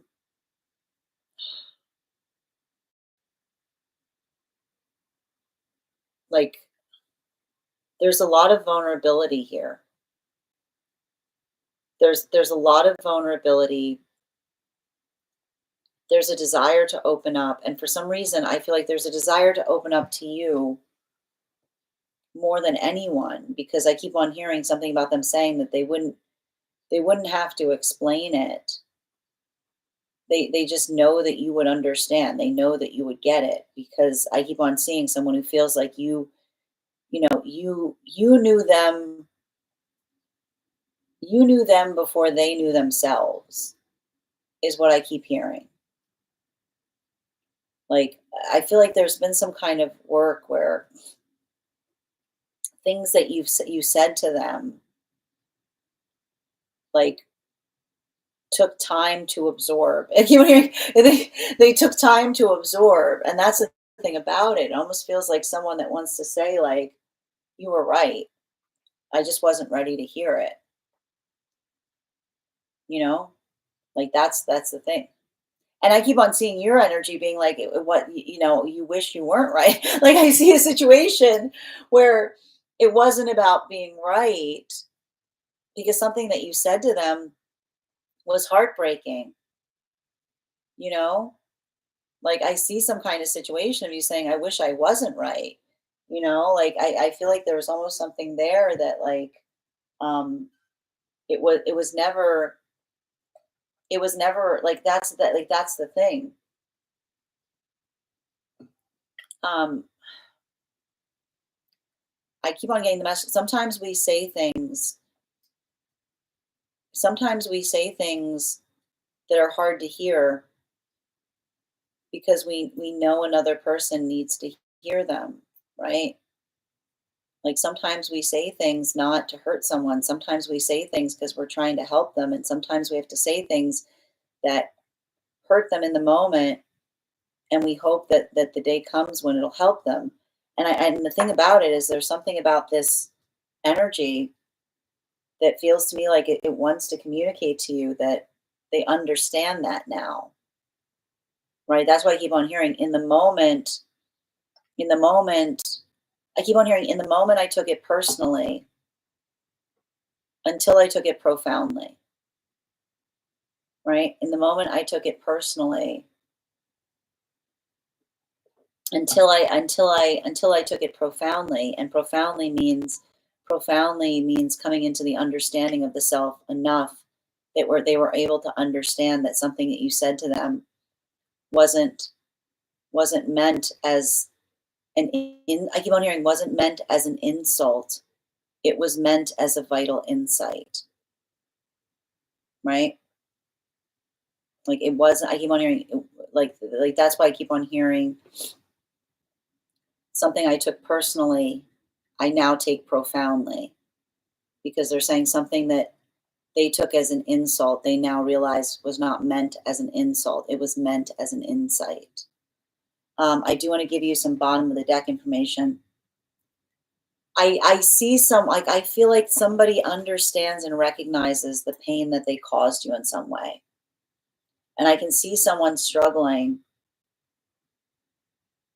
not due to a lack of a desire to reach out, but saying, would it be selfish to do so? Would it be selfish? I would not be surprised if you're dreaming about someone like this, because this is the type of karmic situation I often see in the dream space.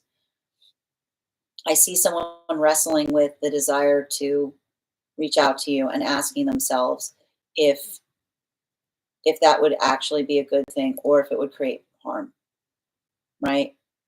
Like, it's like, because I see someone saying, like, and often I see someone in this space when they have an apology that they want to give us, because it's the idea or the understanding that a good apology is lived, it's not spoken. And I can see someone being like, I don't want to extend it. I don't want to extend something that's going to open a wound in the process, right? There's a lot of this. It feels to me like, you know, someone's been a little bit slower, like someone's a little, like, it feels like someone's coming into understanding later than the time that you originally found them, is what I keep on seeing. And so that's why I keep on seeing some kind of energy here that's more than anything, they're navigating. I keep on saying they don't want to cause pain to you. So I see someone wrestling with what it is they want to express because they don't want to do something in the context of causing pain.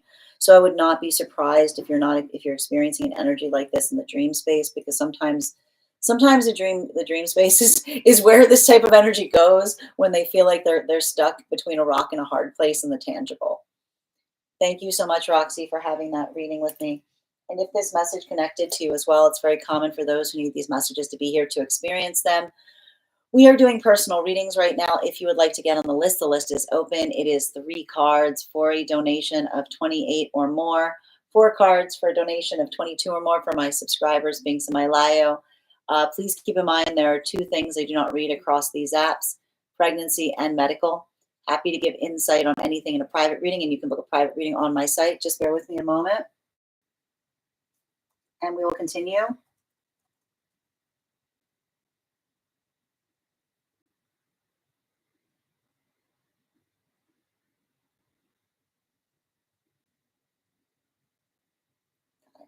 All right.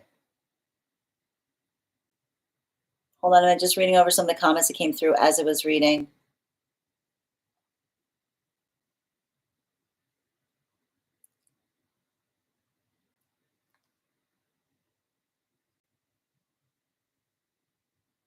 I got, oh, okay. If you send, yeah, Julia, if you send the baby dragon, you can also be added to the list here. Alexandra, hold on a minute.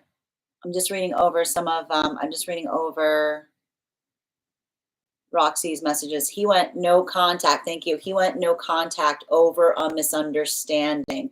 Thank you for confirmation. Okay. Again, Roxy, he misunderstood something I texted him and shut down. Thank you for confirmation. Roxy, it was really stupid, and I took it because he was retiring, not really wanting it if it was forced. Thank you for confirmation. So I get it, but yeah, he belonged to the military for 20 years, and we have known each other that much. Thank you. We were both in the military. Definitely wish I was. I know, I can see that. Definitely wish I wasn't, right. Yeah. I just wanted to protect him and open his ears. Okay, let this serve as, thank you for all of that. Let this serve as confirmation, because everything I kept on hearing, it wasn't, I keep on hearing them go, it wasn't an insult, it was an insight. It wasn't, right, it wasn't like I can see them, and that's why I keep on seeing someone like, you know, I shut down, and it was profound. I keep on hearing them saying, like, it's like I see someone like in a bit of a, like a what have I done kind of thing, you know, like I see someone coming into the space of being like they were trying to help me, you know. He doesn't believe in words more than actions, so won't apologize more. Show me. No, I get it. I mean, um, truth, I'm sorry that you carry so much pain in your heart. I'm not sure where it's coming from, and it's very clear that you're experiencing something and you're trying to project it onto me. Um, I'm going to go ahead and mute you, mostly because I don't support harsh words like that here. I hope you find the healing that you seek. I hope you find a place to put that pain that feels productive and healing. Don't let it eat you away from the inside. I'm sending you support on your journey.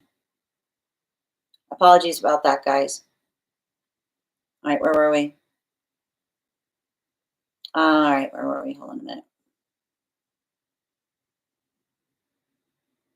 Definitely made, hold on a minute. Yeah, he doesn't believe. I can see, like, I see someone here that's navigating the fact that, like, the only thing that hurts more than the fact that it was, like, it makes, like, I see someone being, I hear someone saying the only thing that hurts more than it being all uncalled for is that it made perfect sense.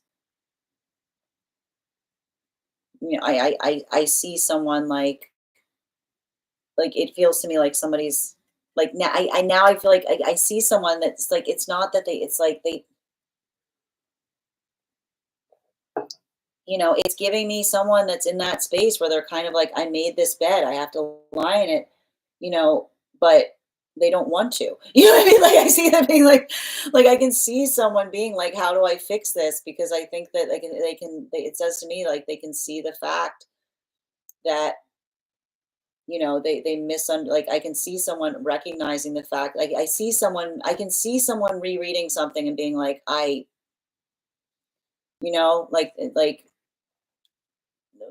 giving me a lot of that, like, what have I done kind of thing. All right.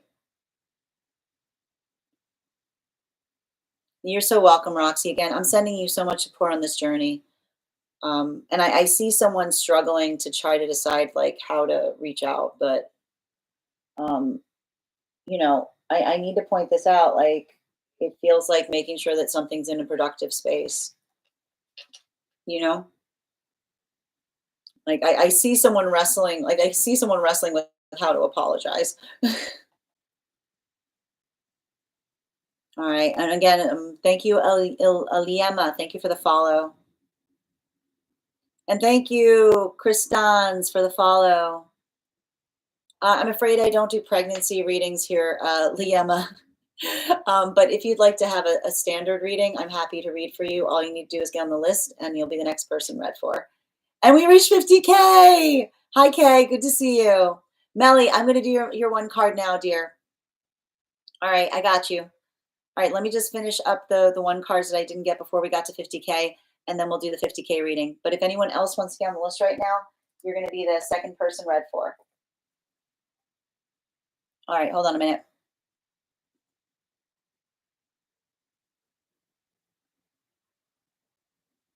All right, one card general for Melly, please. One card general for Melly. Erica, thank you. There's a lot of things not said right now. Yeah, I can see whatever, like there's something about that. Yep. All right, can I please get one card for Melly, please, general? One card for Melly.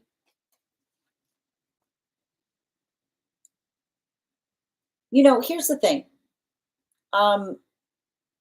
Like, you got a bunch of guides around you. You know what's productive. You know what I mean? Like, don't. It is not your job to try to explain to someone why they should be nice. And that's an ancestral message coming through.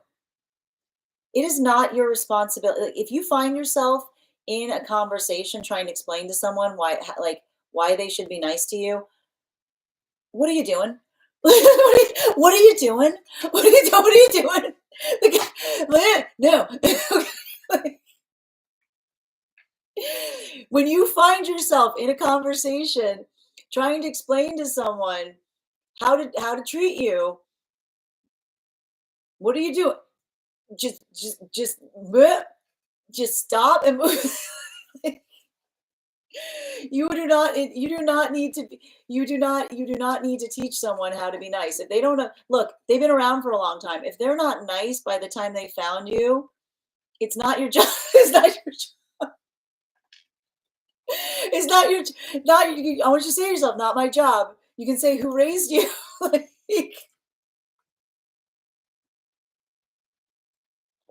thank you, Melly, for having that reading with me. And thank you for being a subscriber. Alexandra. Yes. Did you send? I didn't see the baby dragon come through. Did I miss that, guys? I'm just going to confirm. Yeah, Julia, I think you said you sent the baby dragon, but I haven't seen it appear. All right, Alexandra. Yes, I definitely have been feeling nostalgic during the eclipse. No, here's the thing. Right now, nostalgia is being made right now. Neptune, Venus, and Mercury all like together like that. Like that's like nostalgia. Like it's nostalgia factory. You know what I mean? Like, it's like cue the violin. I just ask myself if I'm aware I'm reinforcing and try to pour into my growth instead. Good. Yes. Okay, good. That's what we do. It's like, I'm telling you right now, like this transit is like here's where we make the nostalgia. would you like to try some? Bridget. Whoop. Ha, yes, that's good. That's good. Me either. No going back to the ex. I mean, that's the thing. It's like the Celine Dion song, you know? All right. Hold on a minute. You're so welcome, Bridget. And thank you, Elizabeth, for those roses. You're so welcome, Bridget. All right. Well, it's funny because I see someone that's going like this to the past, and I see you trying to push out into your comfort zone. So they're going like I keep on seeing you guys are going to back into each other. They're going like this, and you're leading forward, and you're bumping into each other. Melly, I wanted to share that I had a dream. Oh, that was in alignment with what I was going through, and I actually understood why the dream occurred. Oh my goodness, that's amazing, Melly. Progress. That's wonderful. Oh, congratulations. I also do dream interpretation readings here, guys. Always love doing a good dream interpretation reading if you want to get on the list for that. Luna, girl, can't stay here long because I'm working, but just had to say I love your hair. Thank you, Luna. That's really kind of you. Thank you for stopping by. I hope you're having a beautiful day. And thank you again, Roxy, for the clarification on the reading. All right. And thank you for encouraging everyone to tap the screen, Siobhan. I see someone like kicking themselves for what they did. Like I would not be surprised if that energy tries to reach out, but make sure that it's productive, Roxy. And thank you, Liema, for the follow. Krista, thanks for the follow as well. Hi there, Kay. No, it's all right, dear. You know, I hope they have a better day. I was triggering them. All right. And Wolf, thank you for the follow. You're welcome, Roxy. Oh, you like my shirt? You missed the back of it. I showed everybody my shirt. Here, I'll show it to you, Kay. I keep on showing everyone. The best part of the shirt is the back of it. Very cute. You can absolutely have a card. All right, one card for Kay, please. All right. Look, it's the eclipse. It's a lot. It's like the emotional purge. You know, it's a lot of that. It's a lot of that, like better out than in. And here's the thing. It's okay to feel like that. Remember, there's strength in being able to be vulnerable. All right. There's strength in vulnerability. I want to get bottom of the deck here. Yeah. You know, I got to point this out. Like we like we work towards navigating the ability to be strong when we're vulnerable. Like that is how we navigate through shadow work. You know, like this it feels a lot like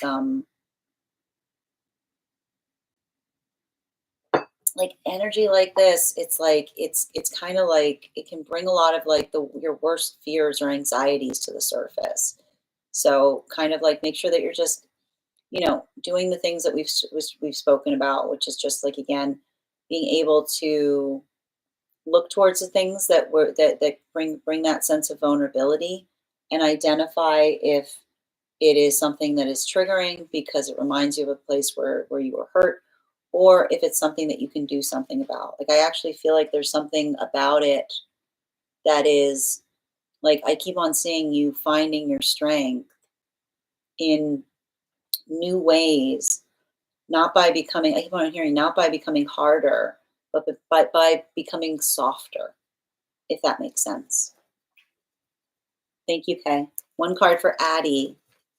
Absolutely, dear. Just channel it. What are you doing? Go for it. You know what? I keep on telling everyone to slow down. You should speed up during this retrograde.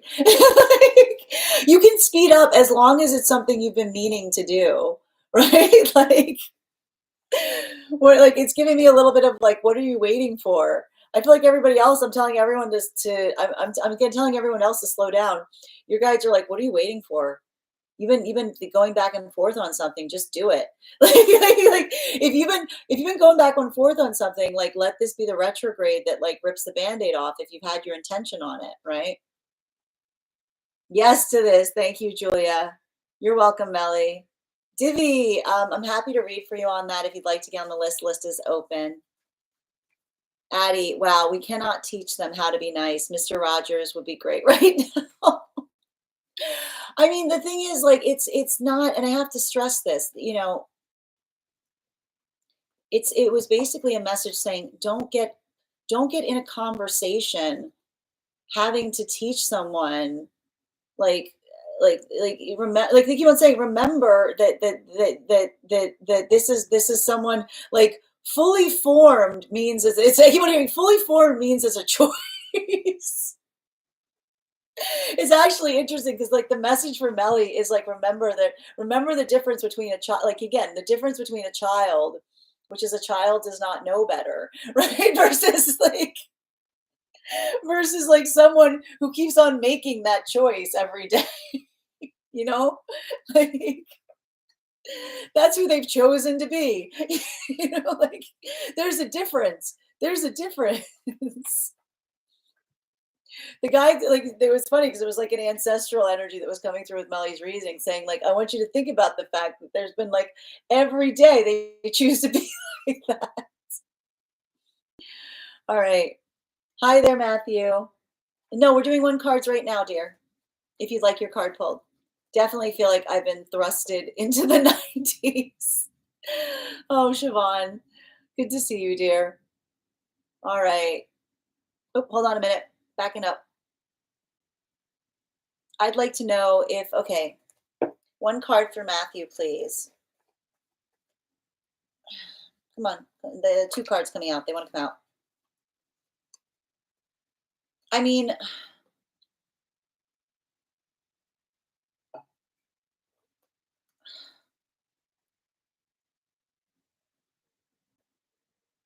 I keep on hearing something, Matthew, where it's like I feel like there's something I'm seeing here that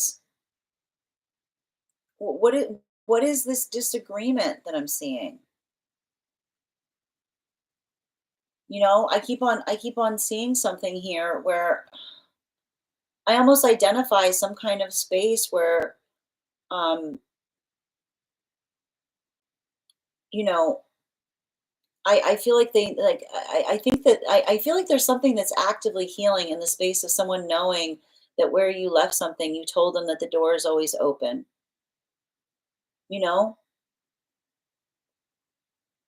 Like, but I think the thing, like I wanna get to like why this person like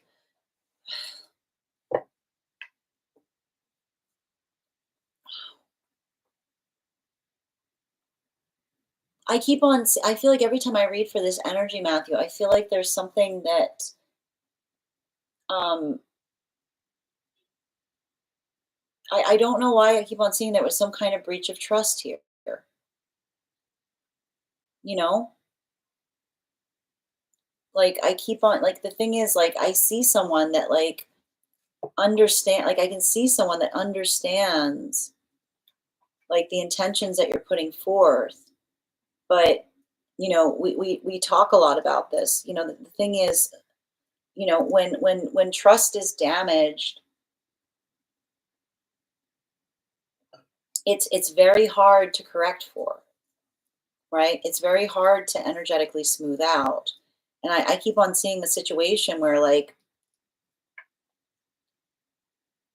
someone is continually going through that process of like like I see like trying to let something go. Like the only thing that's like creating a hardship between you and them is their inability to let it go. But I keep on seeing that there's something like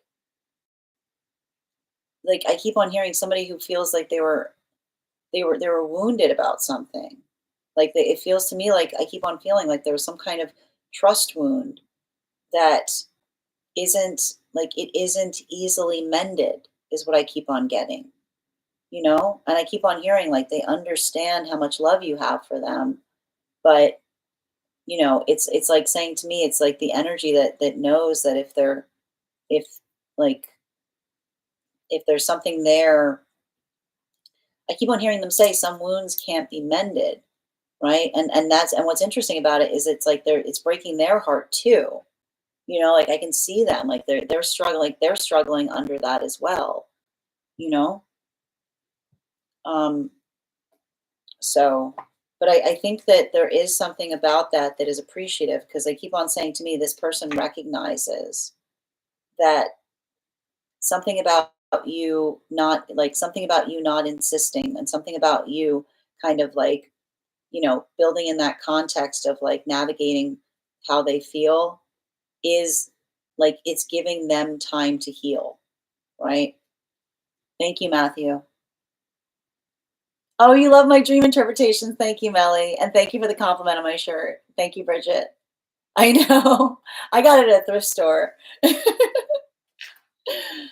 Emotional purge, definitely it. And thank you, AV, for sharing the live. Hope, always, Deano. Hi there, Merly. You're so welcome, Kay. Everything came to a head today. It's been wild. I hope in a good way. You're so welcome, Addie.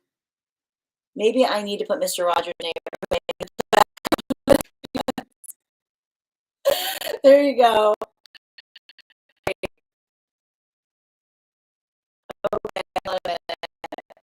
Hi there, baby. I'm afraid I don't do pregnancy readings here, dear, but I'm sending you so much support on your journey. She's in no contact, yeah. But I think that there's some. I keep on seeing, Matthew. There's something very respective about the fact that I keep on seeing like they recognize. I feel like you respecting their wishes in that way is giving them some kind of ability to heal on something. You know, I've not contacted her since January. Yeah.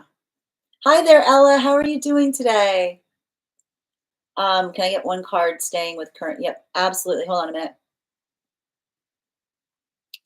Fearful, avoidant. Well, I feel like I don't know I don't know what this is. I don't know what this, like, I don't know why and again, I'm not saying that this is the case from your perspective, but I keep on hearing the word breach of trust every time I read for that energy. So I'm not sure where that's coming from, you know? And again, like that might be something that I don't know what, like there's something about that vulnerability point. All right, diamond. Hold on a minute. One card for Ella. Can I get one card for staying with current company? So, wait, yeah, we're doing one cards. No, we're doing them now, Ella. So let me get one card about point of action right now for Ella. Highest priority messages. And again, just remembering, we never look to the cards to make our direction, like to make our choices for us. We look to the cards to help us build into direction. But can I please get one card for Ella in relationality to how to proceed right now? Come on. I mean, I keep on feeling like the vibe has changed. You know, like it feels to me like I feel um like I don't know why like I keep on hearing you saying like it feels weird in here. Like, you know what I mean? Like that's the thing about it. Yeah, like it feels to me like I don't know why, but it feels like um you know like it's actually saying to me like much like we've been seeing, which is like we're not responsible for anyone's feelings unless they're confusion, because confusion can always be met with clarity. So it's like if something's not making sense, that might be all the indication that you need as it relates to what direction to go into, you know. Bottom of the deck, I keep on hearing like I feel like I keep on hearing something along the lines of it doesn't hurt to look, you know? Like it feels like there's something about that here that is giving some kind of indication in relationality to like, and this is the thing with a lot of this like Jupiter and Gemini, which is like um you don't have to rush a process right now during the eclipse season, but like you can be in a space of seeing what's going to happen while also like looking around you for possibilities, is what I'm basically saying. Like there's a lot of that work that I keep on seeing because I keep on seeing like it feels to me like I don't know why. Like it says like I keep on saying like they're saying you're really like you're really emotionally empathetic, so you can tell the fact that some kind of mood has changed, you know? Thank you. And yes, we're going to do the 50K giveaway. I was just getting to the one cards. And yes, Chrissy, the list is open if you'd like to get on the list, dear. And thank you, Diamond, for the follow. Again, These are one card. If you'd like to get on the list, Diamond, all you need to do is send the donation. You'll be added to the list, or you can become a subscriber for one card. Thank you for help clarify, Kay. I'm a fearful avoidant for sure. Yeah, and here's the thing, like we all have different attachment styles, right? You know, there's the more that we're able to recognize and identify our attachment styles, we can notice our tendencies. But I like to point out, like, and this is why I always like to, I tend to try to stray away from labels because I never want, like, we never want to be in a space where the label makes it okay, right? Like the label shouldn't become a band-aid. Um, it should become like a call of action in terms of where to put the work, if that makes sense. Right. So if we acknowledge that we're fearful avoidant, then again, when we're working in a healthy space, we're not leaning on that. We're recognizing and articulating our tendency of doing so to help build a healthier bridge with others, right? So that's what can be sometimes hard with things like that. And we're about to do that 50K giveaway. And Stacy, thank you for sharing the live. Siobhan, plant seeds in the garden you want to see grow and prosper. Some people are weird. Best fortune cookie ever. Plant seeds in the garden you want to see grow and prosper. Some people are weird. Fair, fair. Beautifully said. And that's the thing. And I think that there's something to be said about that, Siobhan. Like, don't let weird people stop you from planting your seeds. You know, like, yeah, don't let weird people stop you from planting your seeds. You know? Cheers. I finally found my people. Oh, thank you, Siobhan. Welcome. All right. Okay, so we're going to continue right now. We're going to do, you're so welcome, Ella. Yep. And again, you know, you know, I feel like what the thing I'm picking up with that, Ella, is like, you know, you can tell when the winds have changed. You know, like, thank you. All right, so we got a 50K giveaway right now that we're doing. We're already at 50K. Thank you guys so much for tapping that screen. What I'm going to do right now is I am going to think of a number between 1 and 52. The first person I see that posts a number will get the reading. The first person I see, not the first person that posts it. Sometimes I see things in an order differently than I see them. Let's see. No, no, no, no, no, no, no, no, nope, nope, nope, nope, nope, nope, nope, nope, nope, nope, nope, nope, nope. Oh, I was a pick two. Oh, wait, wait, wait, wait, wait, wait, wait. I saw it. Hold on, I'm backing up. Bridget, congratulations. You got it. You guys were so close. All right. We're going to be doing that again when we get to 100K. Thank you guys so much. Thank you guys so much for participating. All right. And if anyone else wants to get on the list right now, you'll be the second person read for 3 cards for a donation of 28 or more, 4 cards for a donation of 22 or more for my subscribers. It was 49. And thank you, Azuri, for sharing the live. Always appreciate when you guys share the live. All right.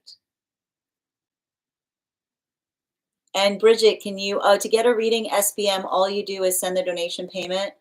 And you'll be added to the list. Now's a great time to get on the list. If you get on the list right now, you'll be the second person read for. All right.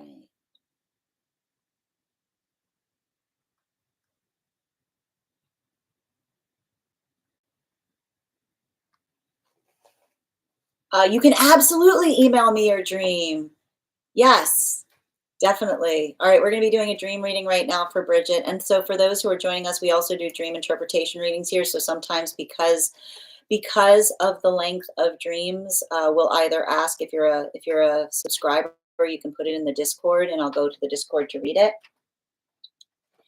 Or you can always post it when you send the donation in your question, because I know that sometimes the The amount of space they give us to put a dream interpretation is a little small. So this is how we work through that. Hi there, Rachel. Thank you for the gifts. And thank you, Jessica, for participating in the giveaway. You were really close too. All right. Stella, I'm happy to read for you on that. If you'd like to get on the list is open. You'll be the third person read for. And thank you guys for sharing the live. Always appreciate when you guys share the live. Is that through gifting? I'm new to this. So the donation payment is via a donation that you can find the links in my link tree. If you would prefer to have a reading via gifts, you can also give the gift of a baby dragon, and that will also get you on the list, SB. All right. And Kathy, thank you for the follow, dear. All right, just waiting for. We're just waiting for Bridget's dream to come through. All right. Got you. All right, let's pull it up. And Bridget, do I have your consent to read the dream out loud?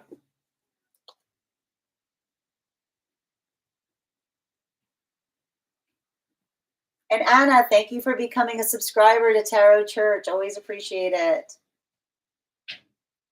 Okay, where are we?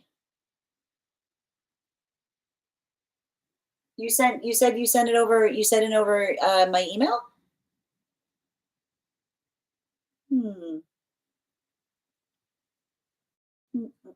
Hold on a minute.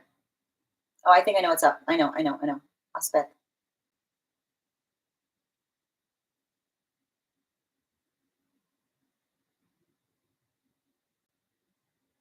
I'm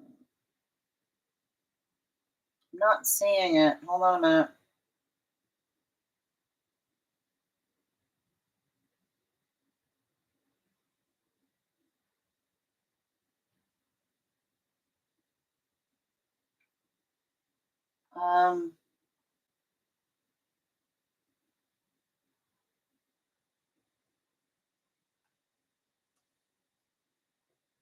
Are you sure? Can you confirm where you sent the email, dear? I just want to make sure.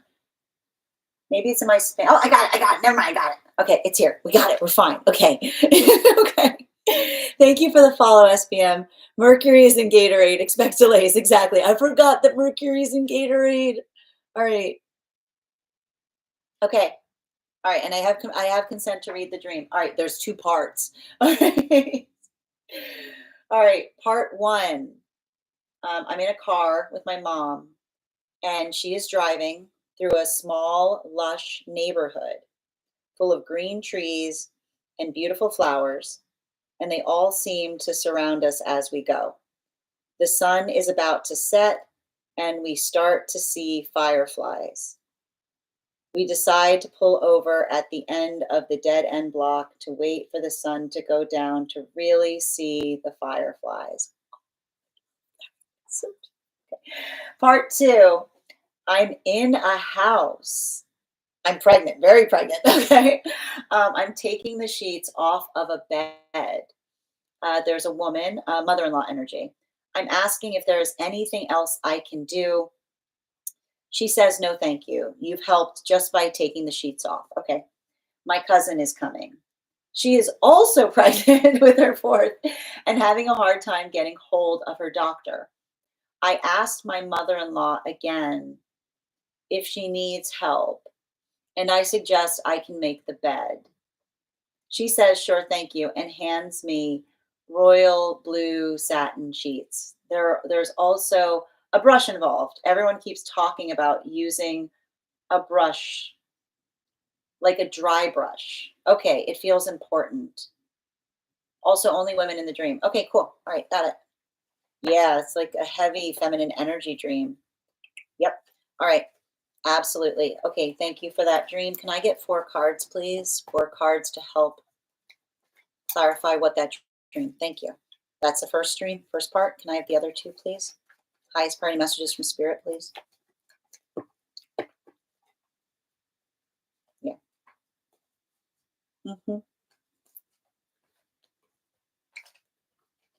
Mhm. Yeah, it's beautiful. You keep on having these, like, you keep on having these ancestral bridge dreams. I think the last dream that we read for was an ancestral bridge dream as well. Um, but this one is interesting because I'm seeing the fact that it has to do with a feeling of path work or purpose.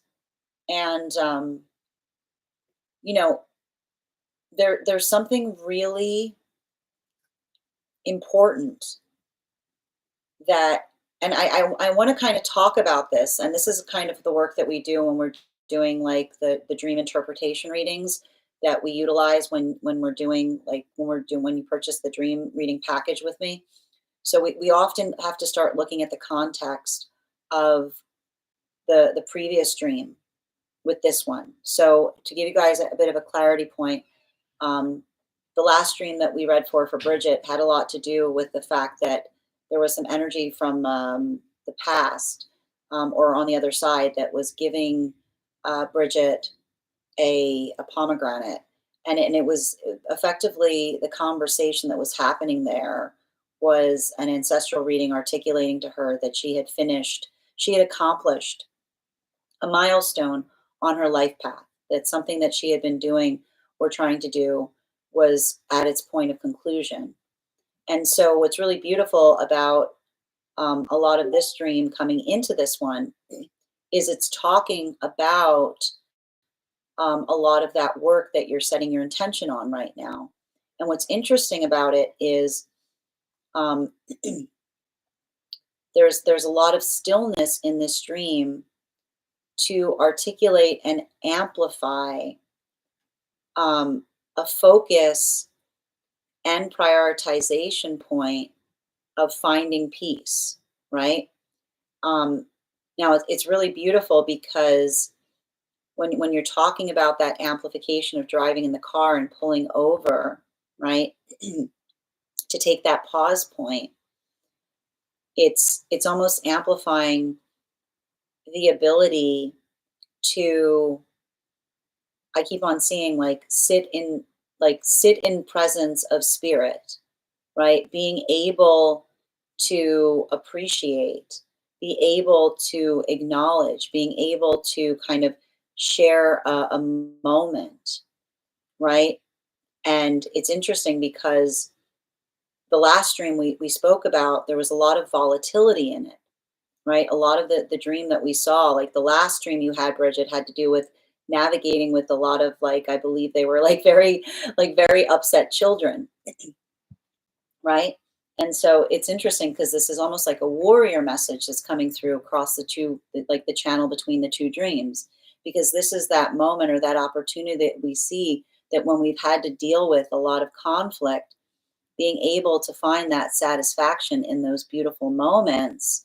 Um, while others may feel like that point of ending, right, the sun going down, and it creates a feeling of crisis, it really says to me that you've done a lot of work on the self and on the sense of like on the self, because you're not, like I keep on hearing, you're not afraid of the darkness.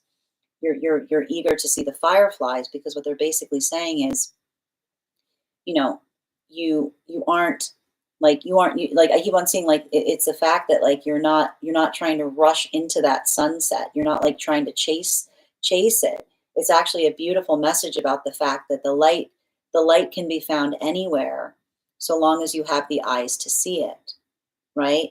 And so there's something really beautiful about the fact that there was a conversation happening between you and the connection point of your mother, that was what the message was from your mother, right? You don't, you don't have to chase after light. You have to seek it out. You can find it anywhere if you're looking for it.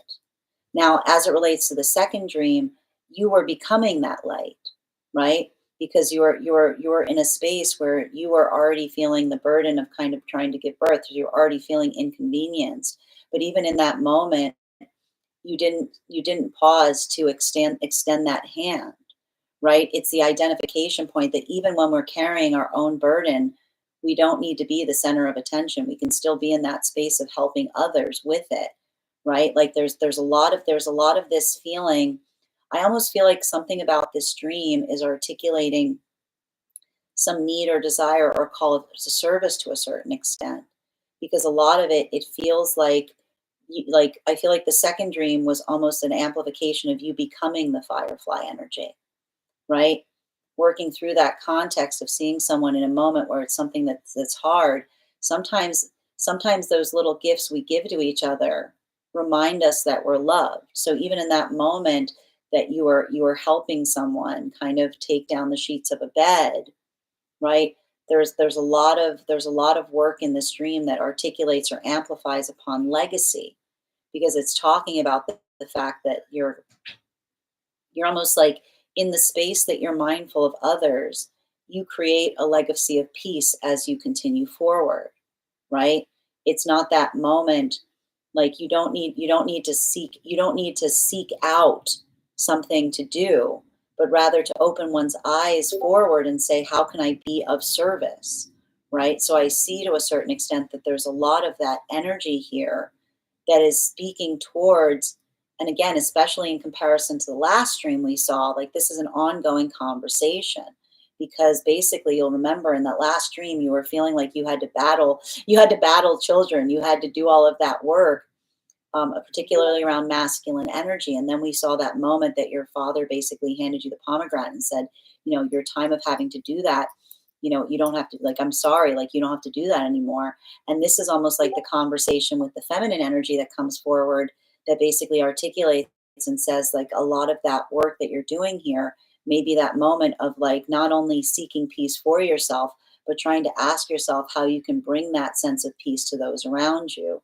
So I just keep on seeing that there's a lot of that work that's happening right now in relationality to, like, I feel like there's a bit of a shift that's occurring right now for you as it relates to, um, like, I keep on saying, finding the light within and also bringing that light to those around you. Now, bottom of the deck on this, especially with the 10 of cups in its reversal, um, there's something really important. I keep on seeing, like, this is speaking a lot about, like, it's funny because they're saying that there's a lot of this here that feels like, it feels like spring energy, right? Because and I think we spoke about this.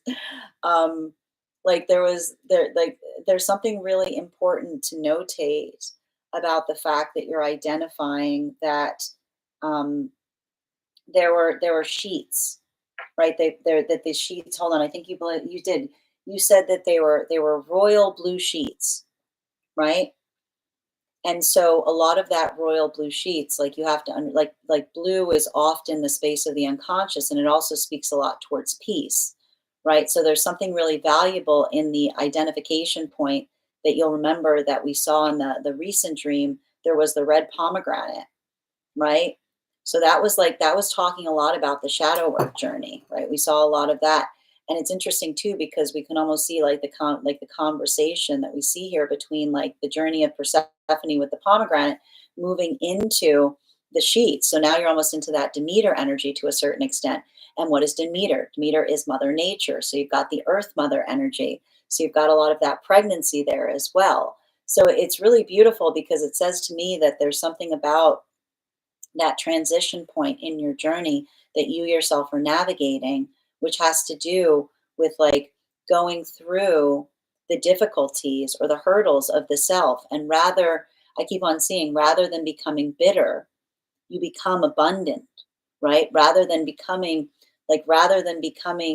like hard, you've actually become softer, right? It's like you come out of the earth, and what you've brought back from the earth is fecundity, or the ability to expand, or the ability to grow, and the ability to nourish. So there's something really beautiful about that, because it's talking very much about the cycles of life, but it's also talking about that beauty and the fact that the cycle never stops, that we hand off that work, right? Like when we're in the space of like of healing, we hand off that work back and forth to each other, right? Which is why someone says like, yes, you can help me, because in that moment of helping, you become like you become a part of that, right? Like it's like almost like that journey that we all mutually share. Thank you so much. As it relates to the brush, the thing the thing with the brush is interesting because the thing with the brush is saying that a lot of that work, like a lot of that softness is helping you heal wounds of intimacy.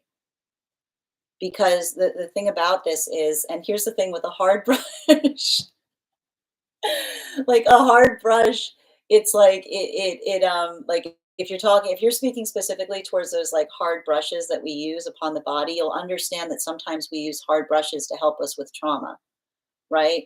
That being able to kind of put that force of pressure on the self helps us work trauma out of our body. So there's something about the fact that there was an articulation about the hard brush, which is a sense of saying like it's okay. Like sometimes we have to find ways to help our body release the trauma to allow ourselves to feel comfortable in softness.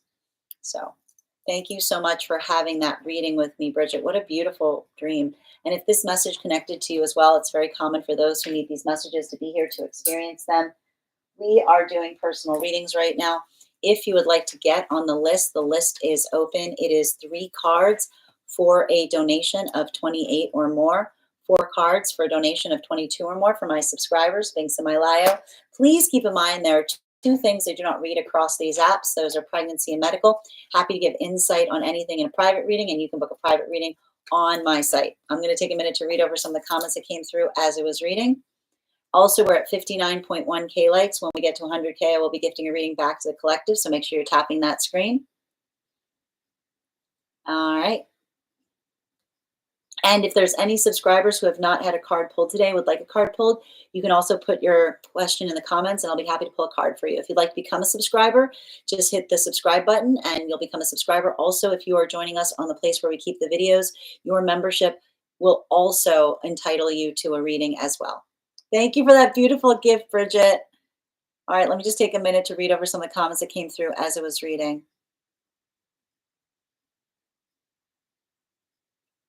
All right. And thank you for the roses, Namaste.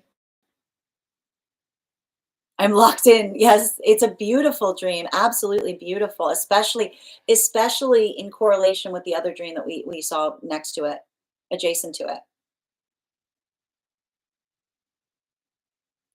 Um, Liema, I'm happy to read for you on that if you'd like to get on the list. List is open.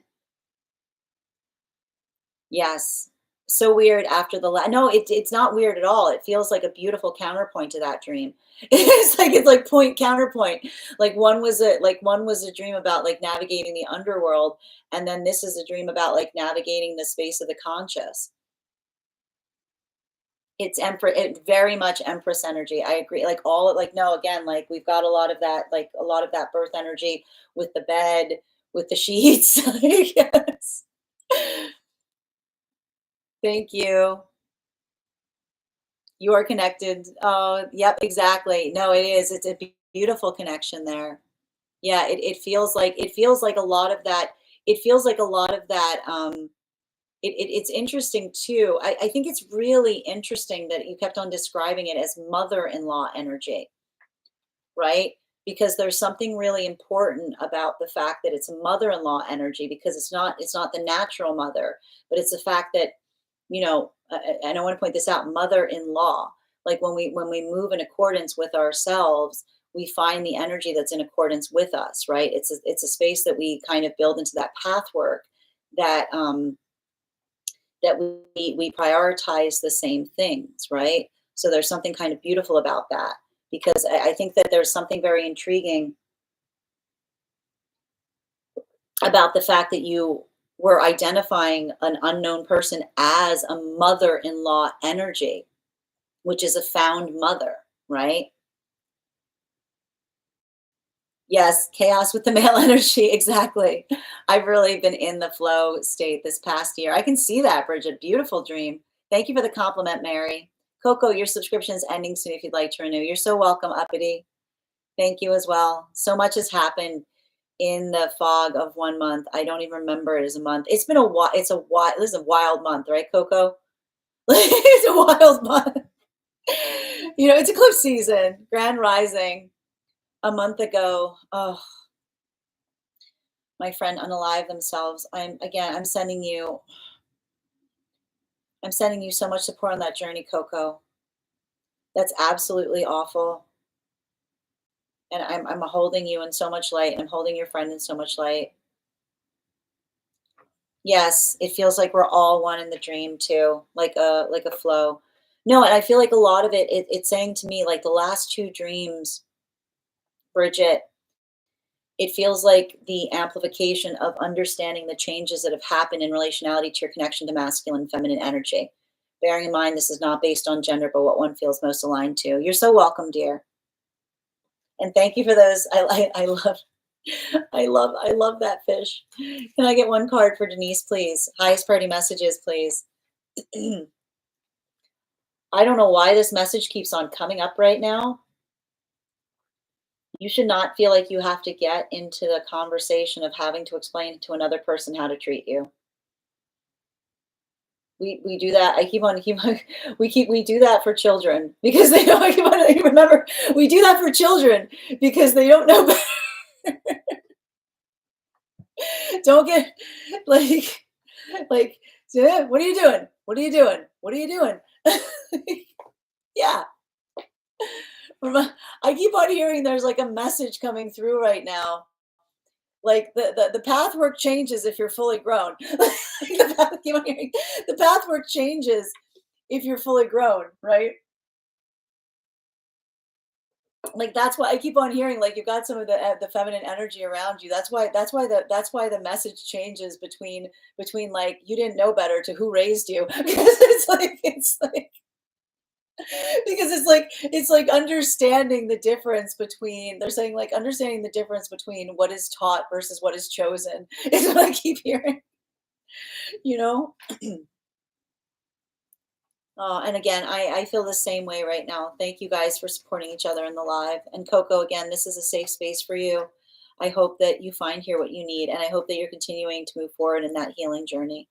It's not easy. Grace, one card would be helpful on today before. Okay, got you.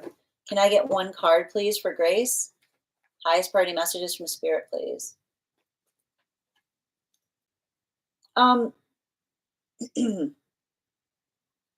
Don't stress about it. You know, there's something like I gotta describe. Like here's I gotta figure out where your Virgo placements are, right? Because I feel like you're working through. I feel like you're working through a lot of energy that it feels like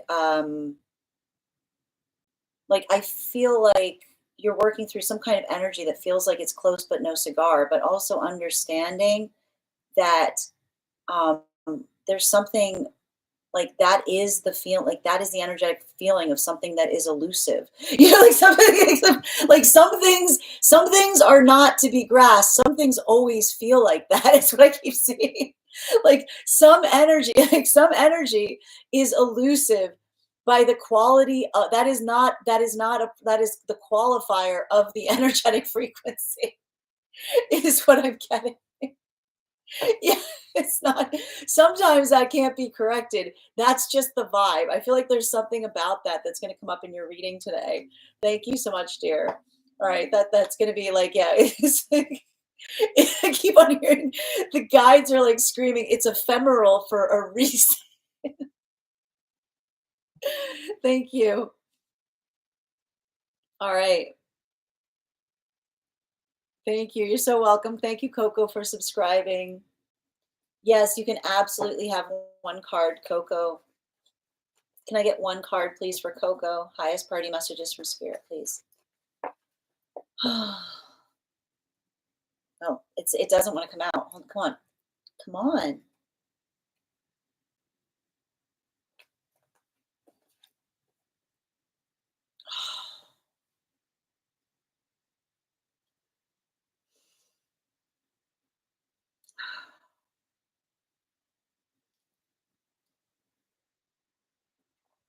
I feel like, again, there's something that I see that you're navigating, which is don't, you know, sometimes when things, sometimes when things feel like they're dark, we are called to be the light, you know? I don't want you in a modality right now of working through or feeling that sense of like don't let yourself be triggered right now, right? I feel like there's something about this that I keep on hearing. It feels like it'd be very easy to fall back into um like some kind of like energetic escape route, but like this is what we talk about with healing, which is finding the ability to feel everything. um and the guide, you're not alone. Like, I just keep on hearing this message. You are not, if you're feeling alone right now, the guides are just saying you are not alone. Like, they're just they're like, um bottom of the deck. Yeah, I feel like there's a lot of this. um I feel like you've been doing a lot of work in terms of healing, and what I keep on seeing that's difficult about something is,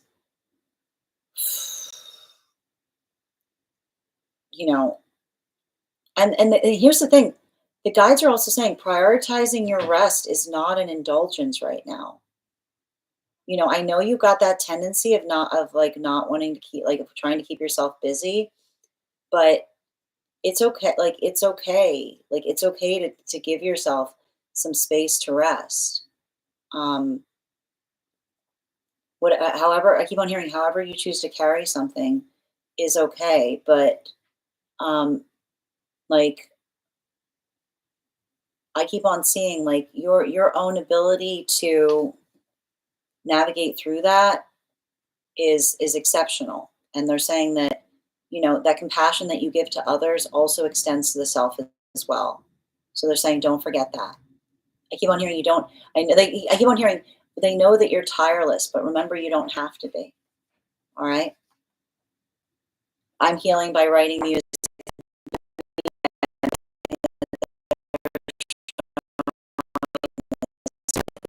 Saying is they keep on saying like you're not, and make sure that you're articulating what your needs are. Is what I keep hearing. I have my chart. Oh yeah, absolutely. Thank you, Grace. All right. And AV, thank you for sharing the live. Always appreciate when you guys share the live. And thank you. Thank you guys for supporting each other in the live as well. Lori, your subscription's ending soon if you'd like to renew. Good to see you, dear. All right, my friends. Final call right now for anyone who would like a full reading. The list is open. You'll be the next person on the list today if you'd like to get on the list. Also, final call right now for any of my subscribers. If you are a subscriber and have not had a card pulled today and would like a card pulled, you can go ahead and put your question in the comments. I'll be happy to pull a card for you. If you would like to become a subscriber, you can just hit that subscribe button and you can also become a subscriber. Also, if you're joining us on the place where we keep the videos, your subscription also entitles you to a reading today. So you can head over and become a member there. Hi there, Amber. Lori, your subscription's ended, dear. You have to renew. Can I get one card for Amber, please? Thinking of a question. Yep, it's okay. Can I get one card for Amber? Highest party messages from Spirit.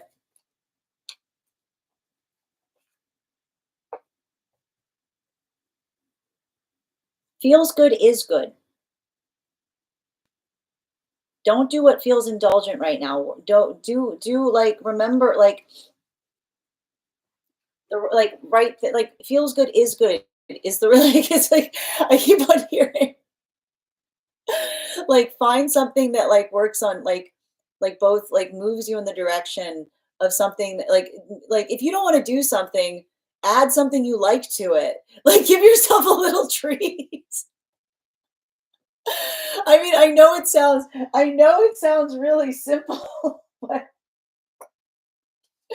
whatever, like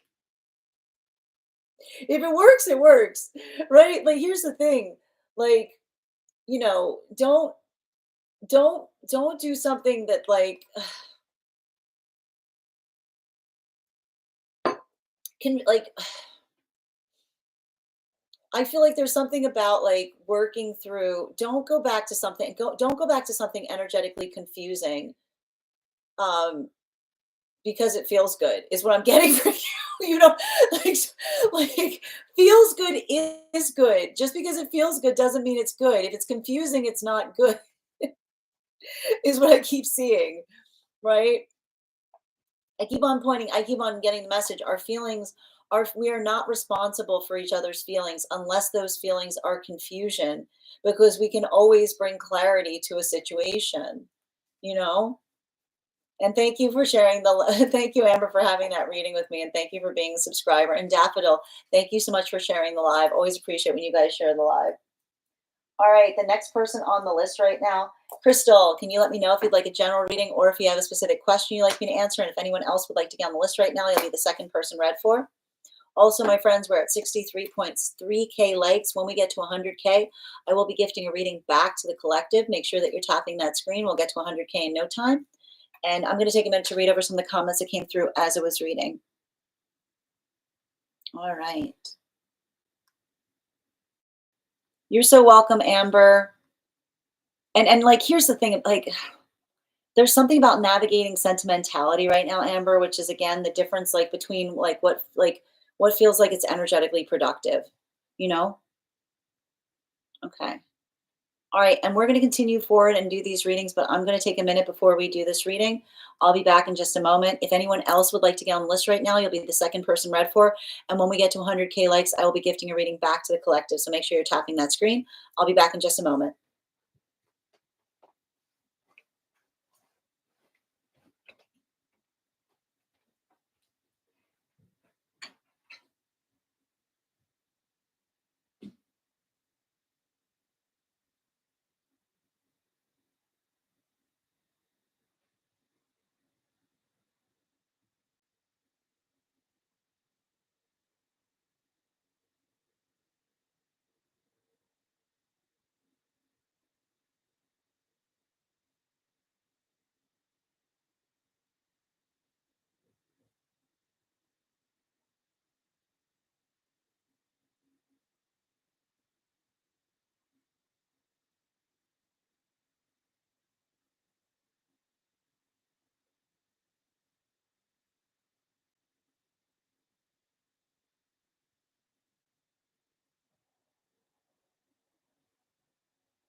All right.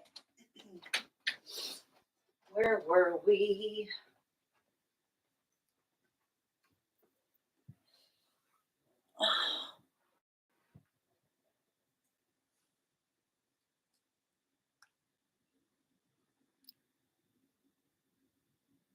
You're so welcome, Amber. All right, reading now for Chrissy. I was wondering if the decision was about me. More elaboration on the one card. Okay. Can I please get 4 cards, please? Highest priority messages from Spirit, please. Highest priority messages from Spirit and relationality of that connection, please.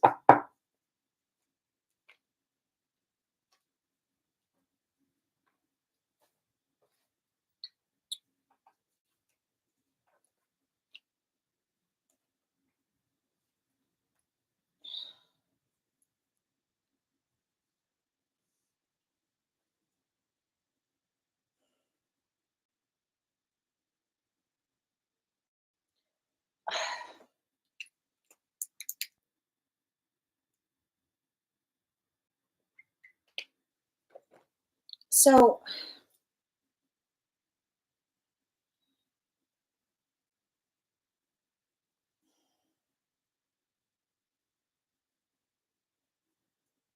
the one thing I'm seeing around some kind of like,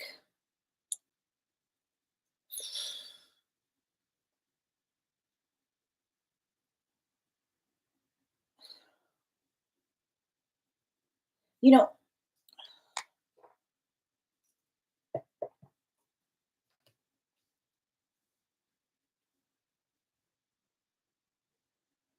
this is giving me a little bit of a vibration of someone that's like everywhere they go, there they are.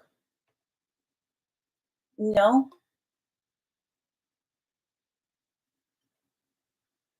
like it feels like someone like it's giving me something kind of like when we how do I describe this? Um,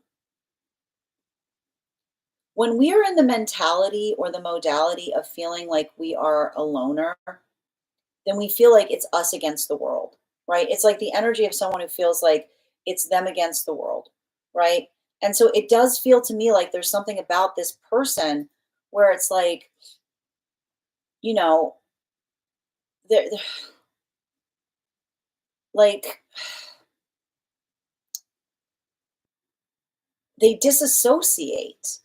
You know what I mean? Like it's like, but it goes be it's like it's going beyond disassociation. It's like they look for reasons to disassociate. You know, like it's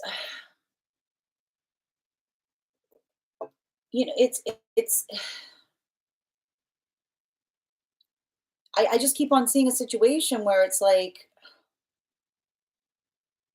it's not the fact that they don't recognize like what it would take to kind of heal something. They're looking at something almost with a state of understanding like what they would have to change about themselves in the process of coming back towards it. We often see circumstances like this. Like, I need to point this out. When we've done the work and literally saying to someone, I feel like someone understands, like they see the fact that you said, like, I don't know where you left it, but it feels like to me, like what I'm seeing here is some kind of situation or circumstance where told them that you couldn't take something anymore. Like you needed to have there needed to be a change. And I need to stress this. If there was something that you said to them, you can't take something anymore, and they walked away, like that was them almost like putting I see like it's a protest to changing. You know what I mean? Like it's like like it was a protest. If you said to them like you can you don't have to go, but something needs to change, and they chose to go, it's not that they don't understand the fact of like the situation for what it is.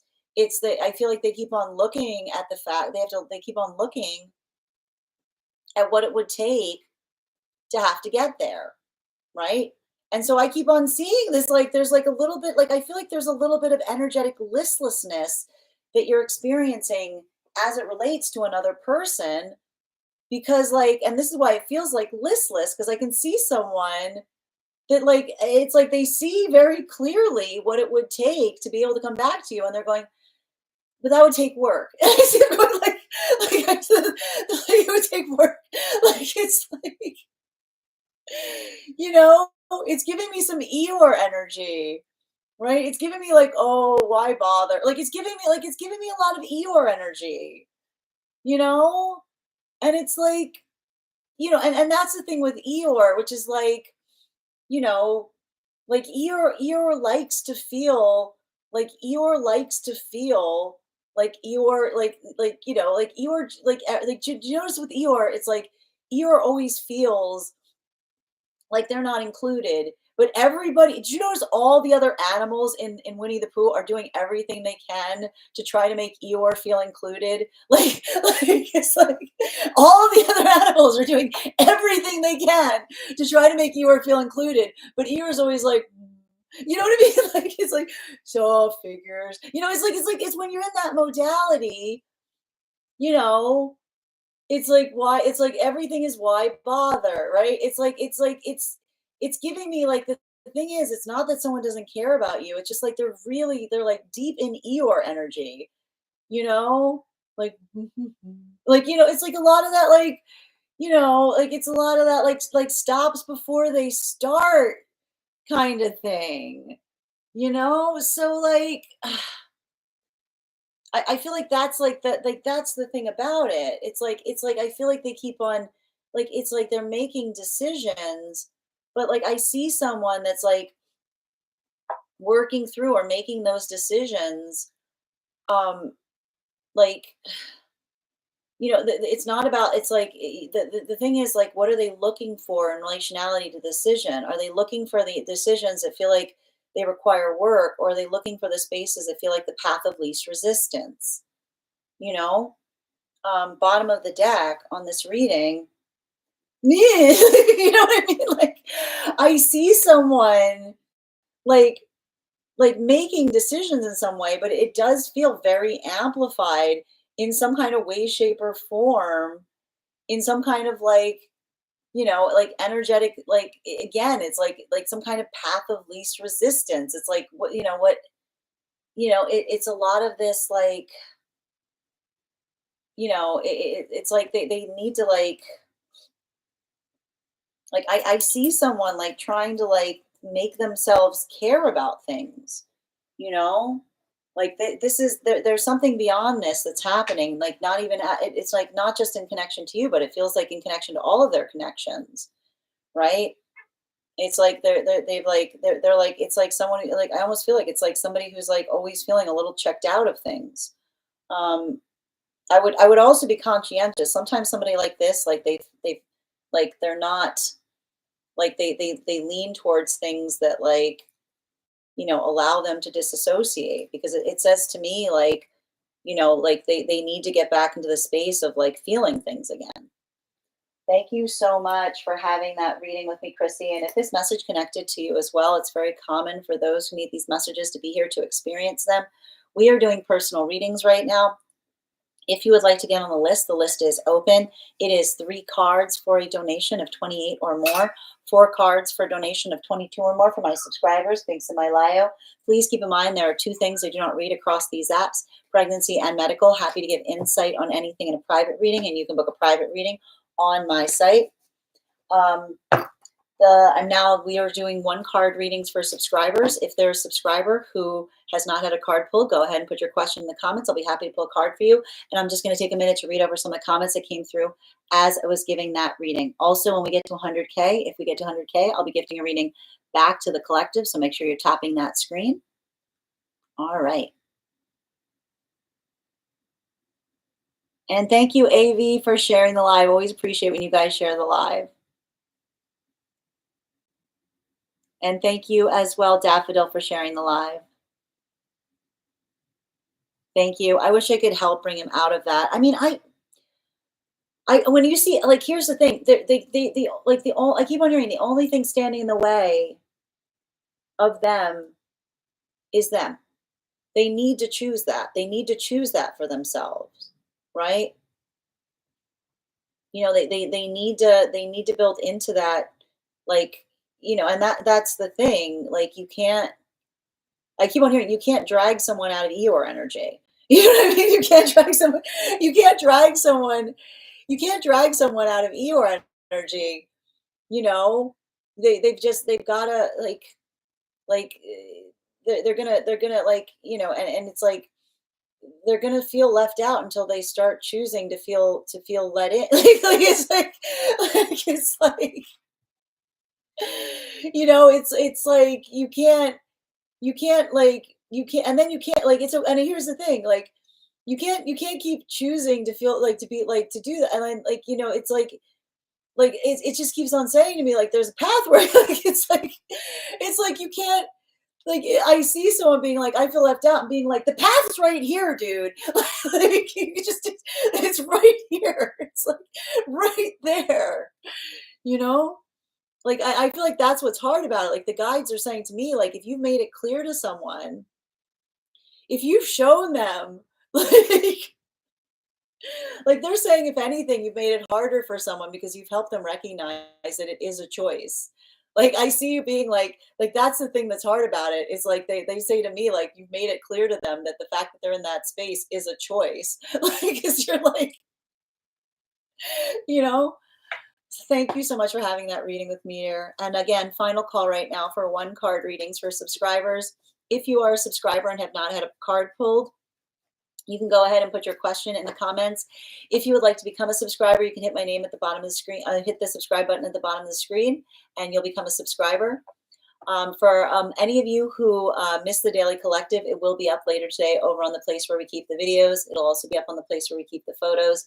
It'll also be up as a podcast over on Spotify and over on at Tarot Church or over on my Substack. For those who have become subscribers today, welcome. Thank you. I would encourage you to head over to our subscriber-only Discord channel. There you will be able to introduce yourself to the group. You'll also find a very special channel called Perks. There you will find a special coupon code that will give you an additional discount to a subscription over on the Tarot Church class program we have on Substack, if you would care to join us there. I want to thank you guys so much for being here today and sharing in these messages. We will be back on tomorrow at 8 a.m. PST, 11 a.m. Eastern. If you would like to become notified as to when I'll be live, you can head over to my profile. There's a little bell there. Hitting that bell will turn on notifications. You can also register directly for the event tomorrow. Also, if you would like to be notified as to when I'll be live, I would encourage you to follow me across the other channels. If you head over, if you're going to follow me across other channels, please do so via my tree that has binks in it that's in my bio. That's the best way to make sure that you're actually following me across the other channels, as I do recognize there are a lot of accounts that pretend to be me, so make sure that you're actually following me. Remember, I will never reach out to you for a reading, and this is my only account here on the Clock app or over on the place where we keep the videos. I want to thank you guys so much for being here today and sharing in these messages. Huge thank you to my followers, old and new. Thank you for spending your afternoon with me and your morning. Huge thank you to my subscribers. Your ongoing support means the absolute world to me. And the biggest thank you to my moderators. Thank you so much for all of your help today. I deeply appreciate it, guys. I hope you guys have an absolutely beautiful day. Please take care of yourselves. Please take care of one another. And we will do this again tomorrow. Have a great day, everyone.